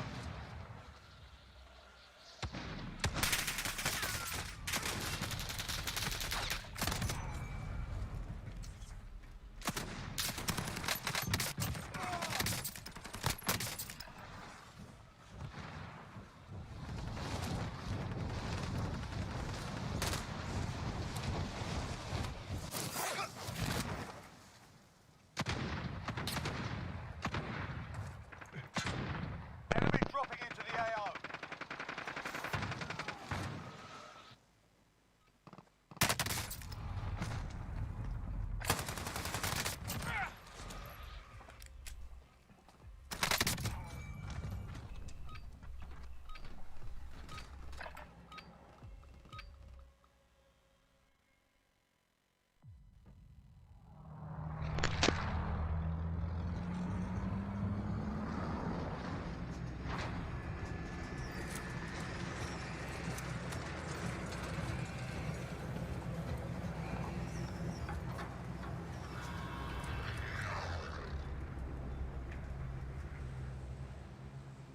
Battle Royale. Gas is closing on your position. Suggest you get moving.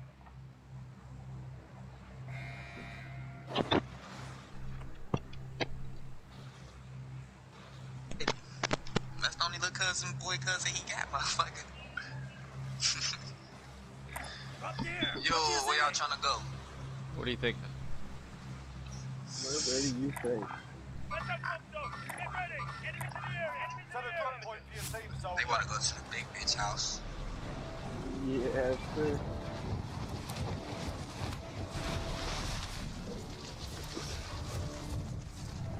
I need to go out there and go steal some shit.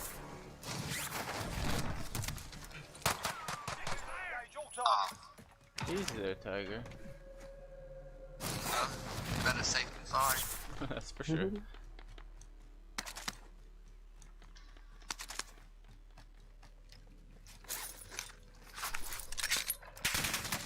Ooh, we're getting blasted from that next one.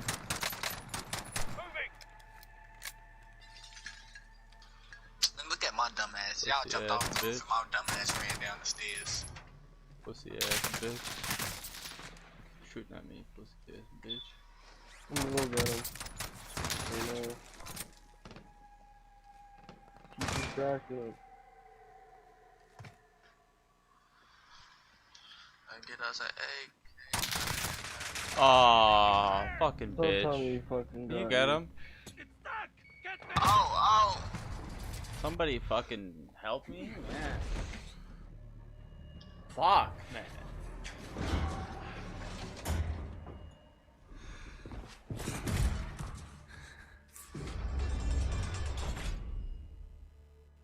Welcome to the Gulag.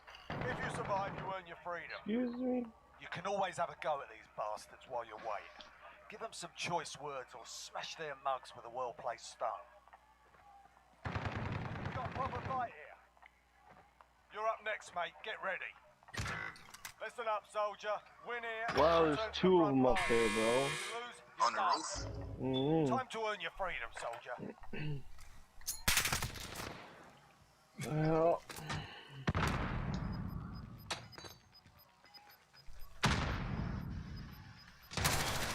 Their ass. Stand by for redeployment.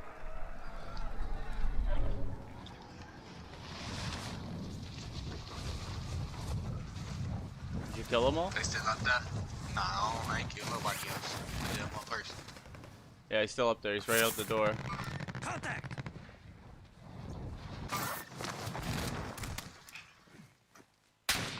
Oh, there's two. There's two. You can come up behind him. Oh, never mind. There's three of them.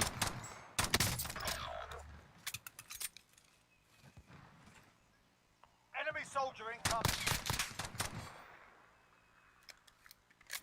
Your teammate's done in. They're returning to base.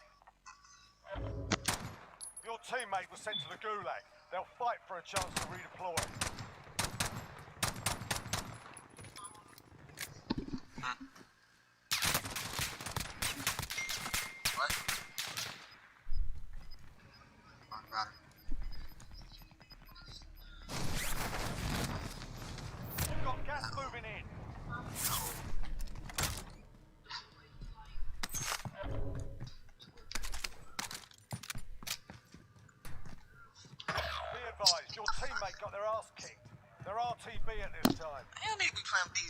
He is, on your Jack. shoulders. Finish the mission.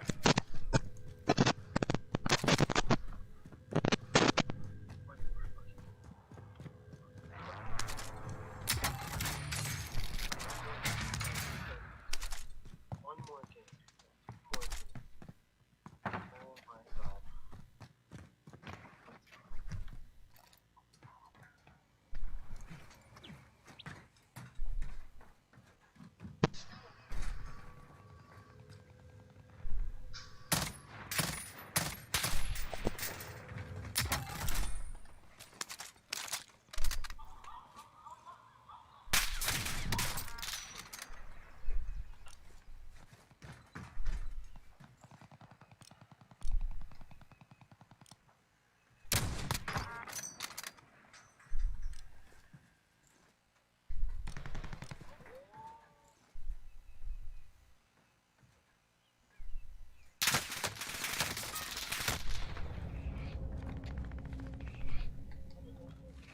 Enemy UAV overhead.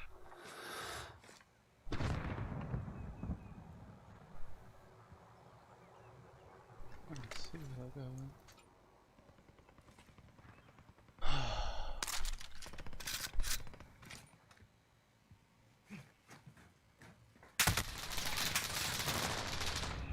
Oh, he's down low.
We lost that one. We'll come back stronger next time.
Grab some target practice while you can. We're deploying soon.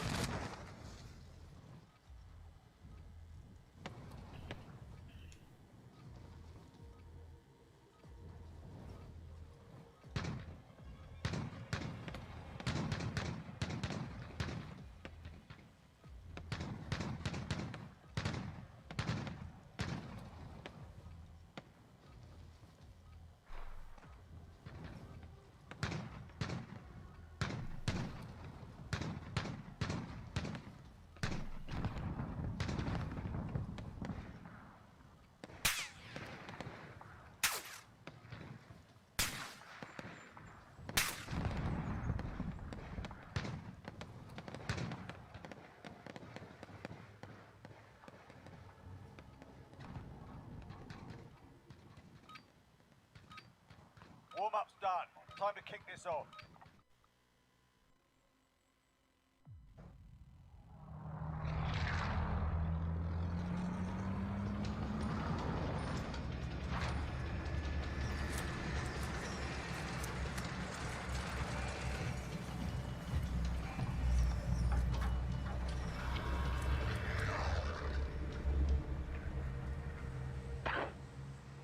Battle Royale.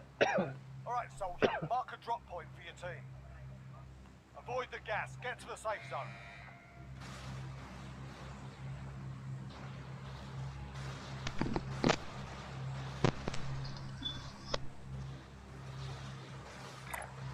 We can drop down to the area. Oh, fuck that bitch, but she don't want dog. Challenge of what enough happens, big dog.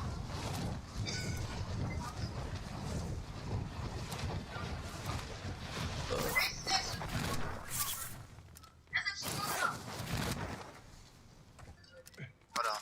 Eliminate all targets in the AO. I'll be the pilot. What? Shit.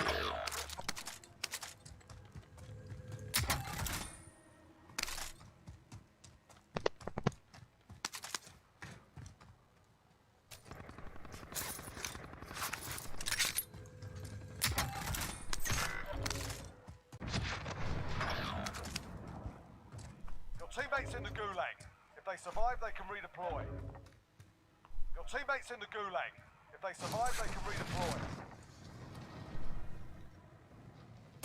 Be advised, your teammate got their ass kicked. They're RTB at this time.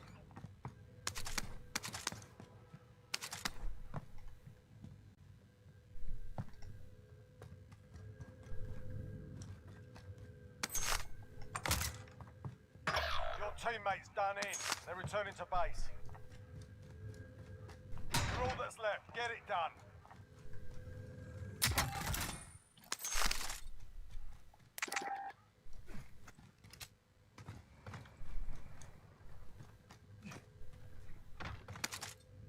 Just got fucked.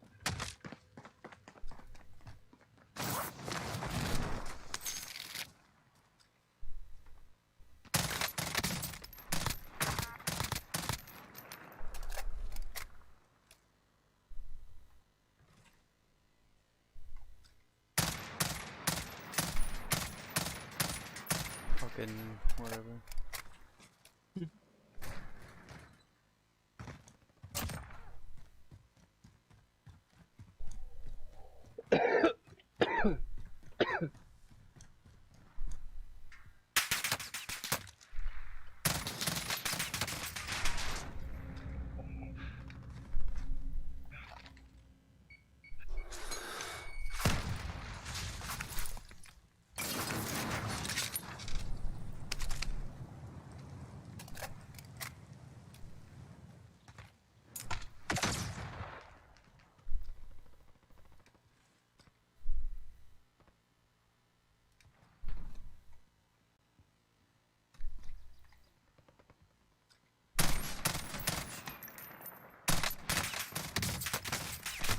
fuck?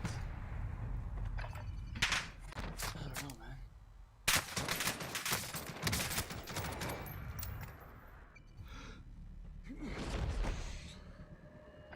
Welcome to the Gulag. If you survive, you earn your freedom.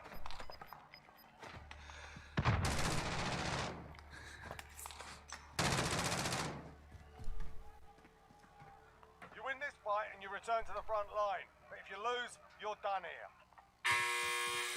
Time to earn your freedom, soldier.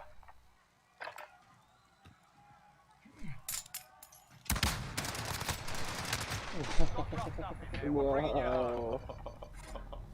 Learn from the loss. Practice the proper texture. That's amazing. Alright, I'm gonna grab a bite. Yeah, brother, sounds good. Alright, I'll catch you guys later. Yeah.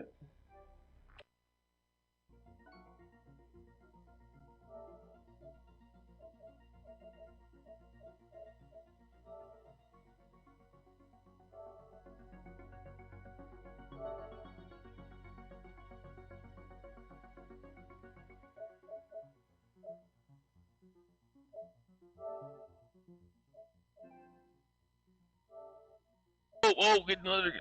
See, gets the fence. Ooh. Hang on, man. Hang on. What up, Fly? What up, Quiz?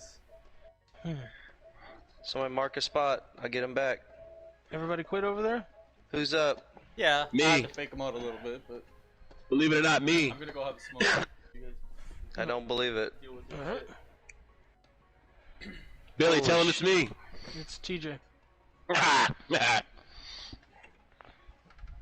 I'm landing on loadout too, just so you know. Fuck, that's far, bro. I There's got fucking to. people over there, bro. I'm coming One back dude. to you.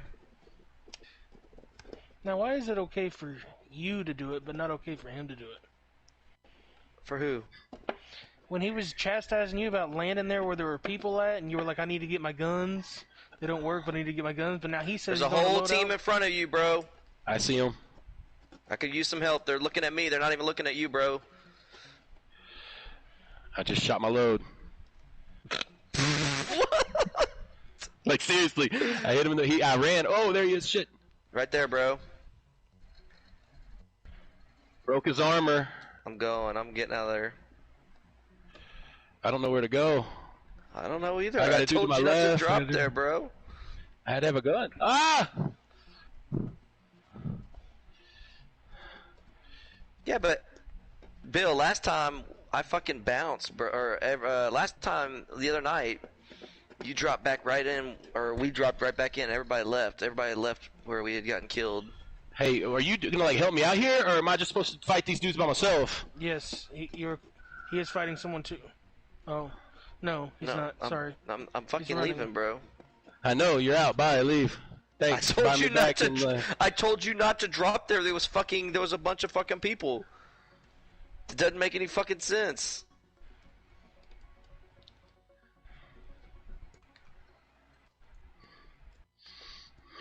God damn, dude, we could have fucking gone somewhere together. all I got had to you do some was gum. kill the guy in front of me. It's all I had to do, and we were good. That's it. He's the only one in my There was way a- between me and you. The only there one was- in my way.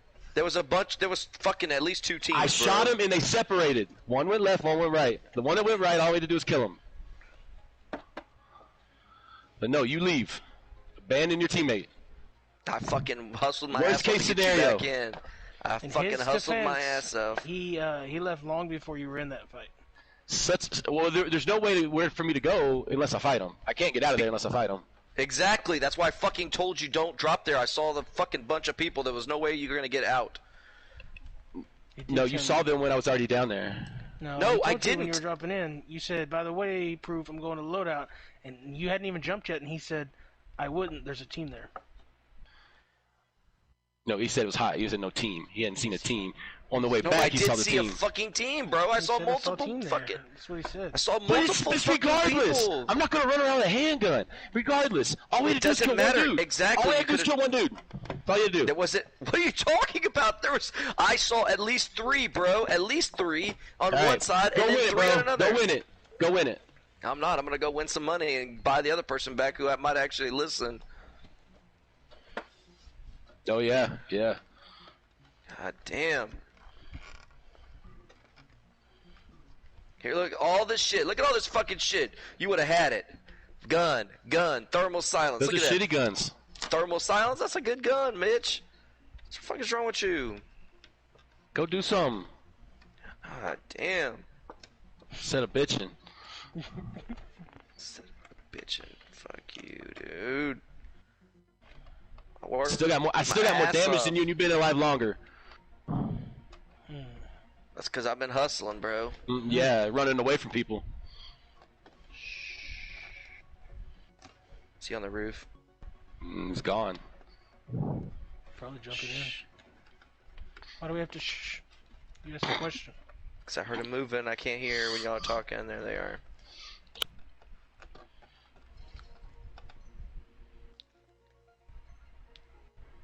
That sucks. Almost more damage than me now.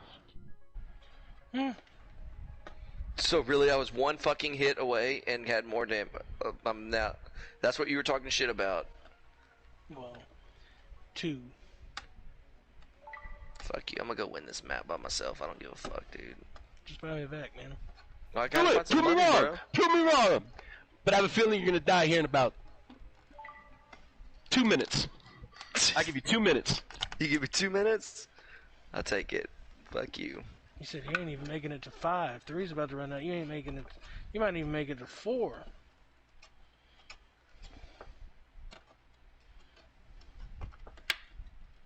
the fuck was that?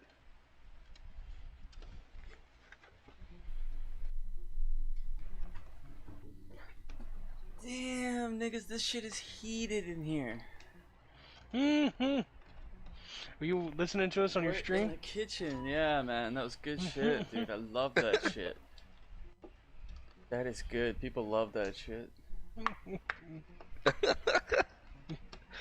Well, one person's a dumbass and don't listen, and the other person knows He's a everything. dumbass, even more of a dumbass. He's just not good at pressing R2, you know, whatever. The great thing is when that high pitch comes out, that's when you know he's bullshitting. And I have yet to fucking high pitch, so that tells me that I've been fucking You've been serious high this pitch, whole. bro. Look at that you! tells me Listen! that's not fucking high pitch, bro. Oh my god! That just. God damn it! Shut the fuck up. Oh fuck! Did I make it 2 minutes? Nope. Did I make it? Nope. No! Fuck you!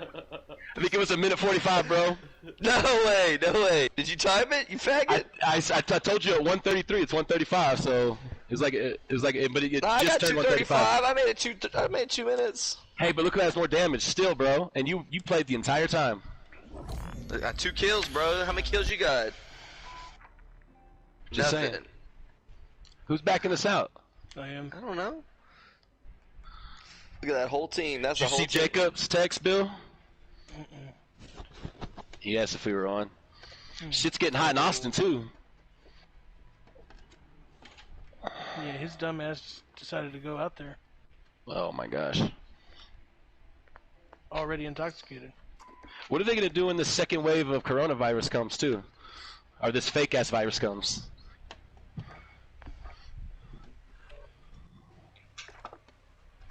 Dude, this isn't nothing. Shit's just gonna get crazier and crazier until November, bro. That's it. Why no? Oh, till the election? Till the election. That's it, man. So what's going on in Canada? Why y'all protesting in Canada? Oh, there was some other thing. Some cop did something in Toronto, but it's pretty chill. It's not like down there. Like police brutality stuff? Yeah, it's the same thing. Man, what I don't get is why do they got to make it racial? Police have been killing people innocently since the start of police officing, since they've been in I know, just like any other profession, man. Ah, there it 97% of police officers are good. The other 3% are going to make you look bad. Just like teaching. 97% are good. 3% make us look bad. Why are you saying us? You're in that 3%, faggot. Okay. Yeah, because I have sex with underage kids, because I abuse kids, because I hit I'm kids, sure you because do I teach something. kids You don't want to bad. admit that, dude. You don't want to admit that right now, dude. Jesus, dude. You don't admit that Everything's right being now. recorded, bro. And you just fucking came out. You just Well, that's admitted sarcasm, to all so there's that. that. Well, That was sarcasm, and I sarcasm. obviously. What's taken as sarcasm anymore, bro?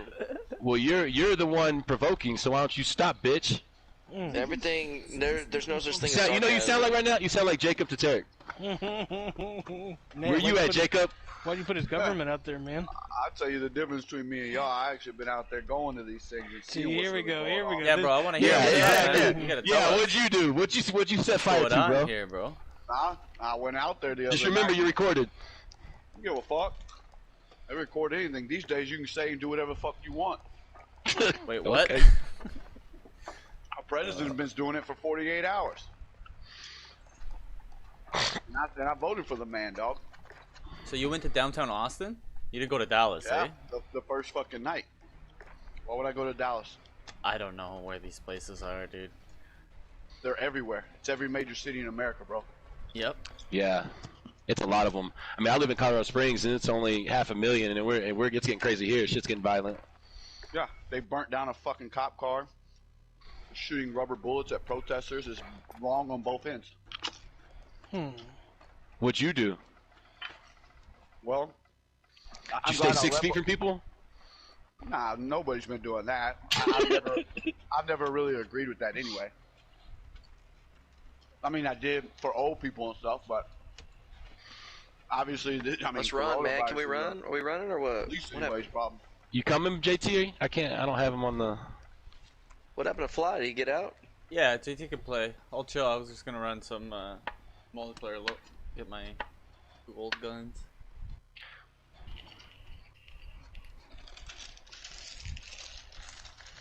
Crazy Let's go world, out. dog. I only got an hour, man. I only got an hour. I can't invite anyone, so JT join. I can't. I don't. Oh, there he is. 40 minutes. There he is. Alright, he's in. Let's go. Shut up, Proof. God damn. Fucking email. Fuck. God. If I wanted to fucking get annoyed and nagged, I'd have fucking Oh, invited wait! my wife up here to play. When Billy said shut up, you shut up. Fuck you, Proof. That's because Billy hardly ever says it, bro. Billy, when Billy speaks shit okay, like that, okay. you know what I'm saying? Like, I'm gonna listen. You're fucking just all over the place, bro, all the time, Okay. 24/7. Okay. Yeah. All over the place. You're a dumbass. Yeah, they're both stupid. Man, You're the biggest dumbass, Bill. That's fair. Jacob's the littlest one. What are you weighing nowadays, Jacob? 140? 190. Freedom costs $1.05. Jacob, you going back out there tonight or what? No. I just went Where's 2 our nights ago report? just to see. You gonna take a sword out there next time? Fuck. What a dumbass. Anybody do What that? a dumbass, man. Dude didn't die, though. What about the jackass that brought the fucking bow and arrow? Oh, yeah. Dude was shooting at people, man. He tried, but they dealt with his ass accordingly. They did exactly what he had coming. It's ridiculous. I mean, I would have rolled up in that park with the bow and arrow. I would have sat back in a tree stand and cat fools. For what? For being out there? No. It's like that was my intention, was to cat fools. I wouldn't have rolled up in there. You know? I've been more stealth like. And then he fucking turns around and tries to blame black people. Like, that's fucking ridiculous. It's just a paid agitator, bud. There's a lot of that going on. I don't know if he was a paid agitator or if he was just fucking racist and stupid. So I came across his Twitter account last night of this chick. She was like, if you get arrested during the protests or during the riots, call this number. She works for the Open Societies Foundation, which is owned by George Soros. And they are both bussing in and paying bail for anyone that asks for it. So they can get them back out on the street. When you say bussing in, what do you mean bussing in? I mean that the sheriff has said that 80% of the total arrests so far are from out-of-towners, and 100% of the arrests last night were from out-of-towners. Yeah. Well, of course. Well, Yeah, of course. but people are coming in. Of course, yeah, they're coming in from fucking smaller cities. Small towns, They're coming man. to fucking capitals to protest. Of course they're from out of town. So that has nothing to do with anything. Out of state. It doesn't though, matter. too. It I don't doesn't know, I matter think it's where out of they're from. state. They're fucking protesting in America. Why does that matter where they're fucking? As long as they're Because if it you're doesn't even if matter you're if they're destroying your Americans. home, it's a more significant statement. It's if you're We're just not coming talking about from somewhere that. to We're not destroy talking about someone destroying else's. homes. I'm talking about protests. See, Yeah, but you've already jumped. protests. Dude, these You've aren't already protests. There's nothing You've already protest jumped about me. it. It's like you're already putting words in my mouth. All I'm saying is Everybody's fine. cool with the protests. Protest all day if you want to. That's cool, man. Do It's it. the Form of rioters. protest. It's the It's the rioters. form of protest. There's violent, non-violent. Yeah. The riots. It's the rioters versus the protesters. To me, you can burn all the government buildings you want. That's your tax dollars. Go burn that shit. When you start burning people's businesses, when you start burning people's private property, when you start burning people's homes, that's when it's fucked up. And those idiots that say, you're going to put a value over a business over someone's life? Yes, every time. You put a value of that business over your own life when you broke in. Same as my house. The moment you broke into my home, you died. If you make it out alive, you won the lottery. Well, I don't know about a business that's unoccupied in the middle of the night that you put a business over somebody's life. If that's I mean, my life, if that's my life savings in that business, you bet your ass I'm I killing agree. people. But you also, like I said, that's why you put. I think there's a guy right behind me. Yep. Where'd he go? I I'm lost gonna him. land on that. He's on You the gonna roof, land on it? boys. I'm going in there to loot that building then. Oh my ass! They got a better gun. I'm coming to y'all. Shit, I need to get a better gun. Anybody got a gun? No. Who's that dead? Fuck, I'm down. There's two of them. Yep. I'm in your build. Are you still in this building? Yep. I still don't have a gun. They're right on me on the other side. You have a. I'm dead. Cool. I go out to help JT, and nobody comes with Somebody's up here. I heard him. Yep.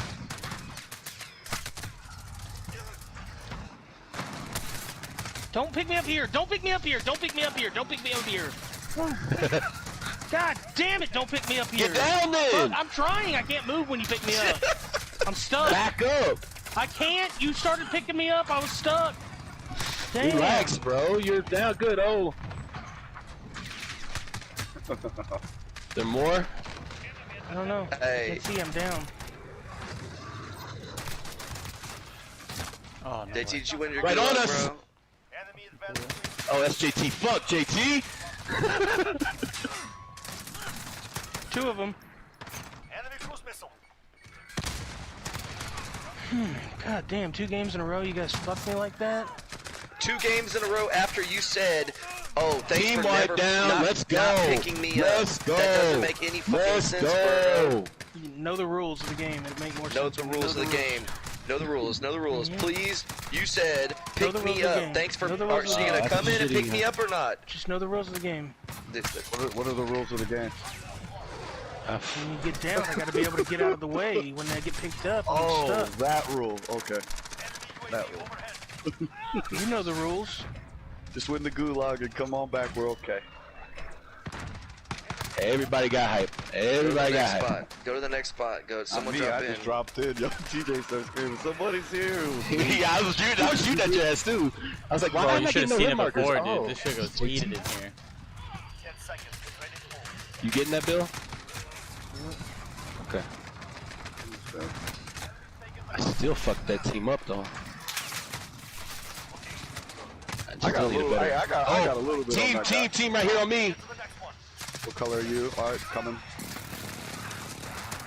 Are they I in the don't have- building upstairs? Where they at? He was on top of the building. Big building? That one? I see him. He's in the window. I hit him. There's another one. God. Damn, There's he's got another one. something nasty. I had a bunch of money. Oh, he's got that fucking. I hit him. Oh, right on me. Downed him. I don't have a gun. Yeah, he's got an LMG. There you go. Hey, well, watch behind you, Billy. He's in this building right here. He's in the window, looking at me right now. Yeah, that's...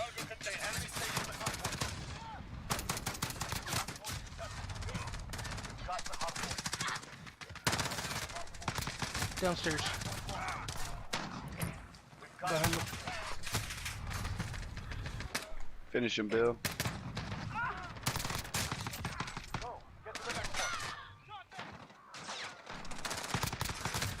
I would get your other plate in, Bill, so you're full loaded before you go up there.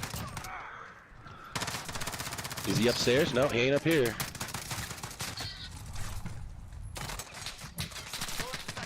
I need to be ball back when y'all have a chance. Did you break glass? Yeah, jumped out. Okay.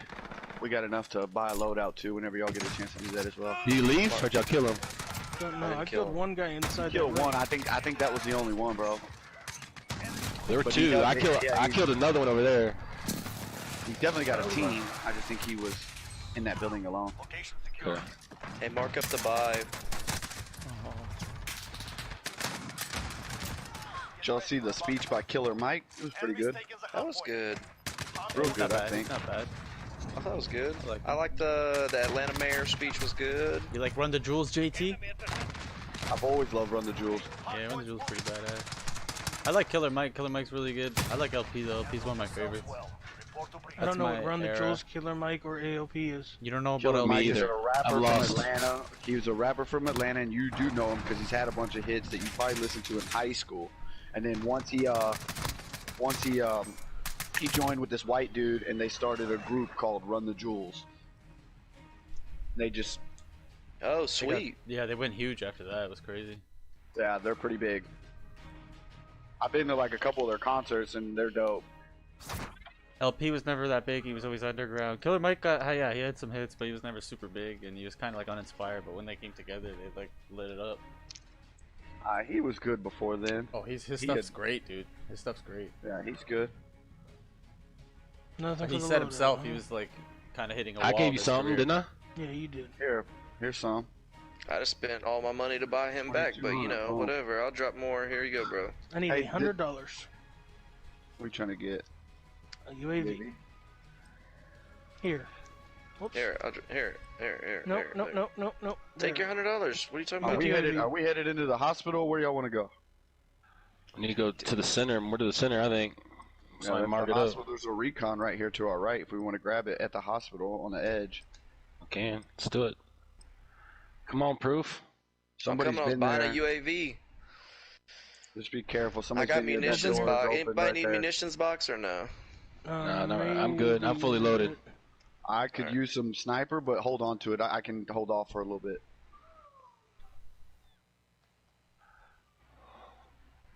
Damn. Gotta go back. That's where the circle's gonna be. So. That's where I feel like the threat was, too.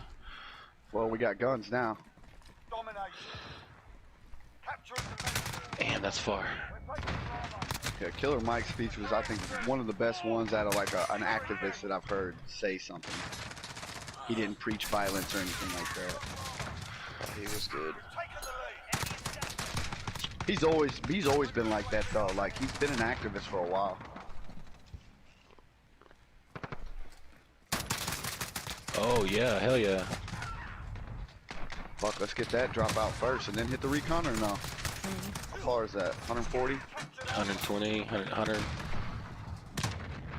Yeah, The they were threat's shooting. still low. They were shooting rubber bullets into the crowd last night in Austin. Pepper spray. Did y'all box see in here. Did Yeah, you anybody getting it, see? Proof? I haven't seen the whole video of what the hell is going on, but have you seen that video where all those cops are marching through the neighborhood telling people they have to go back into their own homes? Yeah, and then they shot the fucking house. Yeah, the dudes that were just kicking it on their own living room, like on their own porch, I mean. Yeah, it was nuts. I didn't understand that. Like that. There's some weird shit happening, bro. Like it doesn't make sense. Like I don't know where that's at. I was trying to figure out where that was at, like what city that was in, what rule are they, like what's going on in that city for them cops to make it, like, you know, make a decision. where's this like shit at? Is this Under here? underground? Yeah, it's over here. Oh, is it in that Vehicle little... inbound. Vehicle inbound. He's going right to you. Who's blue? Me. Fedor. He got out. I'm right here, over here. I'm You're a being little bit- hunted. Let's go back, T. Let's go back, T. Oh my god. Now Hey, if both- y'all come around the other side of the building, you can pick me up, Orange. I'm outside on the back side of the building. One down. 3 of them there. I hear somebody, JT. Yeah, so do I. Try to help the boys. He's picking up his boys right now. I tried.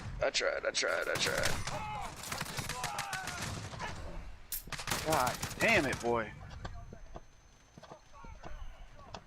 Hard to do anything when all three of them shit you. With no fucking plates. See, that's a losing fight, bro. There's only one left. Really? Oh shit! No, there's not. There's two. Yeah, now there's only one. Oh. There's three. Get him. There's one behind you too. It's all four. Fuck him up. Oh shit! Oh! Good shit, T. Come scoop me. Fucking Cobb with the team wipe. You gotta go scoop him right now. You gotta go scoop him right now. You gotta come pick me up, I'm bro. coming. I'm trying. You're good. You got enough to buy everybody back, too. Let's They don't fucking make go. it. Good shit, T. Did they have any plates? Let's get their shit. Get the Man, Go that buy us shit, back. dude. Go buy us back. Go buy us back. Go buy Where's us it back. at? That's the closest one? Yeah. That's 170 meters. Yeah, go buy us back so we can get Somebody go to the recon and somebody. No, somebody's. Are you not coming with me? Oh shit! Behind us.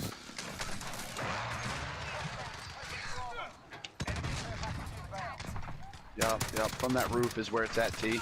Get in the car and drive away. Yep.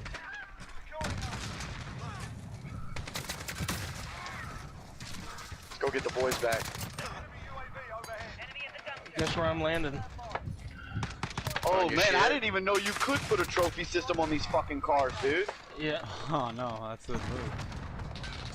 I mean, it's always been the move on the other games. I just never done it on this one. Y'all going back there? Y'all want to go back and get your guns? Yep. All right, let's go back, T. Let's walk it in. Okay. I'm gonna go in from that back side. Woo!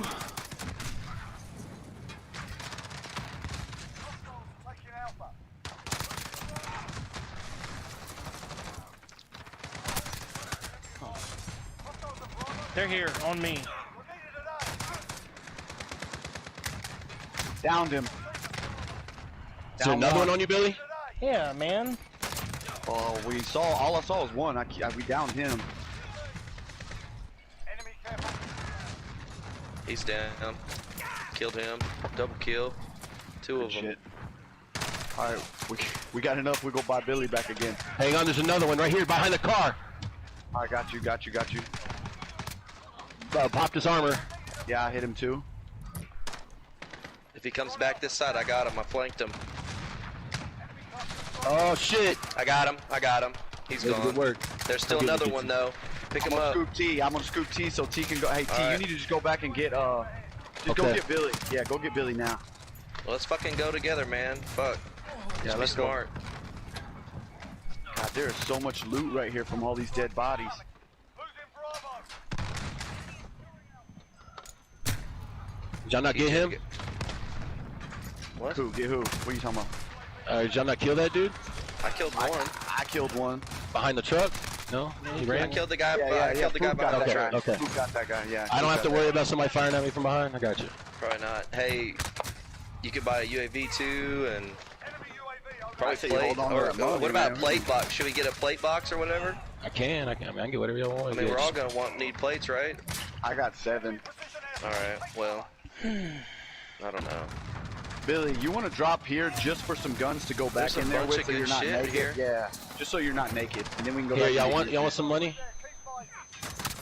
Here, I'm gonna drop a couple plates. Somebody take Bill. that and get some stuff. You'll need it. I'll buy a There's UAV. 2 extra plates for you right here. I got a Bill. UAV too. We can walk over there and get your guns back. Yeah. Are we good? Are we going? I don't know actually, Bill. I don't know if that storm's gonna shut it down. I think we should hit. Throw me some ammo and I'll be good. All right. What do you need? AR, SMG. I mean AR and sniper. Here you go. Here's a couple sniper rounds. Oh, you right in dropping- front of us. Oh shit. Getting this Armor fight. down. I got him. Team wipe. Fuck that dude. Nice. Hey Bill, you got sniper rounds? What do you need? No, Here, take these. There's at least 8 that'll get you started. Oh, he's another one coming. Another one right around the corner. Proof. Watch your back, right here. I don't see him. I don't see him. We see him. There's another one over there. Should I pop my UAV? Fuck. Yeah, I'm yeah. fucking Just so we trapped. know how many it is. God damn it, I'm fucking trapped. Precision coming, is that towards us? Oh shit, yeah it is. Yep. God damn it. Pick up. I'm coming back to you. I'm coming to you. Just careful above you. Careful above you. Here comes some more. Where? No, I'm talking about. I think that's on us. Let's get under this fucking bridge. I fell back, Bill. Oh, right here. Shit, proof. I got him. He's fucking armored He's still down. there. He's still there. Pick him up. Pick up TJ, Bill. He's down. Pick up TJ. Oh, I got him. I got him. I got him. It's all good. We're all good. T, We're all you good. done? I'll win the gulag. Let's go. I'll win the Another one gulag. on me. Get the cash. God damn it. Another one coming on my ass right here, guys.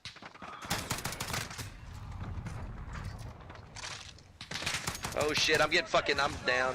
Don't come out. He's up on the hill. Downed him. Damn it. Where's that coming from, Bill? South 200. God damn it. God damn it. Damn, dude. We're in a fucking bad spot. Everywhere I turn, we're getting shot. Fuck. Y'all dead? Yep. Yeah. Oh shit. Well, I'm back.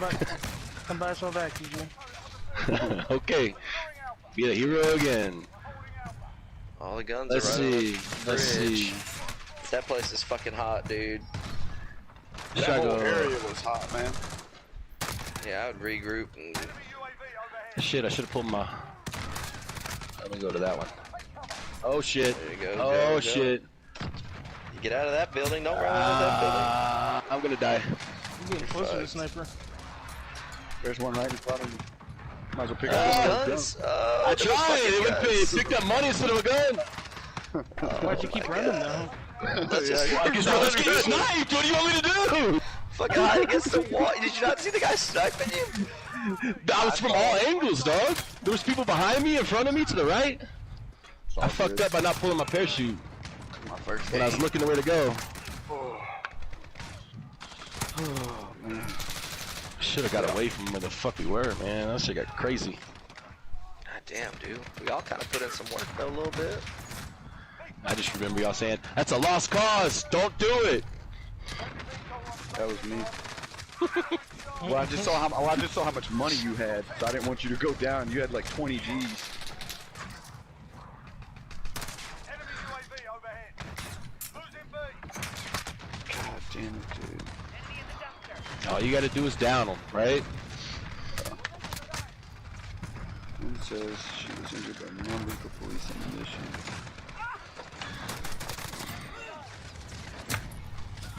Yeah, they shut down the Capitol today in Austin.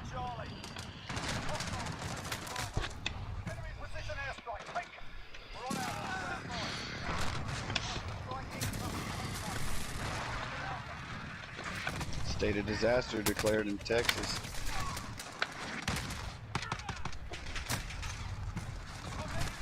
Dude, it ain't gonna stop either, man. It's only gonna get worse, bro.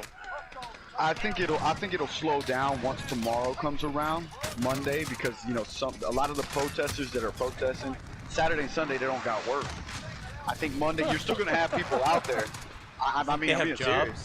But you got so many people that are out of jobs, bro. Like, yeah, that's what I'm saying. I think you'll still have people out there. I think it's gonna get worse before it gets better.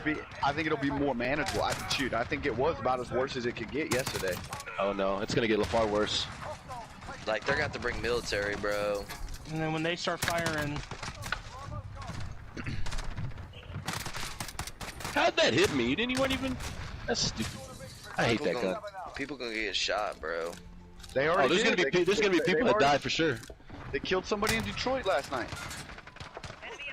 good. Why would do you know what happened behind that? Somebody's probably being stupid. Probably you don't know the facts, so why you say good? You're the one that always says that, Bill. When you don't know the facts, look at everything before. That's you. You don't know if I've never that even heard dude. this story. I don't even know if the story's true. There's definitely people dying. Yeah. I heard all the You say riots good. were CGI. I don't think anybody Not dying good. Is good at all. Right. Yeah, I don't give a fuck if it's a cop, a rioter, a protester. Nobody dying is ever a good thing. It's Right. coming from the guy that What said if that they're he would gay, though? What if they're straight gay? up murder people to get into the Illuminati. Yeah, that's called sarcasm. Oh no, you were serious, Doug. Now, Yeah, now bro, that that was there's a genuine serious tone to the offer. conversation, Now Let's go you're far. like, Yeah. oh, it's all Yeah, because sarcasm. I was there's just always joking. because there's a time to joke and there's a time to be serious. Oh, I don't give a talking fuck about about war, you. and there's a You time for cannot tell me peace. what time it is, when I can I don't and give a can't fuck joke what you around. say either, Billy. You don't run okay, shit. that's- You're not the boss of everybody. That's right, nigger. Hey, You you're aren't saying either. See, you're part of the problem, dog. You're People part of the like problem. you who don't know that, People like you who people go out dying and is a bad participate thing. in these events. Participate walking by and just taking a photo and That's not what showing she a told little, me. hey, showing that what's going on. Yeah, I walked up and then somebody said something to my shirt. We were drunk, but we didn't do anything You wrong. were drunk there, We did- man. You we should did never zero have been wrong. there. Why? You were testing Why? your testing your ability to arrive alive. That seems asinine to Testing me. my ability to arrive alive? What the fuck does that mean, you idiot? That's the dumbest shit that's come out of your fucking mouth I've heard in a long time, dude. That is fucking dumb. Do you not know what That those is words testing mean? Or... my ability to arrive. Yeah, explain it, dude, because that sounds about ignorant, bro. Well, testing means to test. Ability So to would mean... walk around, I'm testing to see if I'm allowed to walk around? No, if you purposely go to a riot or a whatever you want to call it. It wasn't a riot. And, There you go. And you're Keep- intoxicated. And you go So there you're not allowed to knowing be that something intoxicated? could... Not in public, that's kind of a law. But anyway, we can move on past that, but I'm an idiot. Testing ability, my ability to arrive alive. So I'm going to show up and see if I can be alive. But if you want to put it word for word, don't try to sit here and try to fucking Hey, give me there's a a definition team. of the There's word. you 3 fucking above idiot. me. Y'all see the guys above me? Man, you're part of the problem, dog. You're a racist fuck. Like I'm the going to the Billy- magnifying glass. Fuck them. No, alright, well, I'm a fuck racist. them. We're going. They're going to the magnifying glass, too. Just saying. They're already there. No, they're They not. beat They us. landed on the building. They landed on the building right here. The magnifying glass is on this little White House. Oh, shit. I'm short. I can't get there, man. Just saying. Yeah, I'm short. I came up way short. If they're already there, I'm not Yeah, rolling he's over in the to house. He's in the White House. For sure. Who's in the White House? Trump? The other team.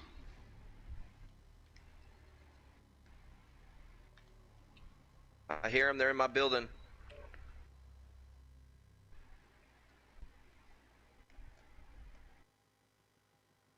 He still didn't get the magnifying glass, though. They're in this building. If anybody wants to come help brother out. If I die, they had a precision. Oh, I fucked him up. I got one.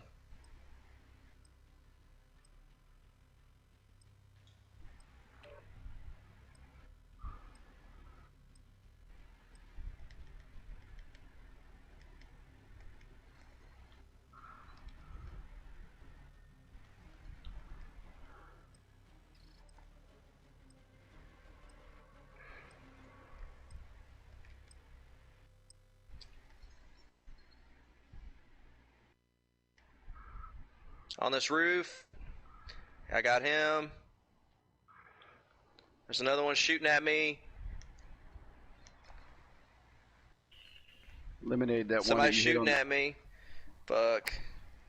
I don't know I where think that it's was. from farther. There's a car Straight coming in, south. bro. Yeah, he's farther. The car right around us. Yep. They might be bailing. They're fucking scared. They're pussies. Kill confirmed. They definitely bounced.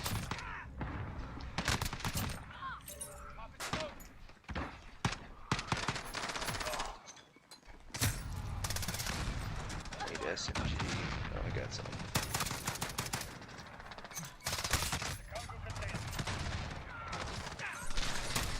Damn, Bill, where the fuck are you at?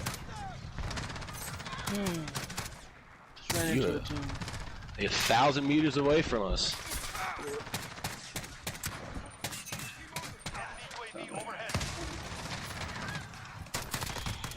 Oh, they're dropping in on us. They're shooting right at us. Get in this building, Yeah, Proof. where's he He's at? on the Where's second that? floor. I think he's outside to the left. Yep, there he is. He's right there. There's a whole squad there. Alright, let's go fuck them up. We got the better spot right here off these windows, right? Oh, on our roof, on our roof. Shit. Come Right inside, outside come this, inside. right outside this window. Right outside Hang there. on. Hang on, G. They're on our roof. One is right out here.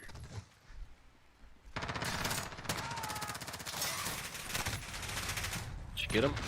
I got one down. They're inside with me. God damn it. Stay together, T. Where you at? Yeah. I'm waiting for my... I downed another one, but I have no help. Oh. Where's he at? Where's he at? They're upstairs, second floor on me. We're upstairs. No, we're on the 3rd floor. Oh. They're on the 2nd floor. Yeah. Let's go. They're fighting somebody. They're fighting me. Oh shit! Go get out of there! Get out of there! There's like 4 of them, bro. Hey, where you want to go? I don't know. They're gonna. Where'd come you go? up. I went up the stairs, bro. Where you at? Right here, by you. On you. We gonna jump off or we gonna fight these dudes? What's going on here? Well, I want to fucking regroup for a second and just think for a second. I don't know. Because if we're gonna fight, I got Load 60 up. rounds. They're upstairs. Ooh, armor's down. Check our backside. Are we in the last room? Nope. There's one more. Can they get up here? Oh no, I bet they can come this way. Yep. These stairs right here. Yep. He went outside.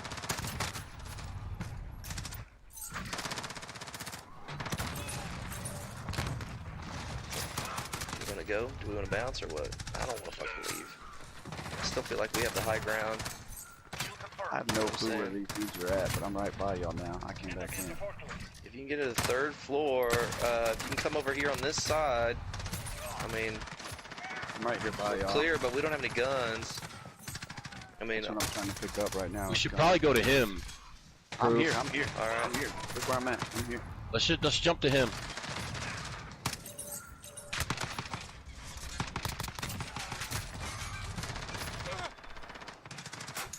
Yeah, there we go. Now we got our team. Now we can do some shit. What do we want to do? Where they at? I'm gonna see if they're upstairs. If they're upstairs, I'm gonna drop a precision on them.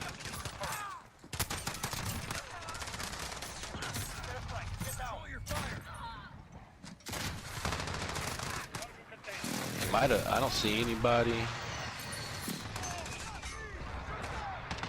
Got 90 rounds and a fucking rocket What launcher. is that up there? Is that Claymore? Oh, who's shooting? I was trying to pop that Claymore. I think it's to get, bro, not like somebody set it out. Oh, it's on the thermal, my bad. So we're going in there? Are we all rolling in there? Already did. Yeah. I think they ran, bro. Enemy I think so too. I haven't heard any footsteps. There's our drop. Nope. Nope. Billy, how come you're not saying shit? 2 downstairs. He's right here. On me. Got him. He's gone. Another one just went through the doorway. Broke his armor, but he downed me. No God JT, damn it. no JT, no JT. Yeah. You should have crawled the other way. It's all good. I put a rocket launcher. All it did was break his armor. Yeah, that's bullshit. He threw shoot a rocket launcher at somebody, they're gonna fucking die. From that close, I was at the top of the stairs. You saw me put it down there, and they fucking all it did was break his armor. You in here, Proof? No, not with you, so. Alright, here I go. Good luck.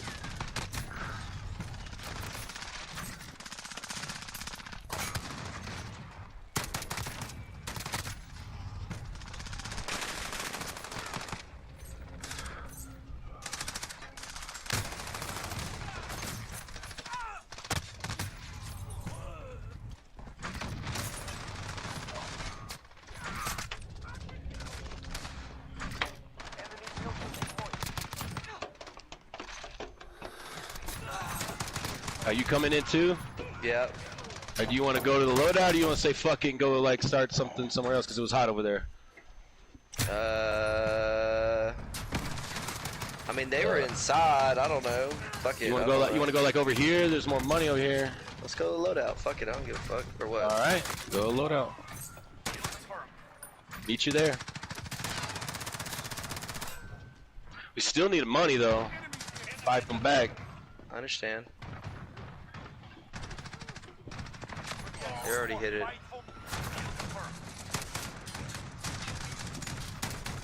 right, now where you want to go? Let's Let's go to those 2 places you marked. Shit, that's far. You want to get a vehicle? Yeah, let's fucking get one of these small ones. Let's get the small one up here. I see it. I don't think...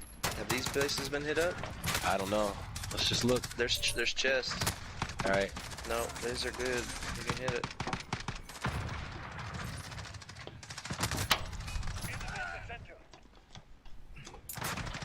I'm fucking lying.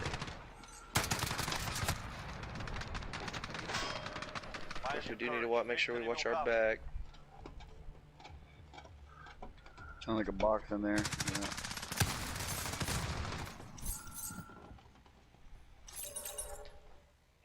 There it is. Got enough together. Yep, let's go. Oh, you're $100. Yeah, you're $100 short. You know what? This vehicle should be nothing there. Oops.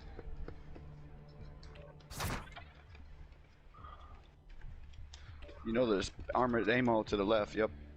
I'm already full, I think.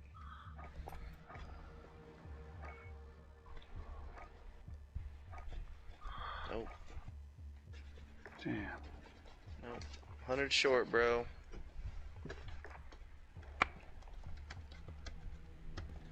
Who is it? Me. Did you hit up this building, Bill? RT? I think so. Oh, not the gas station? No, that old gas station I didn't. Stand up here.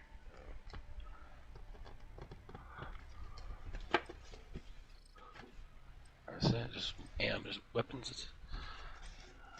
Alright.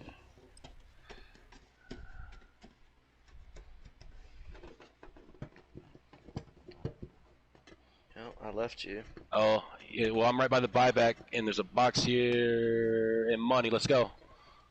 Alright, I'll meet Come you to there. me. Here, I'll leave the money on the... God damn it. Money's on the buyback.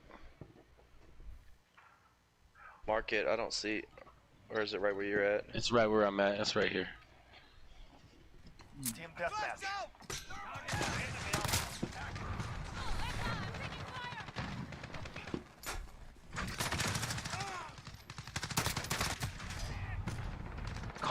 Car, you see a car? Nope.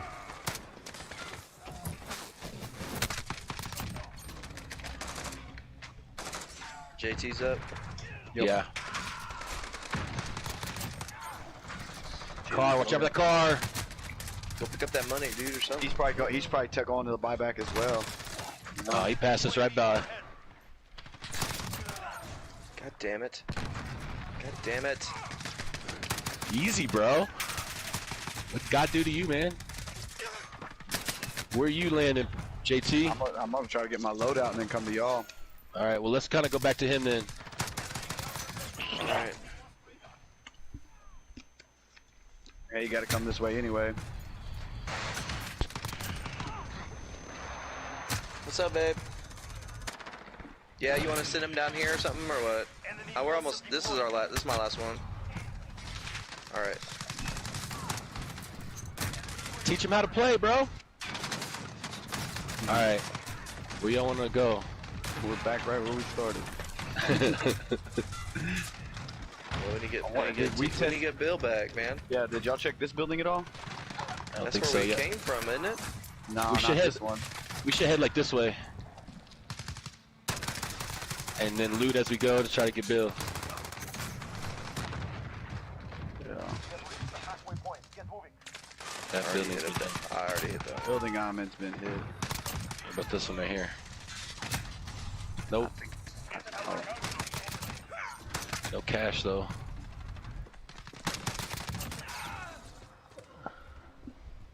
It's been hit. I think I hit all these places. What is There's a that? box right here. I hear one right here. Oh. I just broke glass. I'm going. I'm moving. Yeah, me too.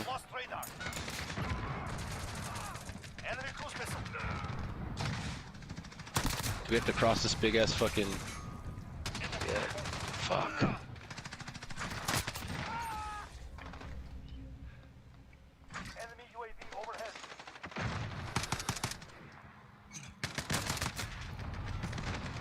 Where's that? They shooting at you, JT? No, they're not shooting at me, but they're right here. They don't know where I'm at.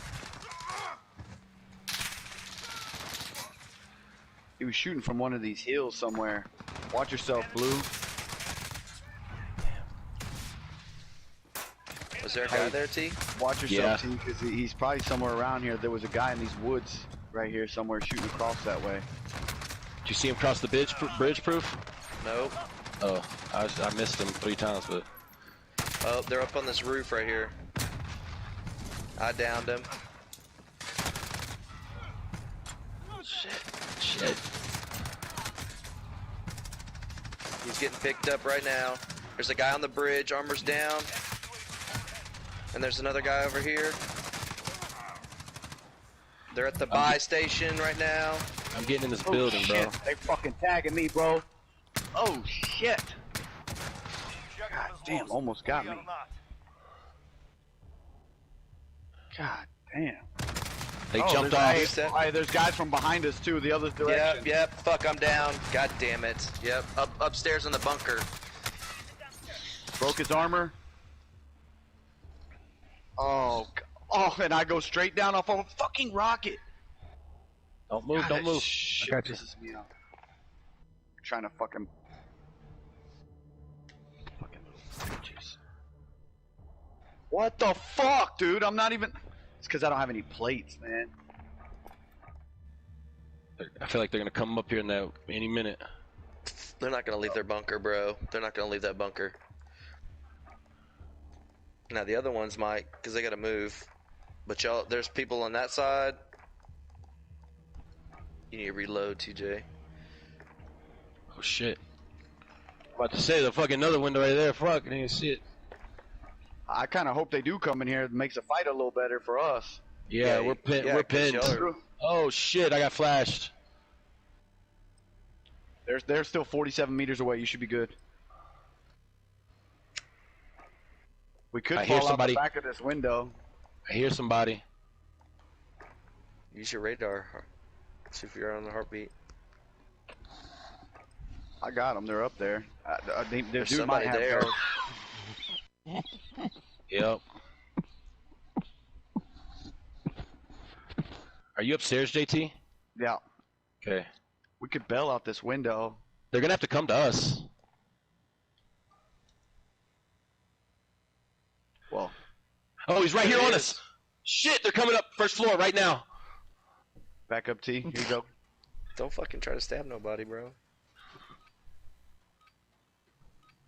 I got 60 rounds. I got no. God damn it, bro. I'm in a fucking bathroom, dog. Are you kidding me right now? My claymore goes off. I gotta abandon you, bro. All good. There it goes. There it was, bro.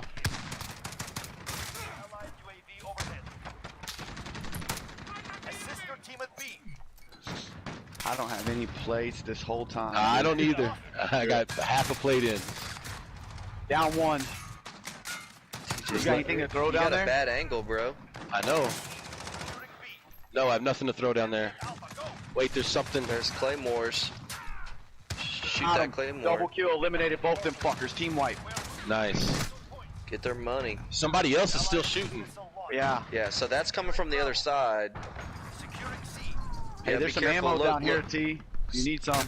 Hey, Bill, or T, if you look out that window again, it's that they were on that building. Over here? Yes, that's the building they were all at. Nope. Motherfucker, I need plates still. But they where you wanna? They're got to go. I don't know. We should just jump out this window though. Let's go.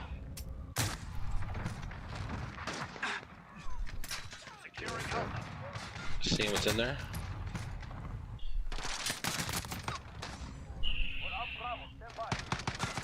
We need 1,500. Get somebody. Which way are you going, T? Low ground. Alright. Backside, this side, towards the buy. Yeah. Well, I'm just following you, bro. Plates, bro. We both do. We both do. Yeah. I was lucky to fucking survive that last fight I just got in. Yeah.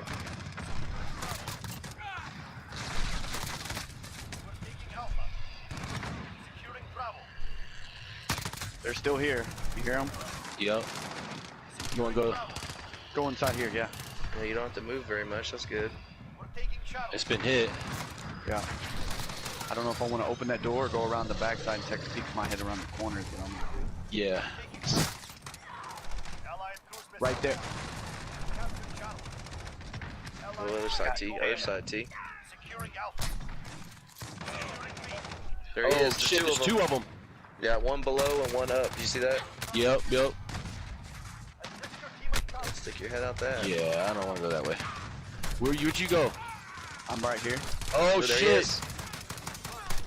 Get low, get low. I fucked one up. Why are you going away? He's right there, bro. Yeah, I don't have enough fucking, I got my health to come back. God damn, come on. They were surrounded, bro. So, what do you mean? There's where am I going? There's three of them, Wolf. Yeah, so why didn't you go take that one? There was two on the left and one on the right. Go take the one on the right. What the fuck? He came in and got me in the backside. Oh, see? Not bad, not bad, not bad. All right, y'all. I'll be on later. All right. Fly, you still in here? Yeah, I'm playing Shipment on multiplayer.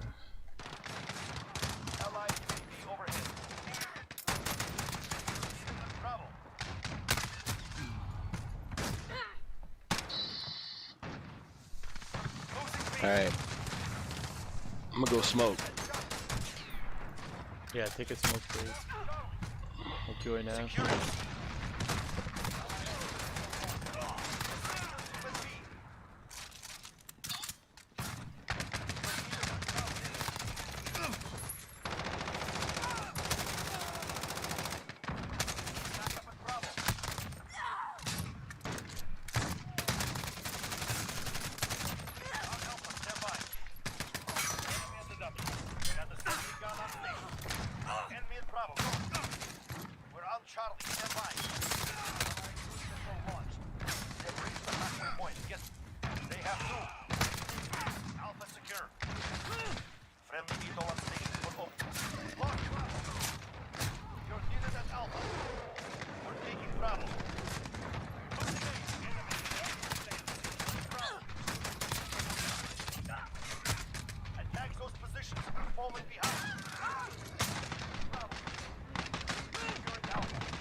Hey, that's the one I was playing earlier, yeah. What? I know that exact video he's watching. It's a white guy paying black guys to fuck shit up. I think in Dallas. I don't know where that video was. Yeah, it's ridiculous. That's what somebody says. Go get everything you can find. What's he say?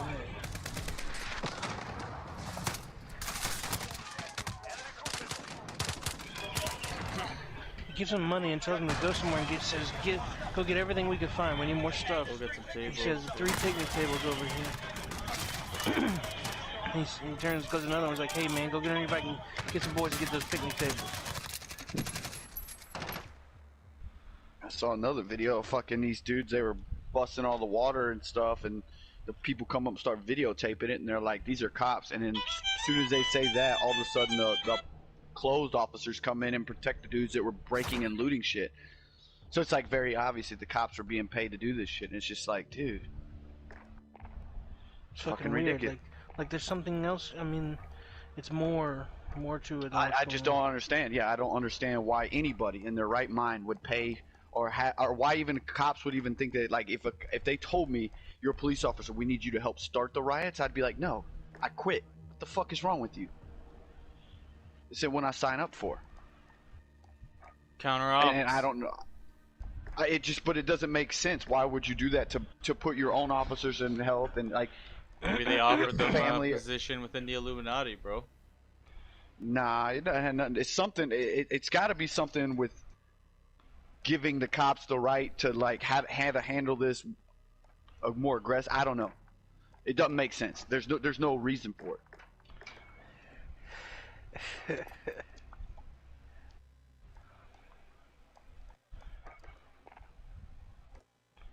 And mob mentality is a real thing. When people see that stupid shit, they fall in line. Especially uneducated people that are young and stupid. Like, they looted buildings last night in fucking Austin. That like small businesses, a boutique that sold like clothes and shit like that. They robbed it for no reason. They broke into a small fucking convenience store thing. They looted that shit for no reason. Right now, there's reports of them looting Lakeline Mall. That's not even near downtown. Problem is, you got people who take advantage of these situations to go and fucking do their own dumb shit. Those are the people that should be shot. Imagine, man, like having all your Christmas shopping done in fucking May, June. According to Bill Barr, quote, in many places it appears the violence is planned, organized, and driven by Antarctic. From Antarctica? Anarchic. Anarchy. He's talking about anarchy. Left anarchists. Extremist anarchists. Groups. Far left extremist groups using Antifa-like tactics. So, Bill Barr is officially going after Antifa. Well, they should have gone through after Antifa years ago. Antifa's a fucking hate group, and it always has been. That's not. I don't know why anybody who's seen that group would ever think that they're not in a fucking Not Keith Antifa. Ellison's son, or Keith Ellison. Do you even remember who Keith Ellison is? No. Keith Ellison was the guy who ran for governor of Minnesota. He's a what is he, like a city councilman now or a state senator? He's still in politics somewhere in Minnesota. I think so. That What did he woman do? fucking, that Hire a lady hooker? came in and said, I'm gonna divorce him now. Like, oh, so he kills somebody, gets arrested for murder, and now 3 days later you're gonna announce I'm divorcing the cop. You knew what kind of person this guy was. You're telling me just because this happened, you did, like, and she, oh god. Yeah. He's the DA. Or the Attorney General of Minnesota. That's his son making a tweet 2 hours ago about his support for Antifa. I don't know if you saw that one. No, I did not, but I'm going for it.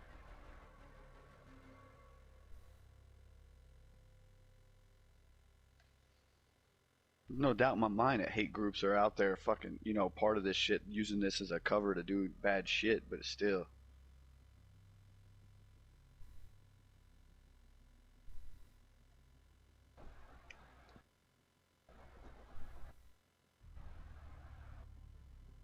Problem is, you also probably have some cops, very few of them, that love this kind of shit. They want to fire their weapon.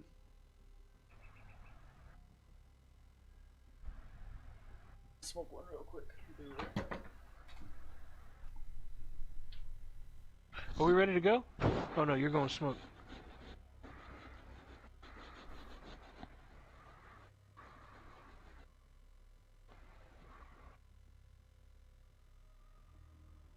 What's weird to me is I'm looking on my socials, like, people I know.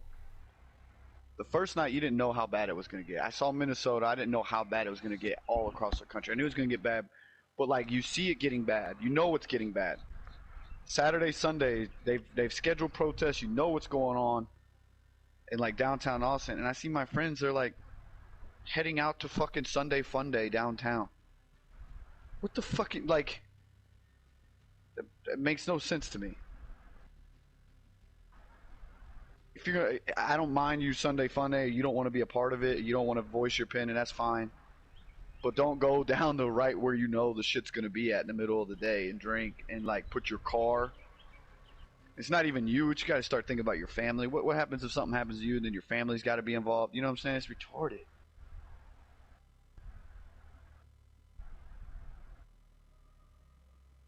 Wonder if coronavirus, I wonder in 2 weeks when this, if it does settle down, did this coronavirus come back? And then now they're saying, well, we got to lock it down again for another 3 months.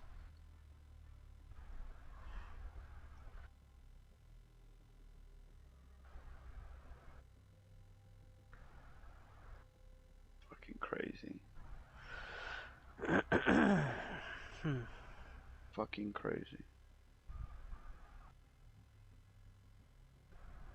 Kind of feel Fly on that fucking skin. I bet he can hide in the woods pretty good with that thing.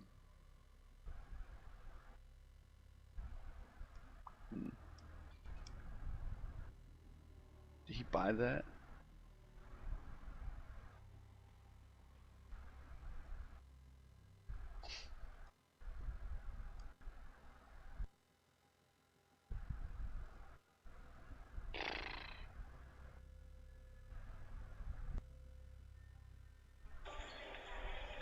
It's easy to condemn terrorism. Will you condemn the Antifa attack in Washington over the weekend? It's easy to condemn terrorism. Will you condemn it? All punches are not equal. Morally, in the eyes of the law, yes. But in the eyes of good and evil, here's the argument. Do you condemn Antifa for their violent actions against American law enforcement? Okay, so now you're getting in the way of me walking, so I'm asking you to please stop. Sir? Do you condemn Antifa? What I'm condemning is a lack of journalistic integrity.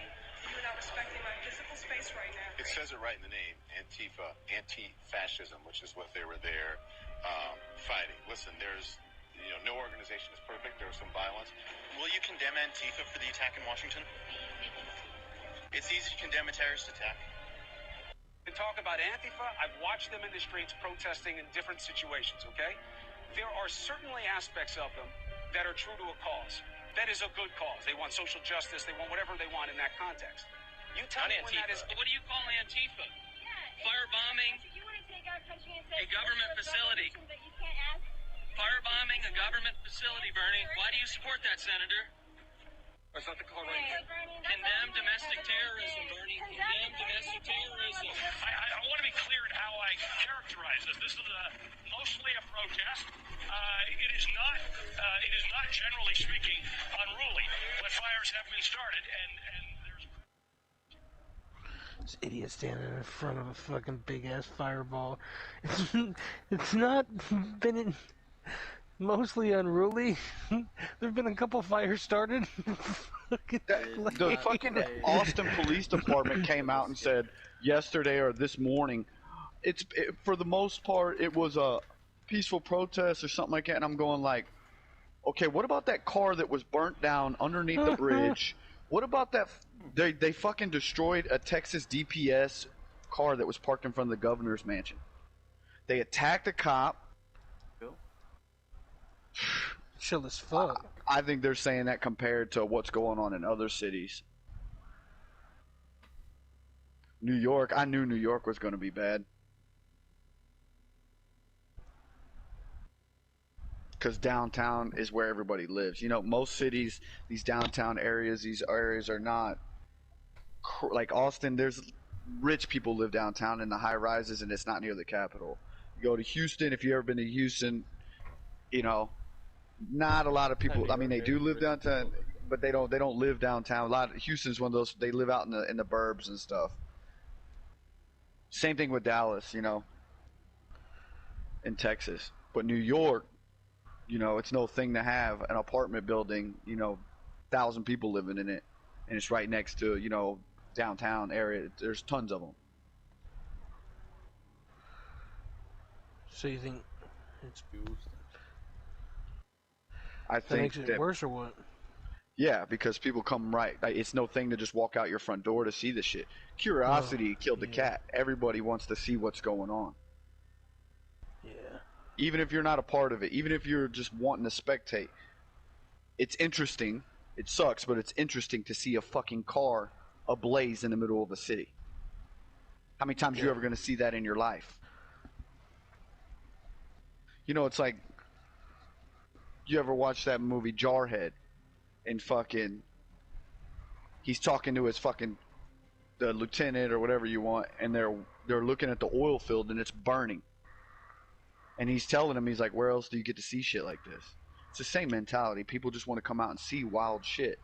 Do you know why Same they were reason burning you got that the oil, show. by the way? While we're on it?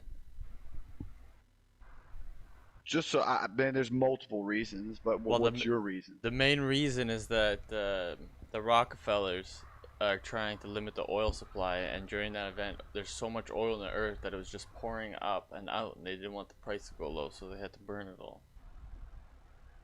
See, oil is actually an abiotic. It's not a fossil fuel. It doesn't come from like dead animals. It's from deep within the earth, and it's apparently an alien species that has psionic properties, like sort of like a hive mind.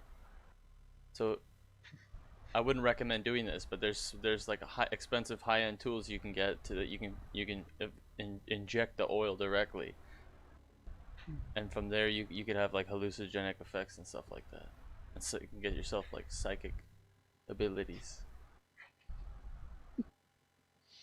I've been reading about this a little bit, man. It's pretty wild shit. What's crazy is I used to work in the oil field and actually drilled and pulled oil from the ground, so I know a lot about oil when you want to talk about oil. Yeah, I you know understand. the process. You understand about like its psionic properties and stuff like that, right? No, I don't understand any of that. I do understand where it's come. I don't even know how far down in the earth you got to get it. I know that. 15 I know to where 23 the shells kilometers.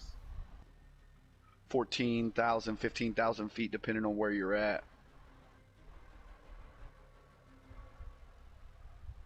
Yeah. Depending on what part of the country you're drilling in. I don't even remember now. I just reading this the other day. The deepest that we can drill. Not even that deep, man. It's pretty wild. Gets too fucking hot and shit. Fucks our drill bits up.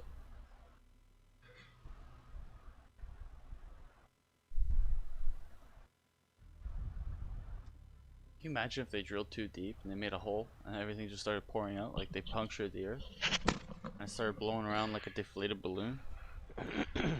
I'm ready. Start it up.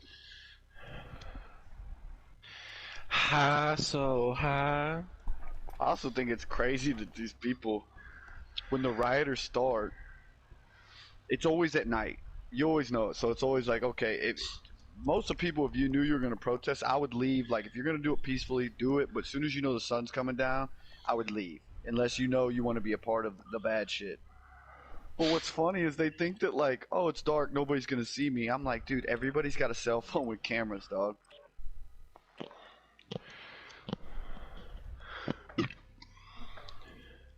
I'm wondering how do police handle it, like, once they get footage of people that you know.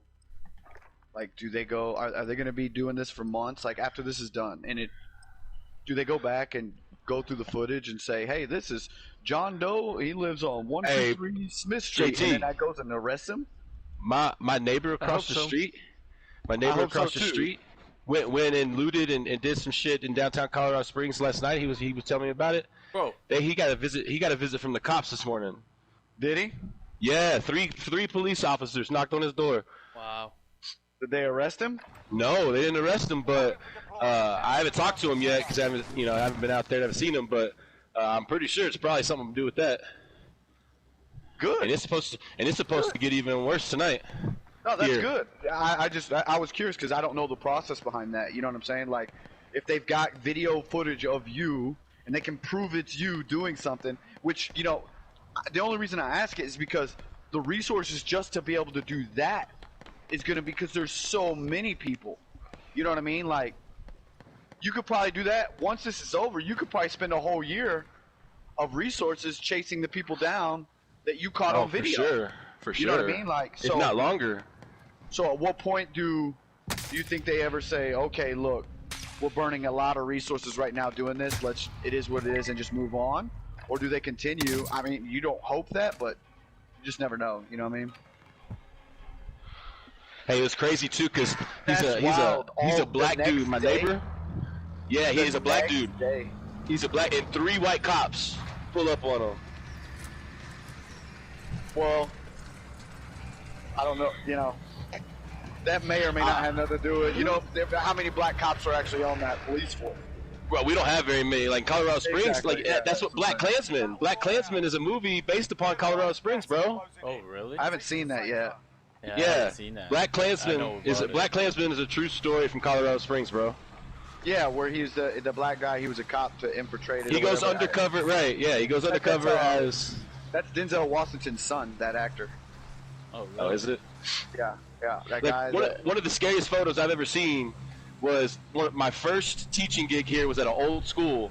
We had this old newspaper, and there's a clipping in there from a fucking carnival, and these Klansmen members on a Ferris wheel, all in full gear, sheets, everything, on a fucking riding? Ferris wheel, bro. Yeah, every seat is a fucking white hooded person. It's fucking scary as shit. There's a team right here on us. All right, I came to this one. I didn't know y'all were going that. I came to this yellow house, Bazooka. There's a team right to our in this white house. Yep, Yeah, I yep. can see him. He's right outside. He's on the street. Oh, there's 2 in here down low. Broke one's armor. I downed him.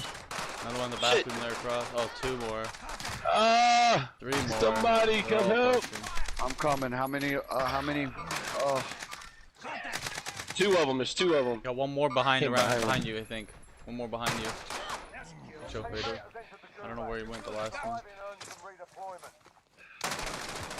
That's a kill. Thank you. I hope he's telling his boys that we're here too. That. Oh shit! He's right there. Right there. Watch it back up. Down. He only went down. Clean that one up. Team wipe. Team wipe. Good shit, guys. I'll try to win this gulag. I should have finished off those 2. I didn't know the 2 were outside. They were picking up those guys. I came in and saw y'all picking them up, and the one that was down, so I cleaned that one up, and then let's move over there and get the fucking. Yeah. They need I'm gonna go another up for gun. that. Somebody get ready to go to the next one.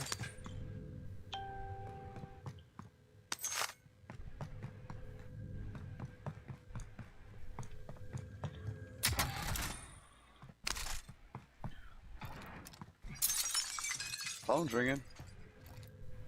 Teammate has been cleared for redeployment. All right, I'm coming back.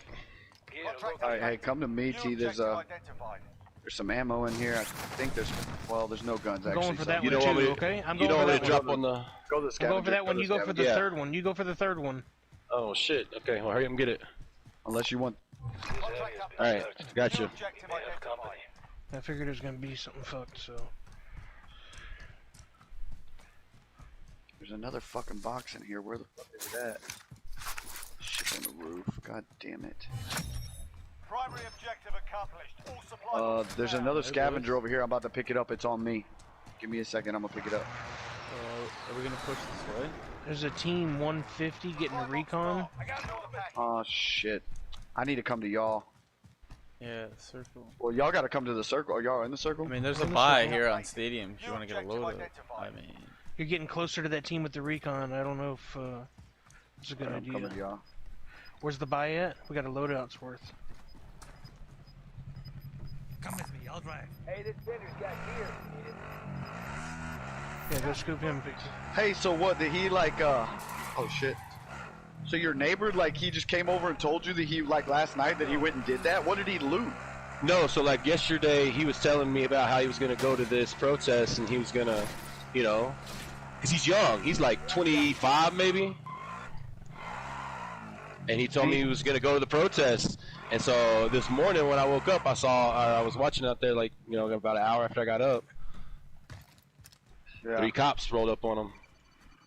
Oh, I'm so assuming, you don't, well, you, I'm but you're assuming it's about that, yeah, that I'm he did assuming. something bad. Yeah, you don't know if he really did anything wrong. Right, I don't know. Well, they also, I think, sell drugs, so it could be about that too.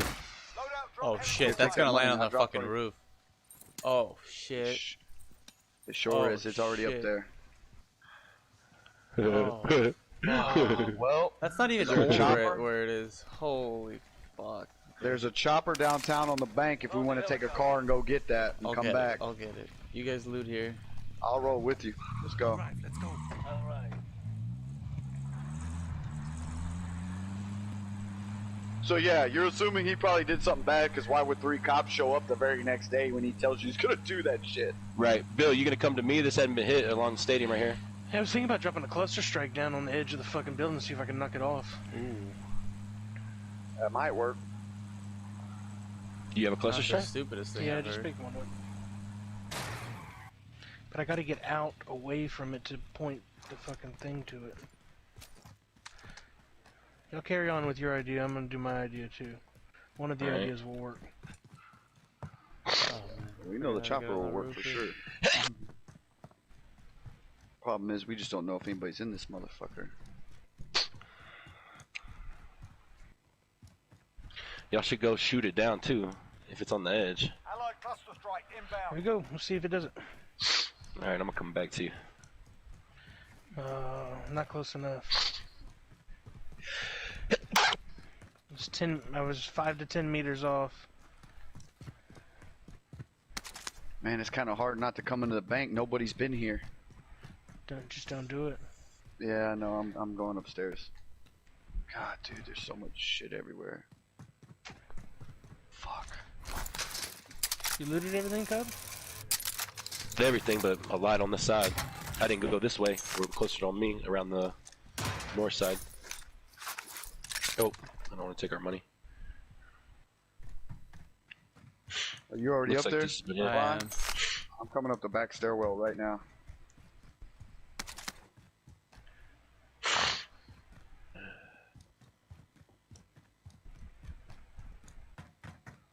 One almost there. You there? Yeah, I'm on it. Just looting the Right roof. here. Boom, I'm right here. Let's roll. I will fly. Double back. I'll join you. Yeah, I'm coming. I just got this one box right here. Well, fuck, if we're gonna do this, we might as well take this fucking chopper and go to the airport to that tower or something. Reload. Now that we got the chopper, drop down and pick the boys up, and we'll go up top. We're here. I'm getting some opening for you. TJ, where you at? I'm coming to you. Alright, I see. I'll ride along. Everything worked out. Fuck, if we really wanted to, we could buy another loadout. And look where my fucking cluster was at, all over that shit, man. I think it must have pushed it a lot. Alright, we getting back in this heli or what? Hell yeah. Or you want to stay up here? Y'all got plenty of ammo? You don't need I don't anything? know about staying up here, man. That I'm is- fully that's loaded, a- man. I'm Me fully too. loaded too. Alright. I even got 5 plates. and Alright, a where do you want bunch to go of then? I got no plates.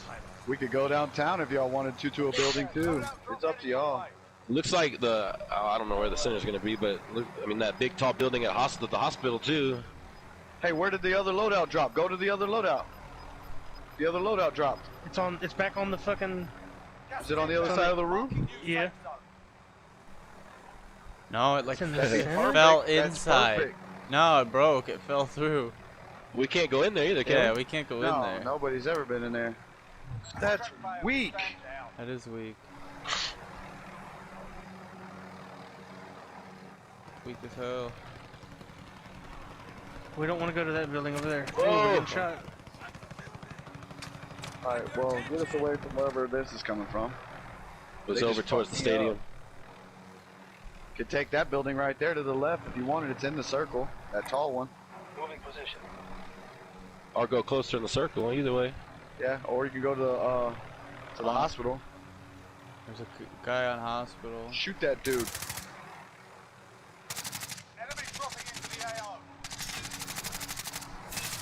Take us to the top. Take us to the top. What are you doing? I was trying to run that guy over. Oh. I fucked him up. Alright, boys. Oh shit, I fell level. Damn, I thought I put claymores on my setup. Does anybody got claymores? I got one. Might want to put it down on the. Oh, he fucking got me. God damn. Where's he at? On the floor just to the right of the hospital. They just grabbed some load up there. On the floor. Like lower on the ground level. Last I saw was right there. They probably ran to the left. Oh, got ripped. That guy was up here. He's up here. Oh, he's on the roof. Got him. How'd he get up here? Yeah, he went through my claymore. Watch this left side. That way, don't try to come on the left side. There's more probably coming. I think I hear somebody. Y'all check the right. I'll check the left.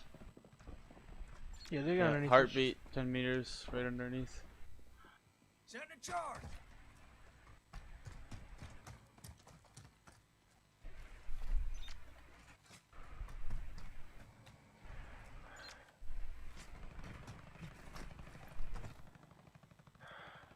Oh, he's right in that room there. Got him down. Finish them. That's Whoa, one. whoa, whoa, Another whoa, one get down. on the feet. In the northeast. Team wipe. Got the other Good one. shit. I think that was somebody down low. Yeah, I think it was somebody down low. Here's an armor satchel, boys. If anybody needs one. In that body. Just don't got nothing to go into it. Yeah, I'm out of plates. That sucks. Oh, he's on this roof right here. Contact. I marked him, but he hit me. Yeah, do the same to me. Yeah, right where his mark is, 87 meters. He's gonna get you coming up them ladders. They are looking at this house. Yeah. Like He's gonna big get you time. coming up the Went to ladder, the Fly. right. Thank you. Oh, one Damn. Man. Is he still on the roof Stay there? down.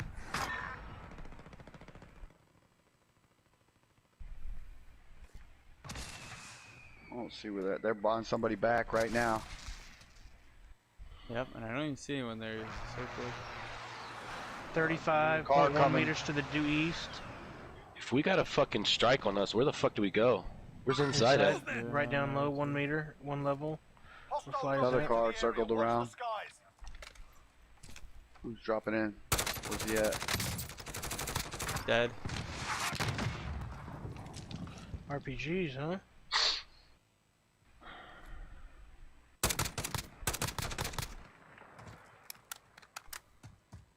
Alright, boys. Hey, if y'all come to me, TJ, Bazooka, I'm gonna give y'all a little bit of money. We can buy enough for self-revives or whatever you need.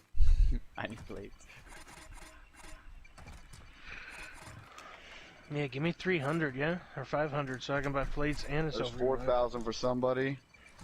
I'll take that. I'll get Oh, plates. somebody's dropping in. He's dropping in. Got him.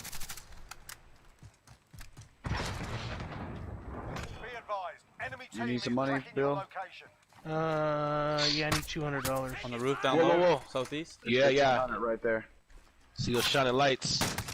Oh, got me. On your feet. We got to go. So easy. I hit him. We got more to the right too. Oh shit, there's guys far there. That's different than the guy I was shooting. The guy I was shooting was down there. Movement. Oh fuck. Disregard that. Down one.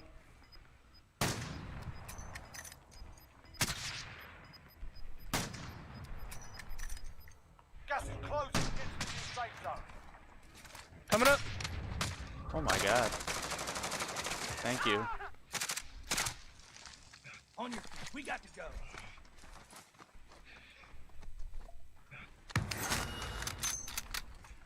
We're gonna have to get plates eventually.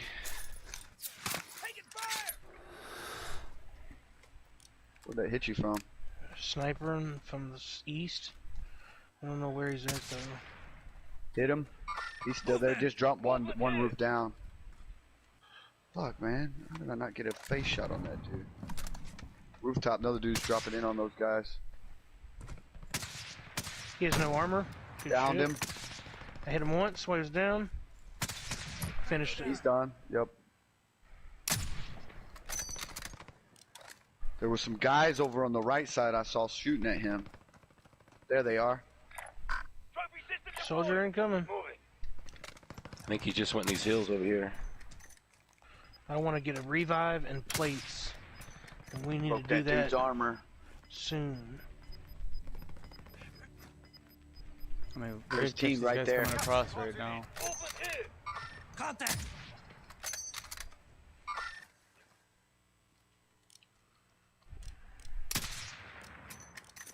Where are you shooting, buddy? Movement here. Think they're trying to push the buy? Yeah, they have to be. Guys shooting back at us from the back side again. I heard him. I got movement. Oh, fuck. Where you at? You on it? I gotta go get some plates. Got him. I'm down on the lower level here. Okay. Hey, they're here. They're here. Where's this shit at? I'm going right down here to get the buyback. Where's it at? Enemy UAV overhead. Oh yeah, going for it. The threat's here for 10 There's a seconds. guy on the gas station. And on the white tent close. Full team. I got 2 down. There's guys right here, yeah. Evaded the enemy track. Good work.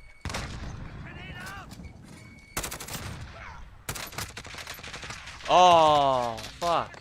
Another one's weak. Oh, shit. DJ. Here. Y'all downstairs? We're coming. I'm on the lower level roof. Oh, in the window. Oh, no fuck way. me, man. I'm getting dropped. What the fuck? I fucking put it on that dude. Are you kidding me?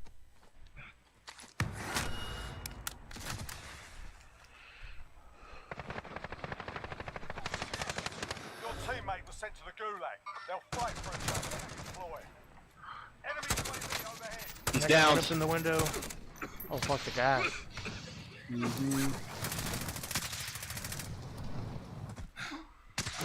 Oh shit! Dude right on me. I landed right on him. Be advised, your teammate got their ass kicked. Damn. Good try, boys. Oh, we got gulag. Here we go. Your teammate has entered the gulag. Surviving I think I've already had the gulag in this one, haven't I? Yeah, you have. Enemy UAV Yeah, I died right off the bat. Teammate has been cleared for redeployment.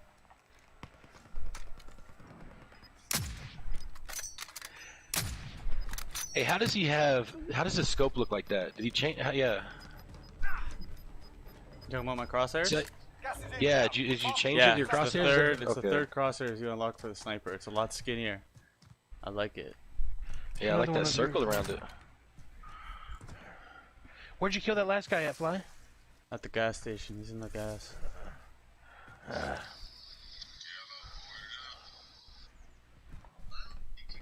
I'm depending on you to put someone down. I got it. Behind you. Behind us. Can we finish him off, Fly? I can take his guns. They're fighting another team up He here. doesn't know. Yeah, he doesn't know. UAV overhead. He's got no armor. Got him. Good shit. Enemy UAV overhead. 281 meters away. Oh, guys outside. You see that? Fedor, right outside that door, there's a dude. I did not see it. What door? This door Bazooka, on me? nah, bazooka, yeah, outside. Outside, bazooka. Out in that hill somewhere.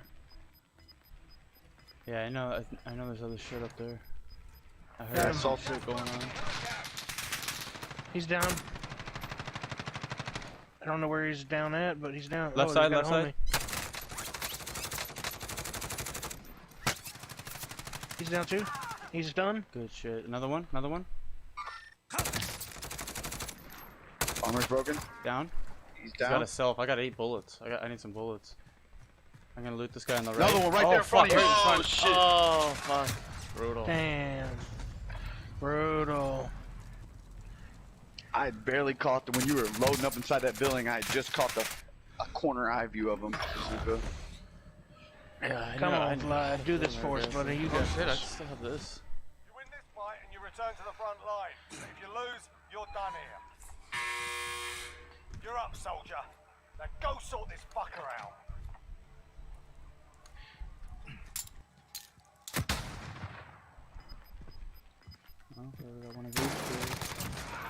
Nice. Oh shit. Alright, boys. What we got here? Lots of buys. Do your thing. Do your thing. $1,000. Where do we die?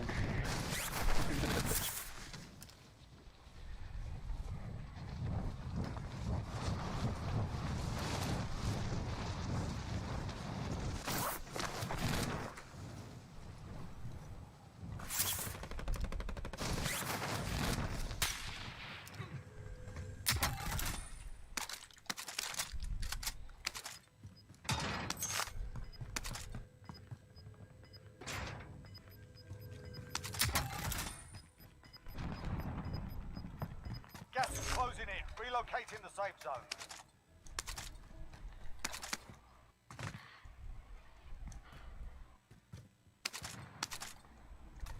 Billy is definitely going to be your first one back. Loadout drop headed your way. Bill, what's Fedor doing these days? Staying Hosting retired, shit? hopefully. He's not like sponsoring fighters or hosting shit or. Yeah, I mean, like he's got a group of fighters. Then he had some little young one that he was training for a while that was pretty badass. I thought. Yeah. Like his little younger brother or something. I thought. His brother, and he wanted his other younger brother. You know, just got out of prison. He's muscle for the mafia. Enemy precision airstrike. Take. You've got gas moving For the in. Russian mob. It's sort of fucked up. Well, for those guys, that's different though. That country's, you know. Yeah. That may have been, especially coming where Fedor and Linko comes from. That might have been the only way out. Yeah. That fool's literally like from the fucking sticks of nowhere. Yeah. Oh shit. We lost that one, but we'll come back stronger. And their younger brother was supposed to be the better athlete of all of them, but I don't know what happened to him, man. The UFC fights last night, Tyron Woodley got fucking handled. worked. Yeah, worked, and that was his first fight back in a long time. From losing the title, he was automatic #1. I don't know how that happened. Yeah, but it's like they were setting him up to lose in the pre-fight warm-up, where they were talking about how he was getting into arguments with his coaches and stuff. It's weird. I've met him a few times. He's tiny. Yeah, he's tiny. I Yeah, met he's him too. tiny. He's tiny. Oh my god. I was surprised.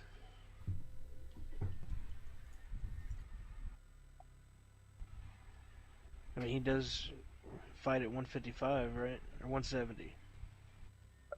Yeah, I don't know, but dude, when I went up and met him, he's much shorter than you'd think he would be. He's like 5'5", 5'6", or something like that. Yeah. Like I towered him. Yeah.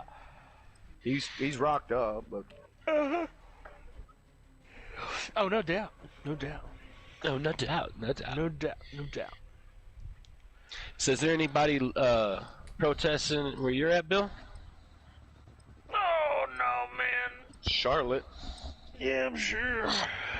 I know they Raleigh a are in little Charlotte because J. Cole and a couple of other like famous rappers are out there. I think it's in Charlotte is where they're doing it in that state. They had a little Like, bit do you in know all these Raleigh. rappers because of your job, Jacob, or just because you like rap still so much? Both. Did you call them raptors? No, I called them rappers. I thought you said these raptors. Well, it kind of cut out right in the middle of me saying that, I think. Yeah. Nah, there's certain like J. Cole is good, dude. He's probably one of the best. He's probably one of my top 5 alive right now. But he's from North Carolina, and I've worked with his festival and stuff, so I know a little bit about him. And he's a pretty big an activist too. Like when he raps in his songs, it's not about bitches and money and shit. Hostile dropping into the area. Watch the skies. Is there? Man, I've been wondering. I'm wondering, like, because I know they were protesting in other countries too. I forget what country it was. Oh, Germany, Italy. In front of U.S. embassies. That's why I was asking Canada, or people from Canada. Canada. I was asking Canada over there. Yeah, I was like, asking hey, them all. Hey, Canada, y'all doing anything? Canada, what are you guys doing over there? Are they? No, well, they're protesting, but they had a situation with a white cop black person in Toronto also.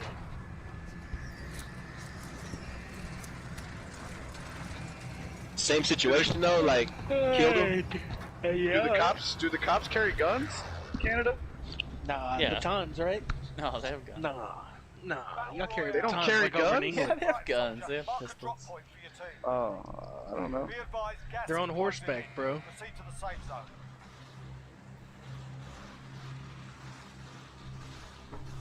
I ain't never been to Canada. I ain't never been to Canada. I ain't never been to one of them Canadian places. Sounds straight out of America there. Too cold up there for me. You guys are a little bit too chilly for my liking. Down in them parts of Canada. Did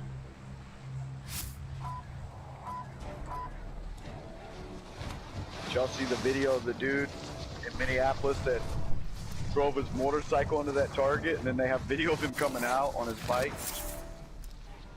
No. So he just got his motorcycle and went cruising inside a Target. Clear to engage all targets.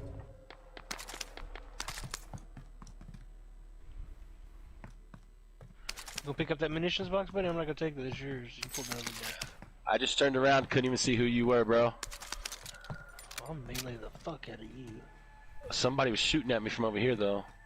Well, let's go shoot back at him, buddy. Oh, he's shooting at me now. Oh, there he is, right there. There he is, right there. He's got a gun and I don't. I got movement. Another one to the left. I got 7 bullets. One under the gas station at the gas pumps too, Chief. Fuck, TJ, let's back out of this bitch. Let's try to move back to orange. I got you. I got 6 bullets. Your teammate has entered the gulag. Surviving earns them redeployment. Yeah, Here's a shotgun. Come grab that motherfucker. Pull him back to orange, so we can probably get our boy back. Be advised, your teammate Man, that's some horse shit, They're RTB dude. at this time. Contract updated. You I'm gonna hit this house to the left, T. Orange, right. you wanna meet? Y'all wanna meet at that that last scavenger? Or the second Whoa, one? who's shooting? Somebody's shooting over here.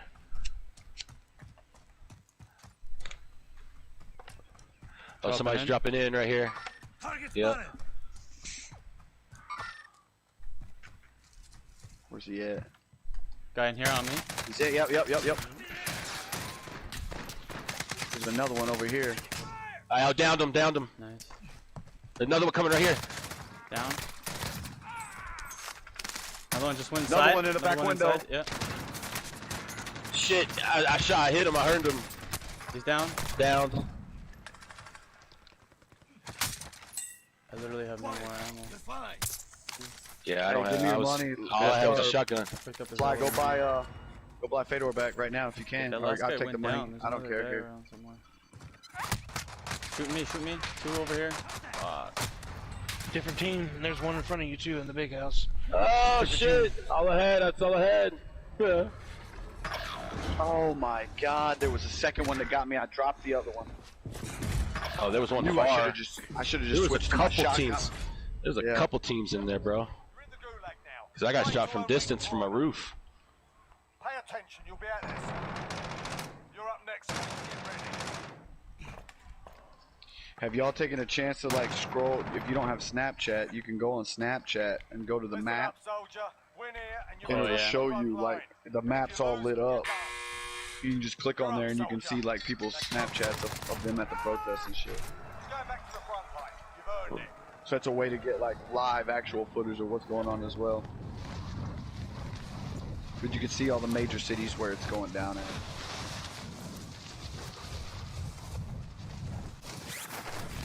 So is it, T, are they protesting in Colorado Springs or are they protesting in Denver? Both.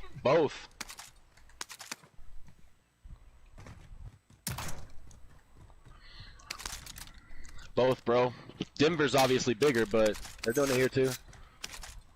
Fucking flashbang. God damn it. Man, I got fucked up. I got fucking annihilated.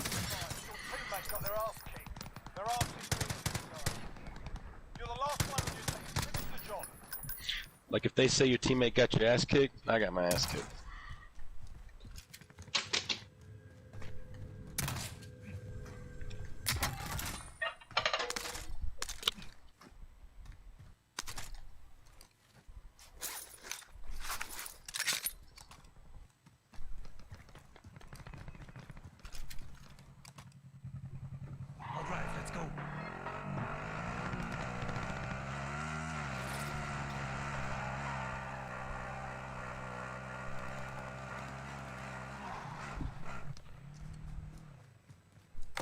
Nobody came here.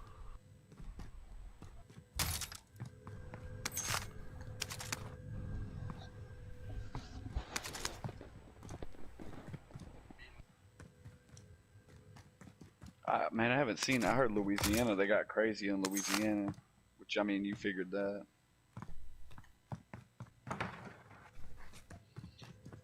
It's a dangerous city on a daily basis, let alone during some shit like this.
Fuck that whole squad up, Fly.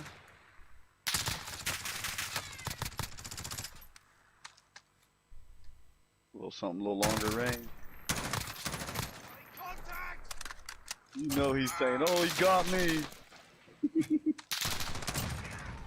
Bitch. That team wipe? Yeah. Quad feed. Nice shit. Thank you for all your shit, boys. Oh, it sucks. It all sucks. It's TJ, me, then Fedor. Ooh, he got a sack full of money. Oh, now it's, yeah, it's everybody now. Nice. He's a little bit short. Yeah, a little. Short. 1,500 short, looks like. The change when you guys get back, though. We'll cover. Yeah, one of us will probably. I think we'll have enough money to get us. So who is it, Fedor? Me. No, TJ, then me, then Fedor. Ooh. We got enough. Drop in on over there, T. Wait, do I have any money? No, TJ, you don't have any. Gas is inbound. Marking new safe zone. Fuck, the loadout's right there too, but I'm gonna land in these houses so we can get money. We'll get Fedor. We'll all move to the loadout together, huh? It's probably the best way. This neighborhood's safe, right? Like, it's been hit. I'm gonna go over there and grab a gun from those bodies, though. There's houses on the south side I haven't hit yet. chopper in the air. Well, fuck, I'm just gonna come to y'all then. Enemy soldier incoming. All I got's a pistol. Oh, hostile dropping in the area. One of them probably. He's on me. He's opening up boxes. Is that y'all? That's me. I'm right above you. Oh, shooting from the Oh, woods. right above me. Oh, that's a whole other team. Ooh. Ooh, I don't like it. I don't like it.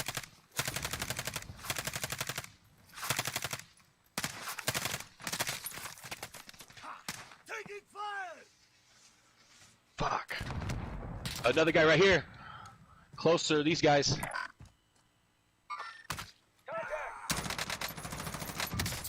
That guy's got broken armor. One coming up on us right here. I missed every shot on that. Oh my god. I got one down here, eliminated. The one's over there still fucking. Oh, who broke glass? Me. I'm going upstairs. We're $100 short to get paid. Oh, he's in here, JT. He's downstairs. God damn it. He just ran in there. He had way more bullets than I did.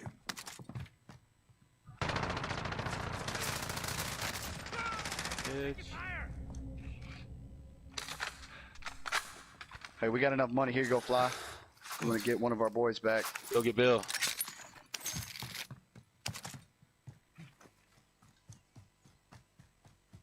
Okay, there should be a couple bags out there to loot. Might be some more money. Fado, are you ready? There you go. Oops. Where's the other bags at? Oh no, he's not here. Oh no, he's here. There was one right outside the wall here on the rocks. Got some plates. $100 bucks. Thanks, piece of shit. Bitch. Ooh. Did you kill the whole team that was out there too? He had already gotten his loadout ran though. away or something. I guess let's go get our loadout then. Try to see if there's anything up here we can get. It's all good. Do your thing. Oh. Yeah, we'll get you back though. I thought it was clear. JT ran upstairs. I was like, ah, there's nobody there. Yeah, he didn't even shoot at me. Dude fucking came right in the front door. Yeah, he literally didn't even shoot at my ass. Oh fuck. Oh shit, where's that coming from? Oh, it's right there. Where? I don't know. He had you. Oh shit. That's close to strikes. Oh, right inside the yellow house, close to me. Right in the doorway. Still don't see him. 5 mark.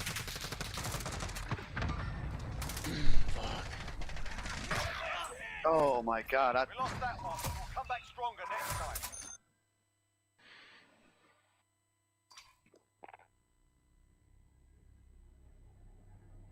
wonder how this shit affects the stock market on Monday. Fuck. I mean, could it be any worse than the virus? Well, I just don't know if it'll will affect like trading. Right when my stocks cause stocks just went up, dude. Last week they climbed a lot. I texted my mom this morning. I was like, Mom, man, this shit's getting real. And she was like, nothing the 60s and 70s haven't seen. I said, Mom, yeah, you're right. 60s and 70s had some riots and protests, but not in the middle of a pandemic globally. So what makes this shit intensified, the thing man. is, there's been, riots and protests, but I don't know if there's ever been this many at one time. Usually it's like in New York and maybe LA and that's it. You know what I'm saying? Like a couple different cities, maybe. No, yeah, like Colorado Springs is rioting. Like that's crazy. Yeah, that's why I asked you. Like, are they actually doing it in Colorado Springs or are they doing it in Denver? Because it's most major cities. But dude, it's everywhere. San Antonio, Austin, Dallas, all three of those were in Houston. All four were going crazy last night. They didn't do it in like El Paso or Lubbock or anything? I don't know. I didn't even look it up. I don't know. Probably. Waco? Probably not in Waco.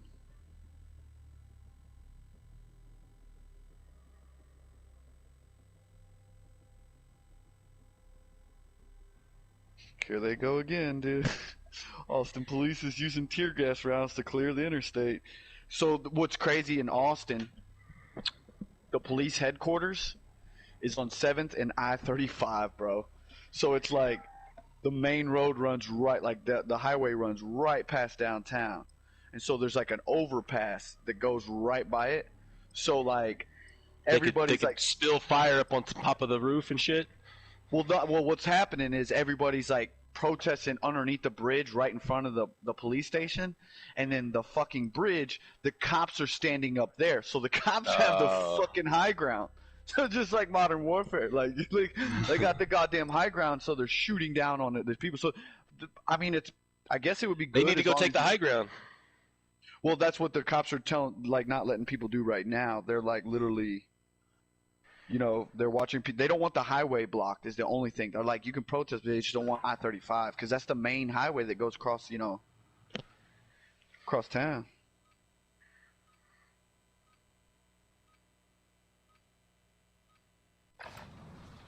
Get yourself sorted. We'll be deploying shortly. Update, Patrol. Have y'all seen the other post of people asking if that's really the same cop that they arrested? Some people think it's a different person. Enemy What? soldier incoming.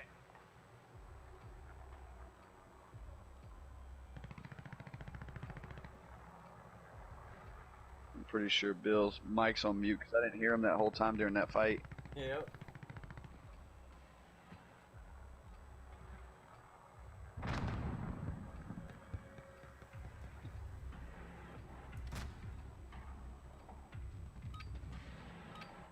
Bill, hey TJ, I guess your kids are a little older. Have they seen any of this on TV?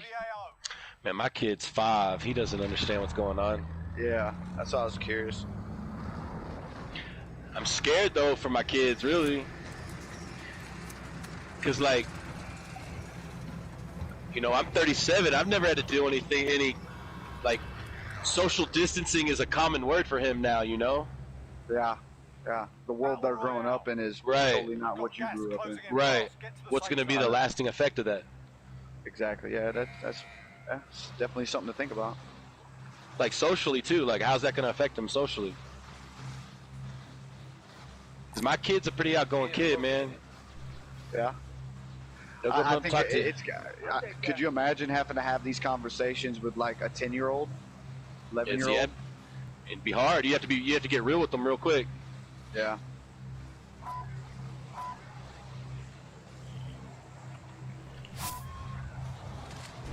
Did Oops.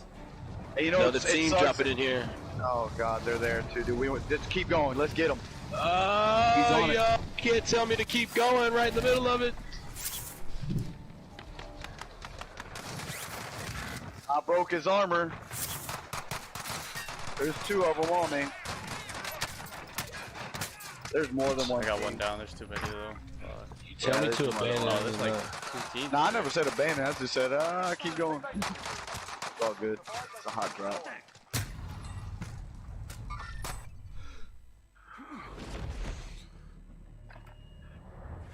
Have you, have you talked to, and it's weird even asking this because, you know, but have you even talked to Mike about it or your sister, like,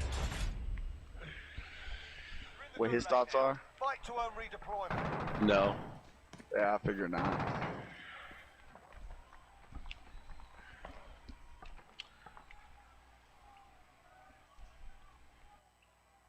There's a fight kicking off. You can practice your aim while you wait. Taunting your enemy is an effective way to get inside their heads. So is a well-placed stone. Man, this gun sucks. Are you still down there? Yo, yeah. The right I Fedor, fucked them up. right side your spawn. Shit. Listen up, soldier. Win here and you return to the front Enemy line. soldier incoming though. You're done. You're up, soldier. I'm here. Go Is there sort this anything? fucker out. Did you just break glass? Yeah. Oh. Got some dudes right here. They're coming in. Oh, this gun has no fucking ammo. God. Oh God, I picked up a gun that didn't have any fucking ammo. Shit.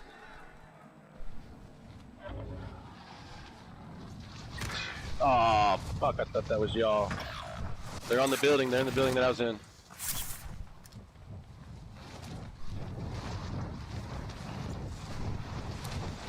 You shouldn't land here. He's jumping out. He's pushing straight Teammates in the gulag. If they survive, they can land right on redeploy.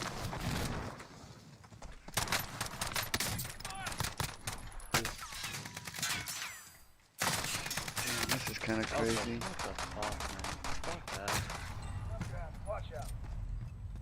Dude, speaking of kids, TJ, I'm just looking at, dude,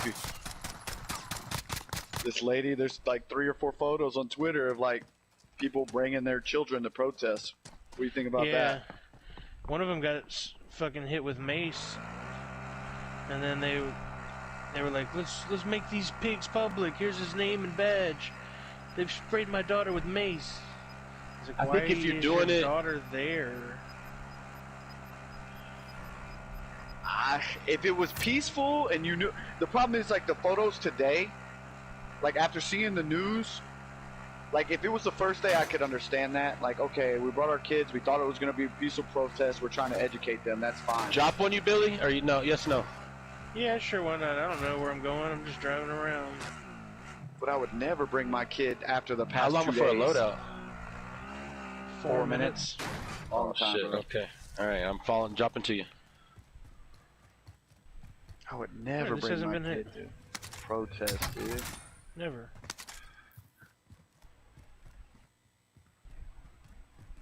It's underneath, I think. You didn't want to pick up that shotgun at all? What's your secondary gun? Who are you talking to? You.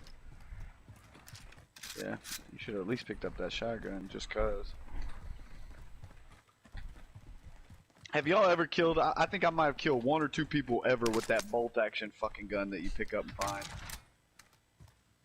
Ooh, I like That thing right there. Oh, yeah.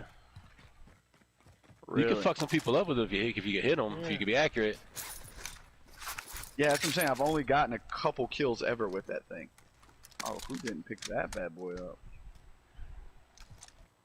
TJ. No, he hit the Team block. above us. Yeah, they just landed.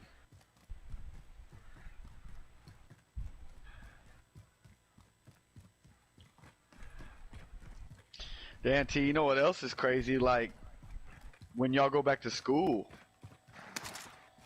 and you gotta talk to your football players about this shit. Y'all got a lot of black kids that play football for y'all? We're pretty cultured. One down. One's down. There was one on the right. Oh, one deeper. I always hit that fucking button, man. No, Took that grenade, Bill. He just jumped down off the wall from left to right. Woo! I'm coming to you, That was Bill. Pretty long. Somebody's dropping in on us, too. 2 teams. 2 Another guys one dropped dropping up on here. us. Yep.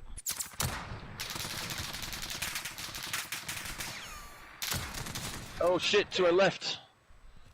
Where's Fall that back. from? I can't. I'm down. Another one Don't come dropping get in. me. Don't come get me. He's rushing me right now, though. Hey, get out of there, Bill. They're fighting each other. That's 2 separate teams. Fuck. Oh, you can't. He's trapped. Yeah, you got 3? trapped. Maybe 3 teams, who knows? Okay, here's the problem, boys. They heard y'all dropping up. The team up top heard the fight downstairs and decided to join in. If TJ the man has the most damage, we're not getting very far in the fucking map. I could say that much. Yeah, Fly. What the fuck? What? How come you don't have 4,000, 5,000 damage? What's going on? He got killed early and we didn't buy him back. I got 9 kills. That last game, you did wipe that whole team. While we all watched. And I had 10 kills the game before. Yeah, I had 8, you had 10. We should have won that game. And it's not like they weren't doing anything either, because I think Jacob had 5 and TJ had 3. We got a lot of kills as a team that game. We got rushed though, like a lot. We were under fire a lot. Which is fun, but fuck. It's nowhere near like it was when me and you and Proof played. We were just chilling on a roof forever, I feel like.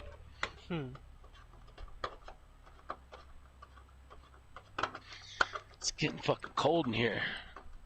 Turn this AC off.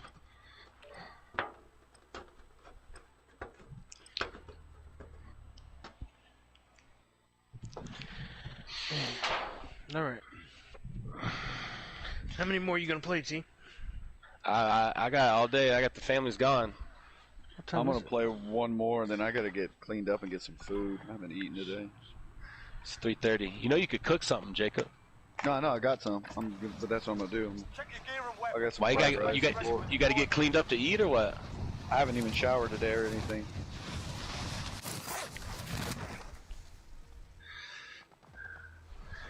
It won't take long. Maybe like 20 minutes. No way. I killed you.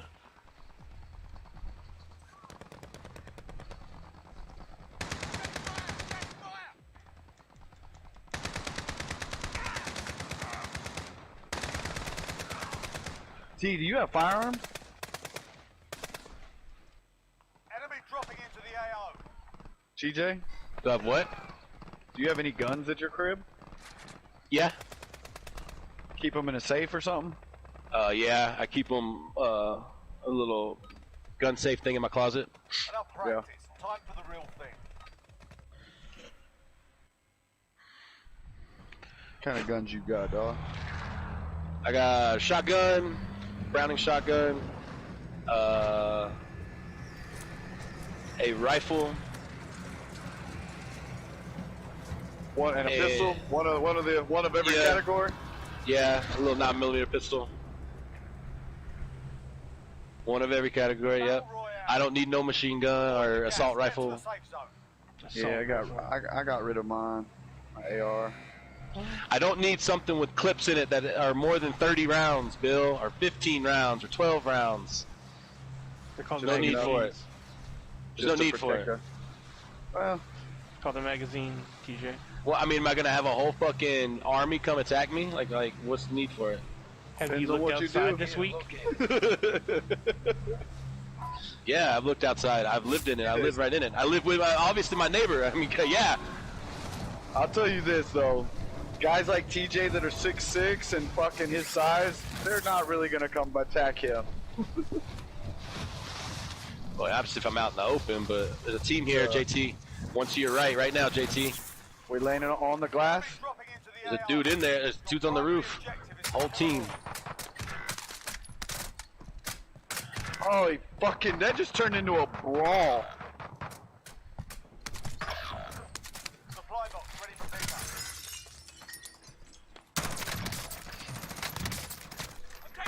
290 damage. That's not fun, though. Yeah, I know. Teammates in the gulag. It's so not fun. It was everybody just hitting each other on the roof. Nobody was. Did anybody make it? Yeah, I killed 3. I Fly. got 3 kills here. I mean, I killed 2, but finished 1. There's one more guy somewhere. Damn, we took out a whole team. I got 1 kill. Tato got 1. He got 2. I got 1 in the gulag. Your teammate got Damn. sorted. We're sending them home. I did not win.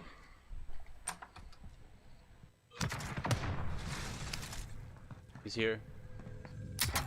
He's on that other building. Next objective located. I landed on Fly, this building and got a gun, Fly. Do you have any guns, Fly? He's running away. Yeah, I'm all set.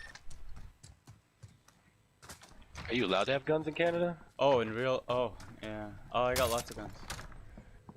Yeah. They're allowed to Oh, you wanna come this way, then? hunting rifles. They just banned a bunch Oh, of I killed myself. God But damn I'm it. not gonna give them back. Fuck, I didn't know there's 2. Killed myself. I threw a Simtex too close to a wall. Gulag. Survive and you can redeploy. How'd you die, Bill? Oh, it's only Bill alive. Fuck me. Fight's ready. You're up next, mate. Get ready.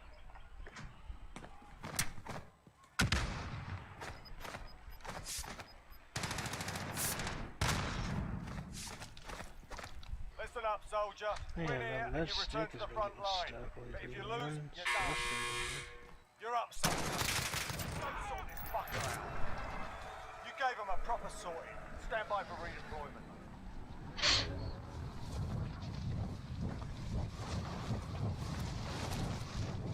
Dude, I fucking put my surfboard on the fucking top rack yesterday of the boat, and it flew out, and we lost it. Never knew it flew out. Oh man. Next objective located. That's brutal. Yeah, $800 right down the drain.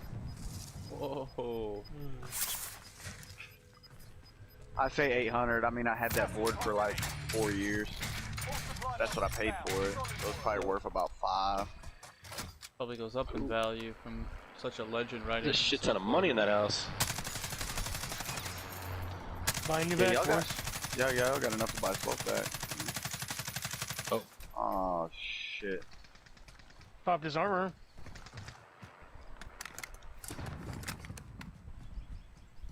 He's out of there. Yep. So now I'm about to spend another 700 and get a new board. I need $500. Sucks. I got 500.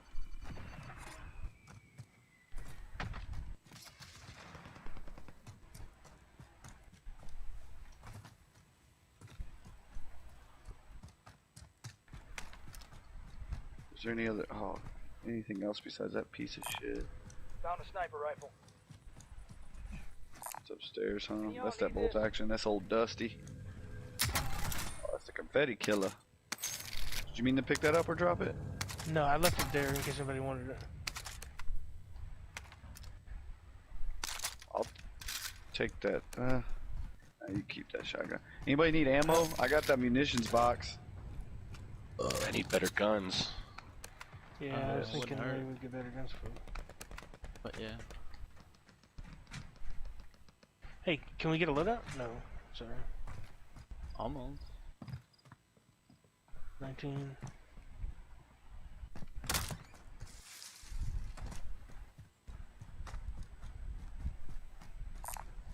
Assault rifle here. Yeah, I already got that piece of shit. Yeah, unfortunately. Same here. That's that gun's got me killed more. That and the like I said, the ones with the dual scopes. Yeah. 3, 6, 7, 8. Got 8 grand. We're a little bit short.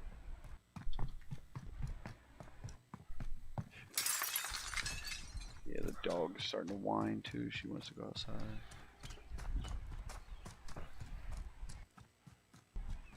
You need this plate? Bazooka? No, I mean I got enough, but here you go. Here, here's a Marking LMG. There's ammo. LMG.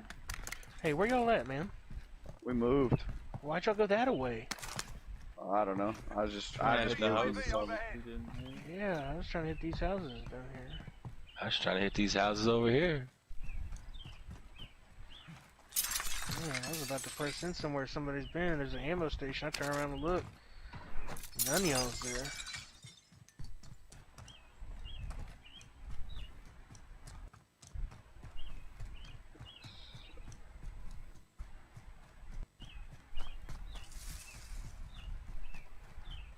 We're 1,000 short. Yeah, I know. There's a team all the way up there where I was at. Right here. There they go, right there. Yep. We popping these guys or what? Yeah, I popped their armor. Oh, fuck. He's down. Coming to you, Bazooka. Appreciate it. Oh, I'm out of ammo on that thing. Oh wow. Where's he at? I gotta throw this ammo box down. I gotta have ammo. Oh my god. I'm behind a tree. I think I'm kind of safe, but they had better guns, dude. They got sniper rifles. Right behind the shit. shed here. Oh, he's pushing me. No? He's picking him up, his friend up too. See, I'm circling around to you, man. Stay safe. Yeah, I'm behind a tree. Oh shit! Right here. I'm down. The enemy took that one, but we'll be back to finish the job. Alright. I need to do a little painting. I'll be back on in about 30. Okay, I'm gonna see what's on for dinner. I'll be around though. All right, I'll go clean up. I'm leaving the party on, and I'm gonna stay online. So. Yeah, I'll leave the party on. Me too. All right. Just text if I don't answer. All right.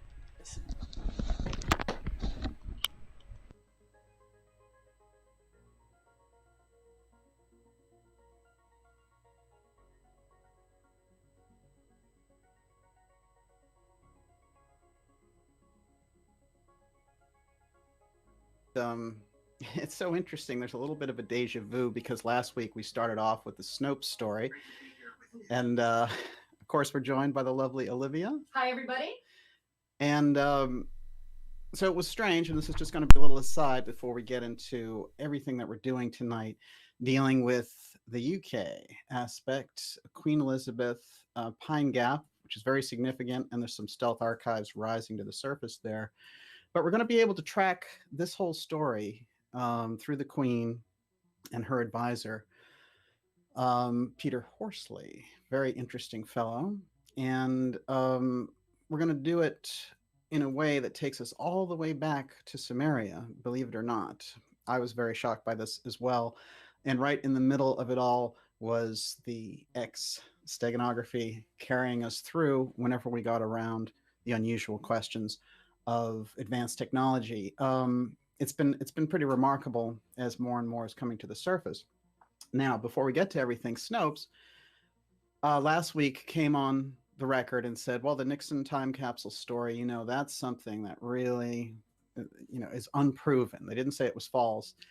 And but in the article, they said, well, it's preposterous and absurd and all these things. So they really took some shots at it, and for apparently no reason. But for me, that was kind of the opening salvo on the mainstream side against the story of Nixon's time capsule, which was told to me by Robert Merritt on this program back in February. And he went forward talking about how he had been an agent for Nixon. And there's quite a trail from Merritt as we go back in history. And we did kind of a capsule version of that. It's about a 5-minute video that we put out this week just to get everybody reminded of all the major details involved there. But anyway, Snopes went on the record there. And of course, I went into Snopes history last week that they're helping Facebook with this anti-fake news initiative, really something less than spectacular there, and claiming that they're going to save humanity and civilization doing it. We also found out that they're heavily funded by the Amazing Randy's Foundation. And of course, Randy's husband is serving time for identity theft. So very strange connections, I would say, going on there around Snopes. But anyway, this week, in an odd twist to this whole thing, Snopes comes out and says they don't touch the time capsule story this time, but they do go to the Nixon-Trump letter, which we've shown on this program from 1987, where Trump convinces Nixon to someday run for president because he knows by prediction he'll win. And what's so interesting about this is they go to bat for it, and they say, yeah, this is real. Of course, it's on the record, and they're going to look ridiculous. But it seems like Snopes is doubling down on this story because they're sort of covering themselves on both ends to say that we're blocking it over here, but they're also coming out of the blue and supporting the Trump story. Now, there was nothing to do but support that story because it's on the record, one. The letter is at the National Archives. You're not going to meet that. You're not going to beat that. And also, interestingly enough, when you put these details together, their relationship, Nixon and Trump, was much deeper than we've been led to believe. As a matter of fact, Trump flew Nixon around on his private jet. Nixon moved to New York and became friends with Trump, and in all likelihood gave him very serious advice about how to position himself to run for president. As a matter of fact, in that year that they're spotted together at these various functions, and they're doing a fundraiser for former Texas Governor John Connally, who happened to be in the car when Kennedy was assassinated. Just very strange optics, strange visuals. But it turns out that Trump gives a speech in New Hampshire, and I have more details on that. I have the video clip, but I was trying to, I didn't get into screen snapping that, but I am going to show some of that. And I do think it's significant that there he was sounding like a presidential candidate, and we know he had recently come into this relationship with Nixon. So it's very fascinating. So a little deja vu there on the Snopes side this week. Last week, bashing the time capsule. This week, confirming the letter. And I think that that's particularly significant. Now, as I've been going into this, and by the way, you can feel free to ask your questions for later now also. And Olivia always reminds me to remind everyone to do them all in caps. That way it helps her because there's so many and it's going so fast. Did you have something, Olivia? No. Okay. I saw you waving over there. But as long as it's not a two-hand wave, you know you're okay. If it's a two-hand wave, then we definitely, we've got something to work with.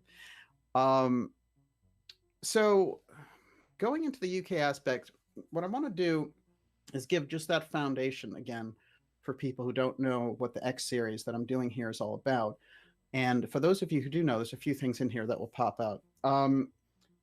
What I've determined from pretty deep research is that there's a steganography that's being used, a symbolism, a messaging that's being used when they move this advanced technology around. And it goes back a long time, but I'm going to snapshot it here really since the 40s. And that's through the figure of Walter Dornberger, who was a Nazi that was in charge of the Nazi rocket program. A very advanced guy on the technical side, but quite a zealot. As a matter of fact, one of the interesting things about Dornberger that I discovered was when the Allies had him in custody, they actually...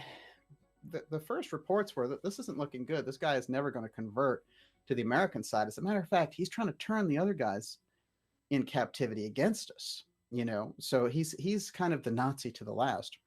And Dornberger is very fascinating. Eventually, we let him go, and he comes here to America, and we enlist him in the space program. And then he becomes the president of Bell Helicopter and Bell Aerospace. Quite a position. And one of his main recruits will be Michael Payne. And Michael Payne and his wife, Ruth, who's a Quaker, will become the hosts to Lee and Marina Oswald when they come back from the Soviet Union.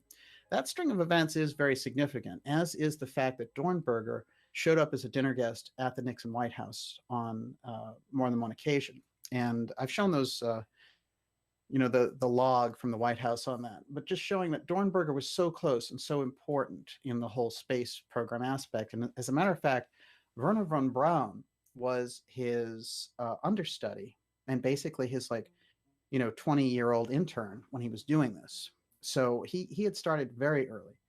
And there's a point where, and I went through this with Joseph Farrell, who knows the story a lot better than I do, where actually, these different characters are coming in, and Himmler comes in, and he finds out that von Braun has said, I'm not interested actually in the war aspects. I kind of want to get this thing to space about the rocket program. So they're literally going to execute him. And Dornberger says, if you execute him, you set back the space program by years and years. And what happens with Dornberger is when they launched the first V-2 rockets, he said, he has this famous quote when he turns to von Braun and says, now we have entered the space age. And he was absolutely fascinated by space.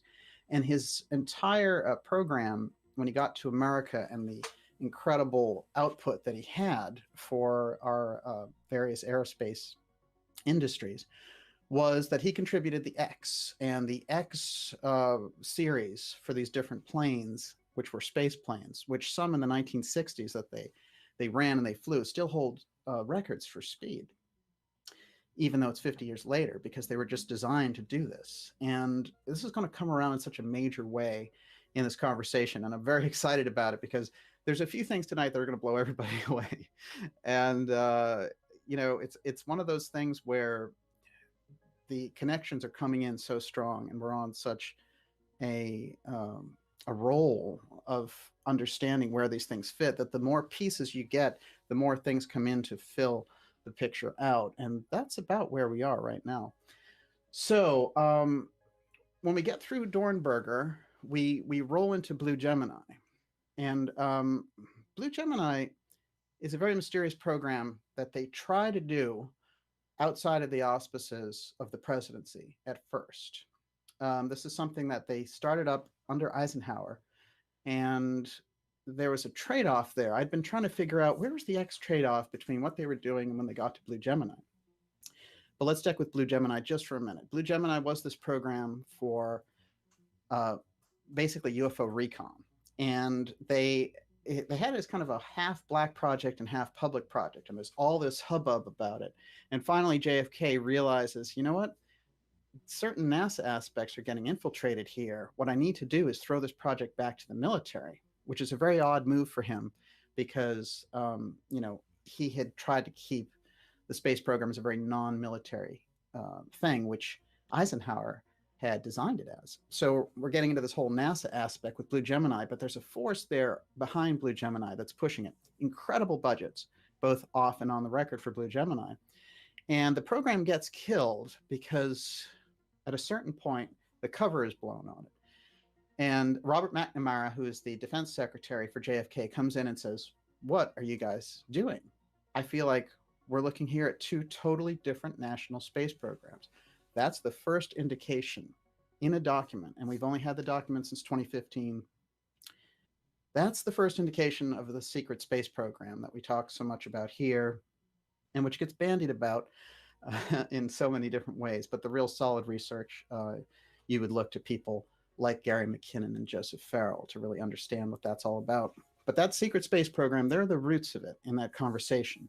And so they bounce it back to the military in this odd move. And those people at NASA who are working with the Dornberger types and the von Braun push in there are really confused by this whole move. Now, you might say, well, Blue Gemini, this is something that took place in 1960 and was finally decommissioned in 62. What's the big deal? That technology and what they were going for is so closely mirrored with the X steganography that we're looking at them moving that exotic technology. And Blue Gemini is a very important point. It's a high point. It's the battle between the covert program and the overt program. It's a public state fighting with the deep state there. Of course, that's Blue Gemini. That's their original seal.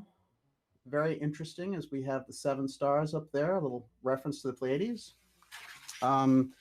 There's a few interesting things relating to their uniforms and stuff, but I'm not going to spend too much time on that. And I do feel that we pretty much hit the high note on McNamara's main points. He says a lot more, but that's pretty much all you need to know. Now, fascinatingly enough, when we look for the trail of Blue Gemini, I have found where the program moved to in this in-between space. But just for those who feel that, Blue Gemini is just some space program back there, I want you to observe this. This is from 2014, talking about the new program coming out for Windows software and Windows Office Gemini to replace or complement Windows Blue Twin. And there's a whole thing in here about how they were, building up this incredible thing and no one knew what it was. They thought it was a new version of Blue, but they said, is there a new Blue version of Office? Is there one, a next generation Microsoft release? And then it goes, there is, but it's not codenamed Blue, it's codenamed Gemini. Now, these references, people when they work on these levels, and of course, Bill Gates was the person who started this company, and a lot of that crew around him since he left, they know about these things. They understand it and they use it, just like Apple is very fond of using the X. They understand on a higher level those legends, and they may actually be clued in and passed along those secrets of where the technology comes from. We've gone into this show before about our friend here, Elon Musk, owning X.com. His latest release, of course, is an X craft. We have the SpaceX Falcon. And of course, Falcon is the name of the titular head of the Aviary, which was this group of CIA people who were trying to come up with ways to come out with this kind of half-baked disclosure thing in the 80s and 90s, through the CIA prism, of course, not real disclosure. Very much like the TTSA and all the Tom DeLonge thing. One day Tom DeLonge is sitting there with a book talking about, I'm going to do the Secret Machines book.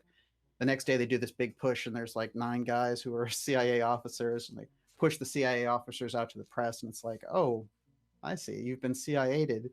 and Bigelowized because Bob Bigelow and Bigelow Aerospace. So this is another quick one I wanted to show everybody before we get out of that, just because I don't like coincidences that hang out. This is a game that was developed in Silicon Valley, and it was called UFO Detection. I'll just show you a little corner there, XCOM. You can do some research on that, but check out a few of the functions here that this game is engaged in. Alien craft regularly enter and leave the Earth's atmosphere in UFOs, or traverse in and out of deeper reaches of the ocean. In order to prevent them from carrying out their missions, UFO Detection, XCOM, shoot them down or assault them while grounded. However, in order to perform either of these tasks, you must first spot them, which requires some type of UFO detection equipment, either in your bases, using your craft, and subradar. Okay, so again, this idea, just like the project, Windows Blue, Windows Gemini, these people are aware of these things, and they integrate the ideas into games, into software, and all the rest of it. And we wonder, where does this stuff come from? So it seems like some Hollywood producer is picking up on it. But the X steganography rides itself through history. Now, there's a very crucial point that involves the royal family. And what I'm going to do is I'm going to introduce it, and then we're going to backtrack into the royal family, because, far and away from leaving the royal family out of the UFO steganography, there she is. That's Queen Elizabeth, looking very, very regal and decked out. But we start to understand just what an important person she is in the quest for X. And there she is, a little bit younger, which is the period we're going to talk about tonight before she becomes the full queen. And we're going to talk about her advisor, Sir Peter Horsley, and his very interesting experience with Mr. Janus, who he concluded later was an extraterrestrial who came to visit him. And her advisor was, part of Strike Force. He had his finger on the nuclear button and had a major position in their military, and he was the advisor to both the Duke of Edinburgh and to the Queen. So, this is an incredibly high-level admission in a book that came out in 1998. And I've been reading the book. It's absolutely fascinating. It's very hard to get, but you can still get a, you can get a Kindle version of it, which is good enough. But the actual book is a little hard to get. Of course, not everyone has the eagle-eyed Olivia on their side. So, so we're able to kind of get these types of things. But let's take a look. There he is, and quite an amazing guy. I've seen interviews with him. I wish I had had a chance to meet him. He's no longer with us. I'd have some great questions for him, and I feel like he was being very honest. And when you go down to that real hardcore British command, and you look at their quotes about his comments about UFOs and aliens, they said whatever he said, he wasn't the kind of guy who minced words. He didn't mess around. And so we're going to really dive into what Sir Peter Horsley was telling us. The name of the book is Sounds from Another Room, Memories of Planes, Princes, and the Paranormal. It's quite unusual. Now, there is a very interesting aside in the book where he gets shot down when he is flying during World War II. And his buddy is in the back. And,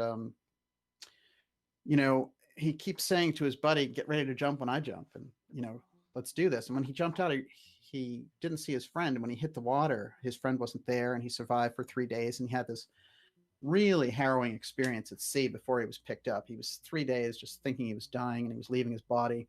And I think this is what gave him the extra insight, actually. But it puzzled him when he got into the hospital and he was lying there in bed and he said to himself, where is my friend? Like, what happened to him? Why didn't he jump at the parachute? And this, he was feverish and all the rest of it. So in this state, his friend comes to him, and the friend died, in fact. And the friend says, I didn't bring my parachute. So, this kind of elevated the mystery for him. But it was absolutely fascinating that he had this kind of vision. He had this kind of extra sight after that experience. And he has a few more unusual experiences along the way. I don't think he goes into everything in the book, but the chapter concerning Mr. Janus is absolutely fascinating. Now, let's jump to Mr. Janus for a moment. When we look at history in terms of unusual occasions regarding visitors from UFOs, regarding stories about extraterrestrials or people who've come here, there's so many from Val Thor. We have all this incredible kind of themes from the 40s and 50s of these space visitors coming to visit and saying things and getting, they're very human. And later on, you'd have stories about Pleiadians doing the same things. This is far before we got into grays and things of this nature. But Mr. Janus is very unusual because the whole entire setup for it is quite bizarre. It turns out that Prince Philip, who's the Queen's husband, was very curious, very interested in the UFO subject. And even the way that Horsley talks about it, you can tell he's projecting things because he's still, in the service of the royal house. And Horsley says, at a certain point, he set me out and said, can you get to the bottom of this mystery? Which was interesting enough because he was already very interested in it. And somehow they had this kind of camaraderie around it. Now, interestingly enough, one of the major things that Horsley was known for in his flying was flying the Meteor X. And his steganography of being associated with Meteor X, I think, is quite significant, as we'll learn. So let's learn a little bit about Sir Beresford Peter Torrington Horsley. And I do recommend everyone get as much information on him as you can. He began his military career in 1939, boarded the TSS Cyclops, and so on and so on. In July of 1949, Horsley entered the royal household as a squadron leader, as an equerry. So this is advisor, as I understand it, to Her Royal Highness the Princess Elizabeth, Duchess of Edinburgh, better known today as Her Majesty Queen Elizabeth II, and to His Royal Highness the Duke of Edinburgh. In 1952, Horsley became a wing commander. Now you can see he rose very fast. I mean, he's right in the royal house, and that's 10 years basically after he joins the military service. So this guy rose in the ranks and just was an incredible squadron leader. So he became a wing commander, and in 1953 became full-time equerry to the Duke of Edinburgh. So he is the advisor to the Duke of Edinburgh and to the Queen, and also before she's the Queen, and she's just the princess. It was a role he held until 1956. His final post in the Royal Air Force was as the Deputy Commander-in-Chief of Strike Command. That is the nuclear command. So incredibly high-level position after advising the royal couple. So his final post in the Royal Air Force was as Deputy Commander-in-Chief of Strike Command, which he held from 1973 until 1975. And there's one more thing. Horsley's other claim to fame is that in late 1954, he had a face-to-face encounter with a human-looking alien who went by the memorable and mysterious name of Mr. Janus. Now, Mr. Janus, this whole thing comes up, and I will spare us all the details about it and get right to the point. What happens is, while he's on this quest for Prince Philip, and he's saying, find out everything you can about it. And someone just mentioned Timothy Good up there. Absolutely. That's a fantastic book, and Timothy Good gave great interviews about it. And I had the good fortune to speak with Timothy Good. And I understand he's not really doing interviews right now. He has some kind of a health condition, but wow, the guy has contributed vastly to our understanding on this. So I would, if you read the Timothy Good book about it and then go right to the biography, because there's a whole chapter on Mr. Janus in here, and their conversation is fascinating, but I'm not going to jump ahead. All right. So as it turns out, this General Martin gets in touch with Sir Peter Horsley, and he says, you really have got to talk to this woman, and her name is Mrs. Markham, and she's at such and such address. And it turns out, by the way, as I have tracked down the story, that Markham is the name of one of the streets that they send him to. It's at the corner of the street that they sent him to. So I think Markham was just this kind of put on name. So anyway, he goes in there and he follows him up on this. And, basically General Martin says, I'm interested in the subject myself, extraterrestrials. I heard you were looking into this. How about this? You meet this woman, you'll find her fascinating. She will tell you so much what you want to know about the subject relating to UFOs. And I understand that you're looking for it, for Philip, and you'll have all this incredible detail to go back to him with. So Horsley's satisfied. He's excited to do this, and he gives an incredible detail of it in his autobiography. But here's the short version. He shows up, and it's a very dimly lit room. Right away, the vibe is a little unusual. And in the room, Mrs. Markham lets him in and says, this is Mr. Janus. He wants to speak to you. And Mr. Janus is a very well-dressed man, about 40, with a very penetrating gaze. And he is very relaxed and speaks just like a normal Englishman. Or kind of a upper crust guy. So they start to talk, and it turns out in their conversation that Horsley gets quite unnerved right off the bat, because Mr. Janus says, your nuclear base and so may not be as well protected as you think it is. And he says, you also have these other nuclear bases up here which could have accidents. And he's basically laying out a military map for him. So right off the bat, Horsley is really freaked out by what the stranger knows, the intimate details that he knows about the British nuclear program, their military installations, their bases, and all the rest of it. And he says, what do you think is going on with the UFO thing? Horsley asked Janus, and Janus says, well, we've been visiting here for a long time, but what's happening is you're basically looking at a situation where the nuclear aspects of your technology might threaten not only this planet, but other planets as well. And he gives them this kind of incredible overview of the situation and the galaxy and all the rest of it, and the extraterrestrial factor in relation to politics, and how mankind basically has to curb themselves from this whole nuclear atomic age, or else they're really going to get consumed. And not only that, they'll cause disruptions for other life forms in other parts of the galaxy and all the rest of it. So I'm going to give you just a couple of quick quotes from Horsley. What he actually said here is, Janus was there. That's Janus, which is going to be very significant in about 5 minutes. Was sitting there by the fire in a deep chair. He asked, what is your interest in flying saucers? We talked for hours about traveling in space and time. I don't know who or what he was. He didn't say he was a visitor from another planet, but I had that impression. I believe he was there to observe us. I never saw him again. I have no qualms about the reaction of my experience with Mr. Janus. So Janus goes on to tell him the things that I was just mentioning, that the ever-growing nuclear arsenals are dangerous. And Timothy Good, there's a quote here from Good, which says, in my second and last meeting with Sir Peter Horsley, which I believe the year he died, at his home in 2000, he revealed that in addition to being disturbed by the realization that Janus was reading his mind, he understood that as he was speaking to him. Janus is kind of whipping things off, showing his telepathic ability.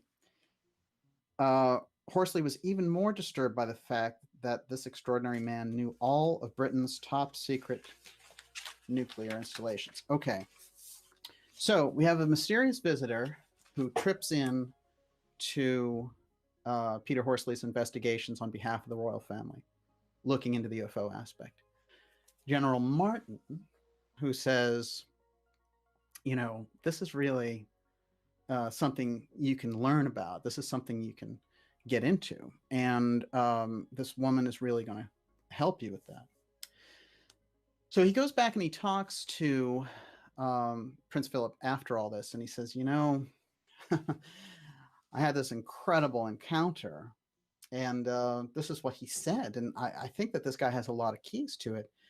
And Philip was like, there's something very dangerous going on here. If you know all the military installations, you got to go back and talk to that guy. And, you probably want to figure out what was going on there. Now, one of the key things that I forgot to mention is that when Peter Horsley was speaking with Mr. Janus, he says to him, what do you want from me, basically? Why are you here telling me these things? And interestingly enough, Janus says, I want a meeting with Prince Philip. And interestingly enough, what's fascinating about this is Horsley's a little bit perplexed by it. He says, it's going to be very hard to arrange, like, you've got me. Why don't you tell me what's on your mind?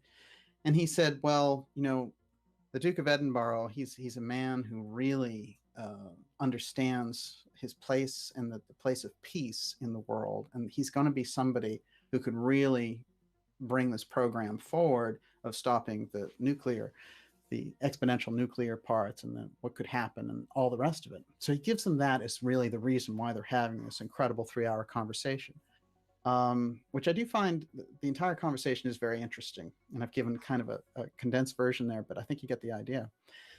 So interestingly enough, we go into this period where he says, okay, in speaking with Prince Philip, I will. That's exactly what I'm going to go back, and I'll talk to Mrs. Markham, and I'll get in touch with Mr. Janus again, and we'll bring him around to security and make sure he's legit.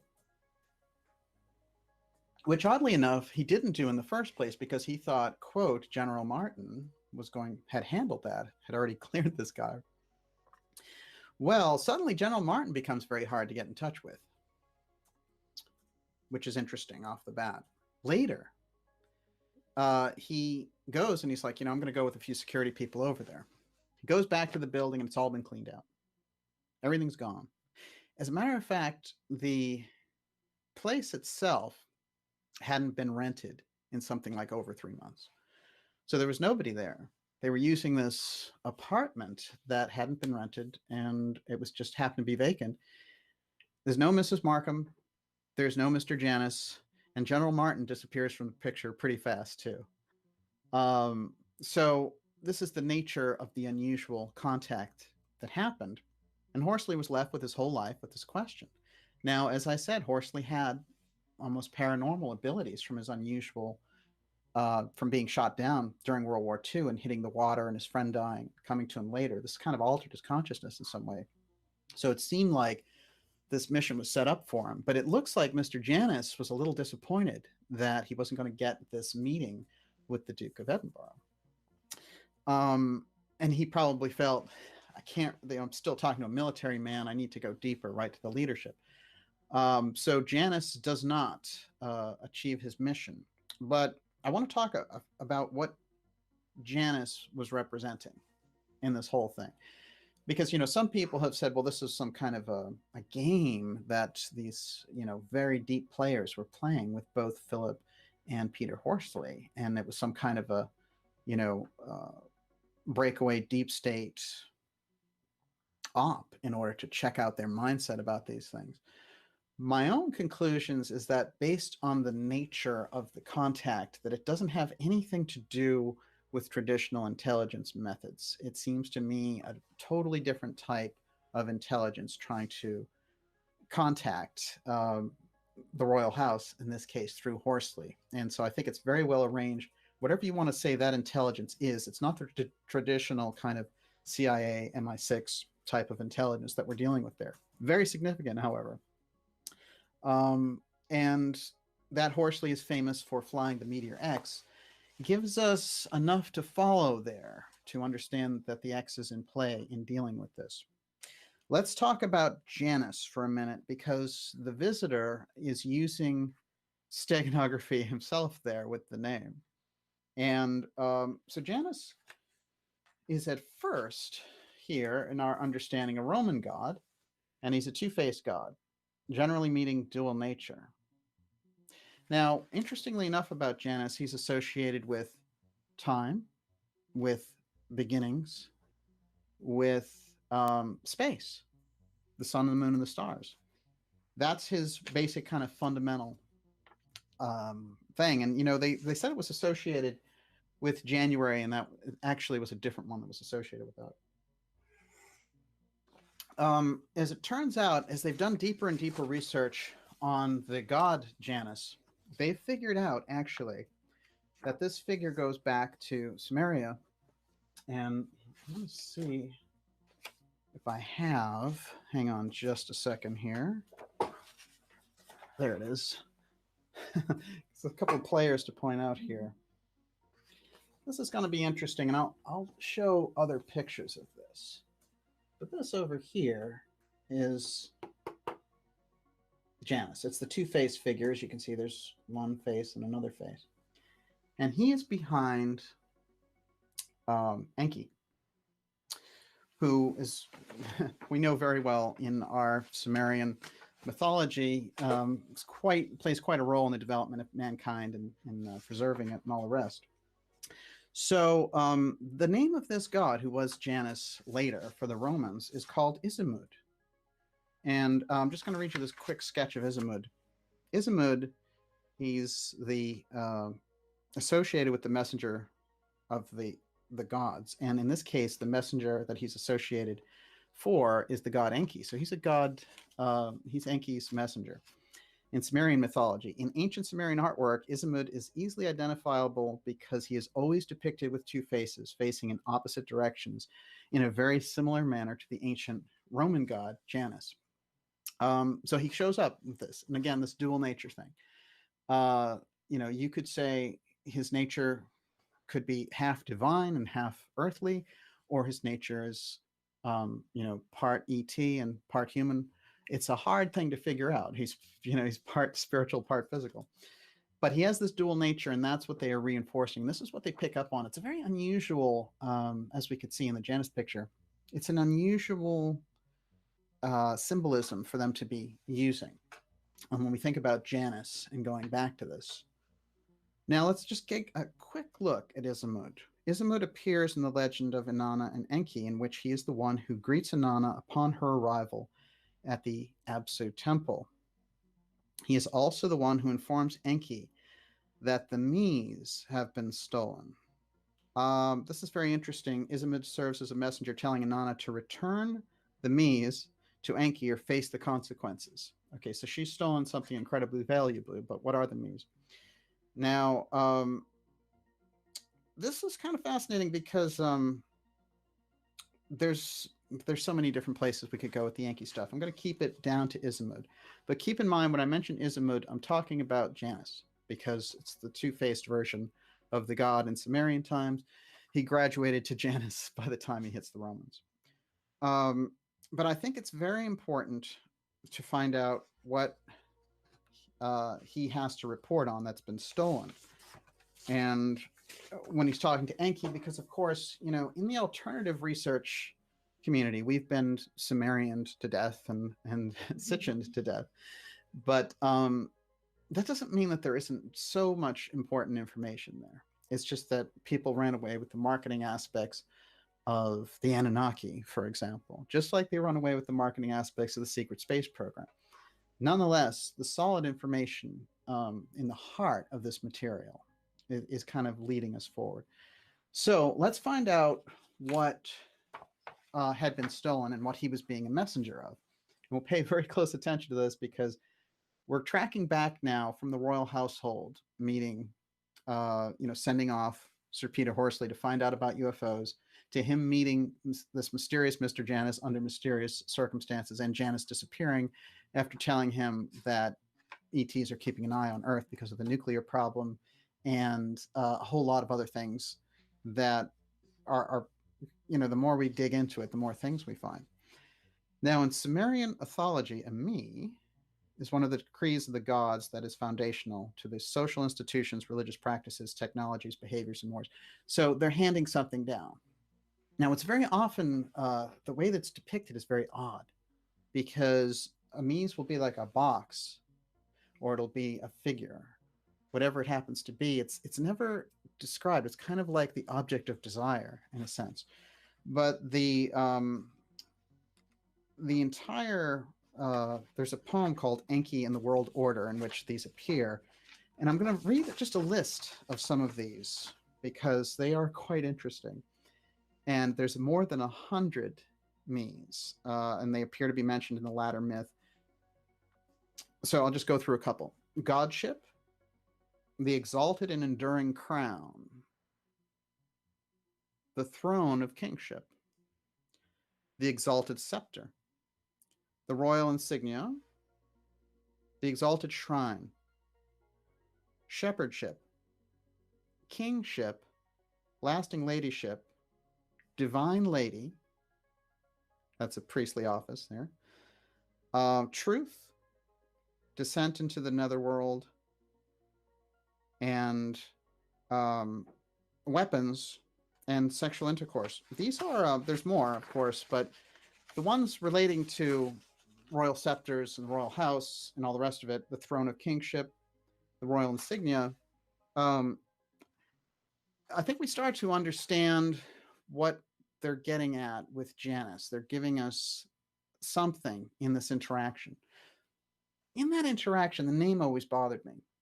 Not that the name isn't used. And again, just like X, X, although it's used the least to start a word of any other letter in the alphabet, certainly you can find it in a variety of public places and in traditional documents. It's not that the X would be that mysterious. What we're looking for is its use and the circumstances under which it pops up, just like the X steganography that we've seen in these different programs.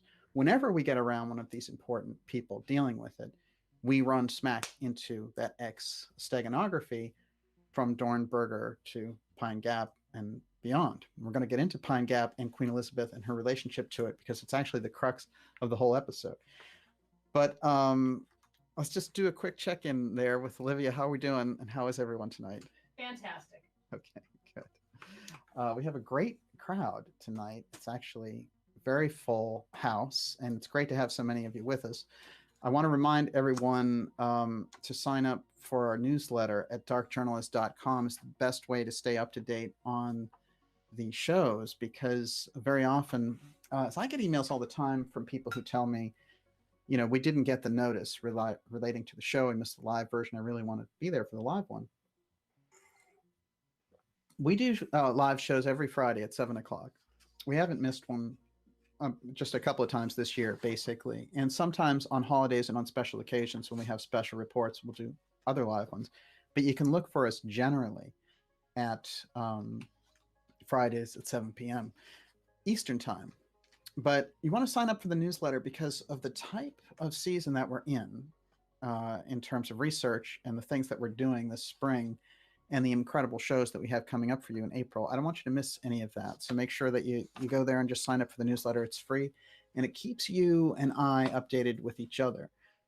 We all know with the developments around social media and the clampdown that's going on and the strange things like the YouTube, they had this YouTube shooter, and none of that stuff sits very well with me, frankly. And just as a little aside here, I was fascinated by the fact that when the story came up about this YouTube shooter, that the mainstream media had their reasons for laying off that story, but so did the alternative media.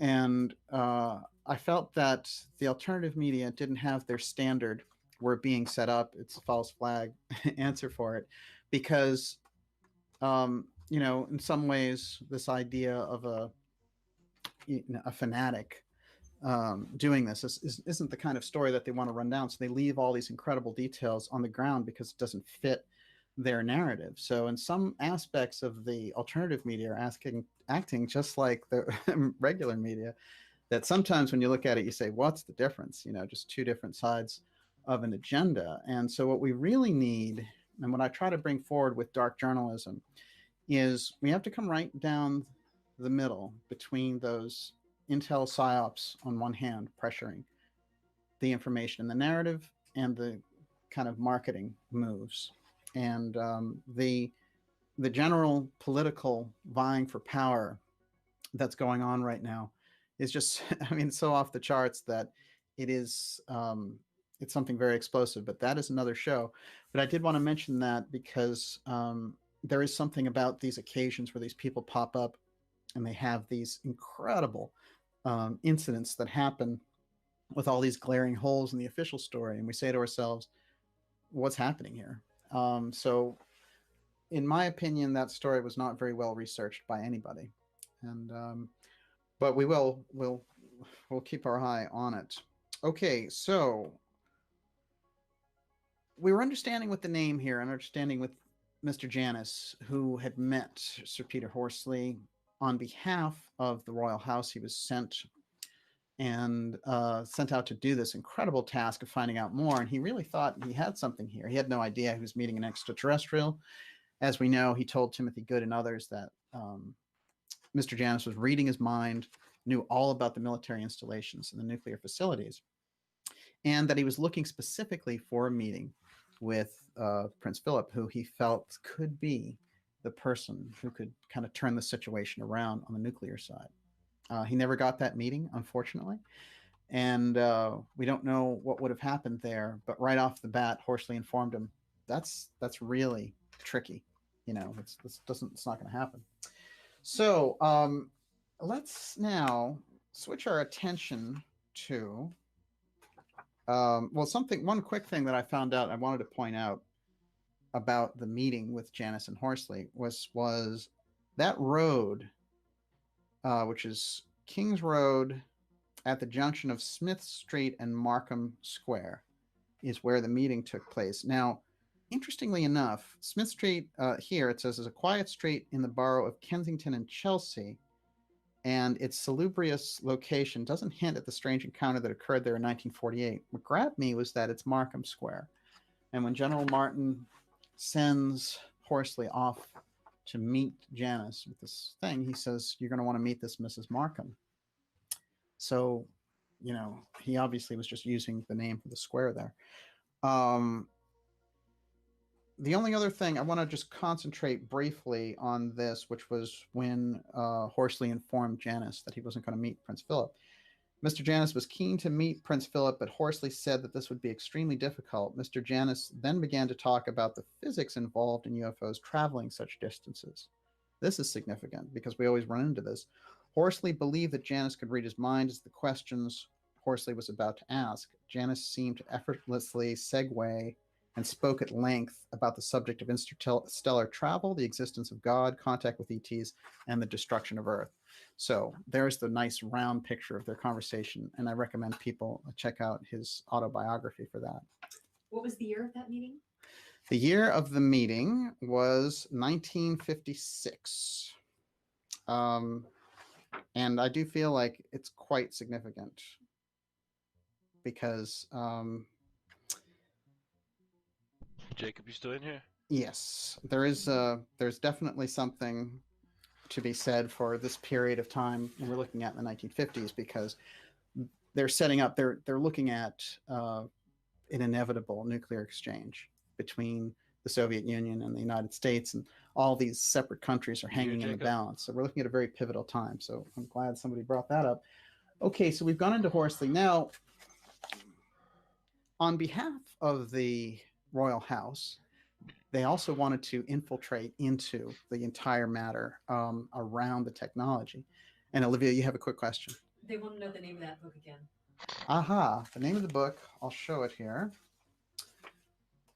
The name is The Sounds from the Other Room, but I want to show the actual picture. Let's take a quick look. And it's a highly recommended read. Again, it's Sir Peter Horsley, the autobiography. Sounds from Another Room. And then the subtitle is Memories of Planes, Princes, and the Paranormal. And I think that we do get quite a window on a very special interaction that he had, but also a window on Philip's interest in UFOs. Incidentally, both Philip and Charles have had incidents of UFOs flying by their private planes and creating incidents. And these have been reported in English newspapers. And when I look at those UK newspapers, I didn't print them out for tonight, but they are there. And I do think it's quite interesting. It's like this great reminder of, you know, they want some kind of interaction. I've read some truly bizarre stories as well. Some of them are quite wild about these ships and coming close by to royal grounds and just starting this slow descent, and the chauffeur and the gardener and people like that being quite freaked out by it. But tonight I've stuck with just the stuff that was really hardcore that we could work with. So they become in a position by the late 50s, that is the Royal House and the UK military in general, where they're feeling a little bit left out of all the advances that are happening in relation to America's development of the X Factor, which is this UFO file technology that's moving through our military program. And they decide we need to get on with it ourselves. And I want to point out this character because I never had run across him until I had studied the X aspect and the alternative technology. And files only recently have come up in relation to his work. But his name in short is Jack Frost. He is a UK aviator who became an engineer. And his full name, John Carver Meadows Frost, known as Jack. Jack Frost. There's a good name for him. So he was born in the UK. He's a British aircraft designer. Primary contributions centered on supersonic British experimental aircraft. The chief designer who shepherded Canada's first jet fighter project. That's very significant. The XC-100 is his basic claim to fame, and interestingly enough, yes, XC-100 jet fighter. That's his main project. Now, he spent all of this time working deeply on sort of reconciling the shape and the idea of the actual saucer and creating them. And he created a number of models. And it didn't get declassified until much, much later. But I want to show you a few of the things that he came up with and how they got these things out. And I mean out of the record.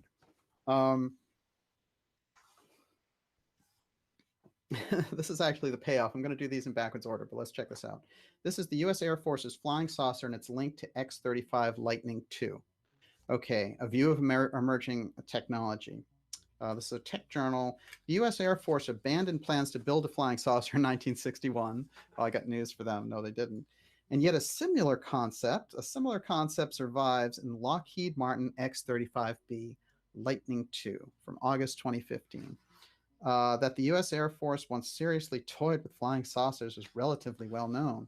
These machines, called Avro cars, contained giant lifting fans to raise them off the ground. This was the crude method to demonstrate the shape. They had no plans at all of using that.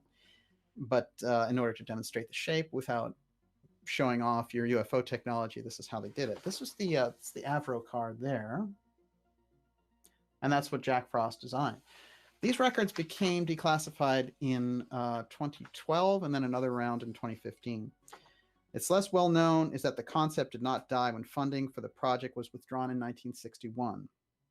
Indeed, a lifting fan is a key component of the Lockheed Martin X-35, and that's a big X there, X-35B Lightning II, that helps it off the ground during short takeoffs and vertical landings. Today, Desiree Francine Fendrigo, an independent writer in Brazil, go into the history of the Avro car and so on. This is actually quite nice, but the point is what happens, what Jack Frost contributes is he creates the shape of the saucer. So he's working with the shape of the saucer. And he is part of a team from the UK, which has come over now to Canada to work on this on behalf of the US military in cooperation with the Canadian military. So they're working on this reverse engineering of actual saucer craft. The X showing up there in this Lockheed project is very significant because they want to say that, hey, we're working, when they present their saucer, they want to say, hey, we were working off this whole airlift thing that Jack Frost did. Now, what's interesting about Frost, we have to show more of his designs first so we get a real kind of clear idea what's going on here. Now, the name of the design Let's take a quick look at this. We can see the saucer, and it's all this diagram stuff here. Yo. The name of the saucer design and the project is 1794. You didn't do shit for paying. There's no explanation given for the numbers. 1794. Those of us who are steeped in UFO history quickly figure out that's an anagram for 1947. No great surprises there. And 1947, of course, is the year of the UFO Roswell crash, the Kenneth Arnold wave of sightings, and a number of other encounters, including Maury Island, etc. These are cutaway sketches more and more, but let me get to the crux of this. Bear with me. This is what they were shooting for. Let's take a look. That was their artist rendition. The air circulation situation. Yeah. That looks like a saucer. That's a good UFO that they redeveloped on it, and it has the United States Air Force sort of stamp right in the middle there. This was USAF Project 1794. It had just been declassified, this sketch, in 2015. The finished project that they were looking for was this. They got it and then some. But what they did with Jack Frost's work was, when Kennedy came in, they shut it down completely. And Jack Frost was, for all intents and purposes, out of a job and shipped off to New Zealand. And what's fascinating about this is they determined with Kennedy that they were going to have to take this particular project and move it underground. And so Frost participated in something. Actually, it was more thrust upon him the way it was thrust upon Jesse Marcel when they say, smile with a weather balloon and pretend that's what you actually saw. What they did with Frost is they took his Avro car, this very unusual saucer shape that I showed you earlier, which is meant to take flight and, you know, rise vertically. They did these videos, and you might see them because they're still around from 1960, where this clunky saucer thing, it's like, oh, we couldn't get it off the ground. Shucks, or as Billy says, I bred it out of them. It's just not going to happen. Look at this thing. We try to make a saucer. Woe's me, it won't get off the ground. And this is what they did in order to discredit their own public work on this, and ultimately Frost's work. Now, Frost had designed incredible projects like the XC100 and all these jet projects for the UK. He was their lead man, and they sent him into this UK project because they were like, we need to get our hands on this technology. Although there's an Anglo-American alliance, and that's deep in the system, that's deep in the deep state, there's no question that they can play off against each other as well. And the Brits at this point were thinking, we're in kind of rough shape because they're really getting ahead of us on this technology. What are we going to do? So, as it turned out, one of the nice things that they could do in the middle of all this is send one of their own guys in to sort of infiltrate the program while offering his expertise. So here he is offering this stuff. And he's gaining, you know, he's putting this whole concept together. That's why it's been classified for over 50 years. But now they're saying, well, we're going to use some of his work in this Lockheed version, because when it comes out and looks like his stuff, it's going to be, there are going to be some questions there. Are you gonna absolutely fascinating. So the X version that Lockheed is building based on his Avrocar design takes us back to 1960. 60 is the election. Kennedy gets in.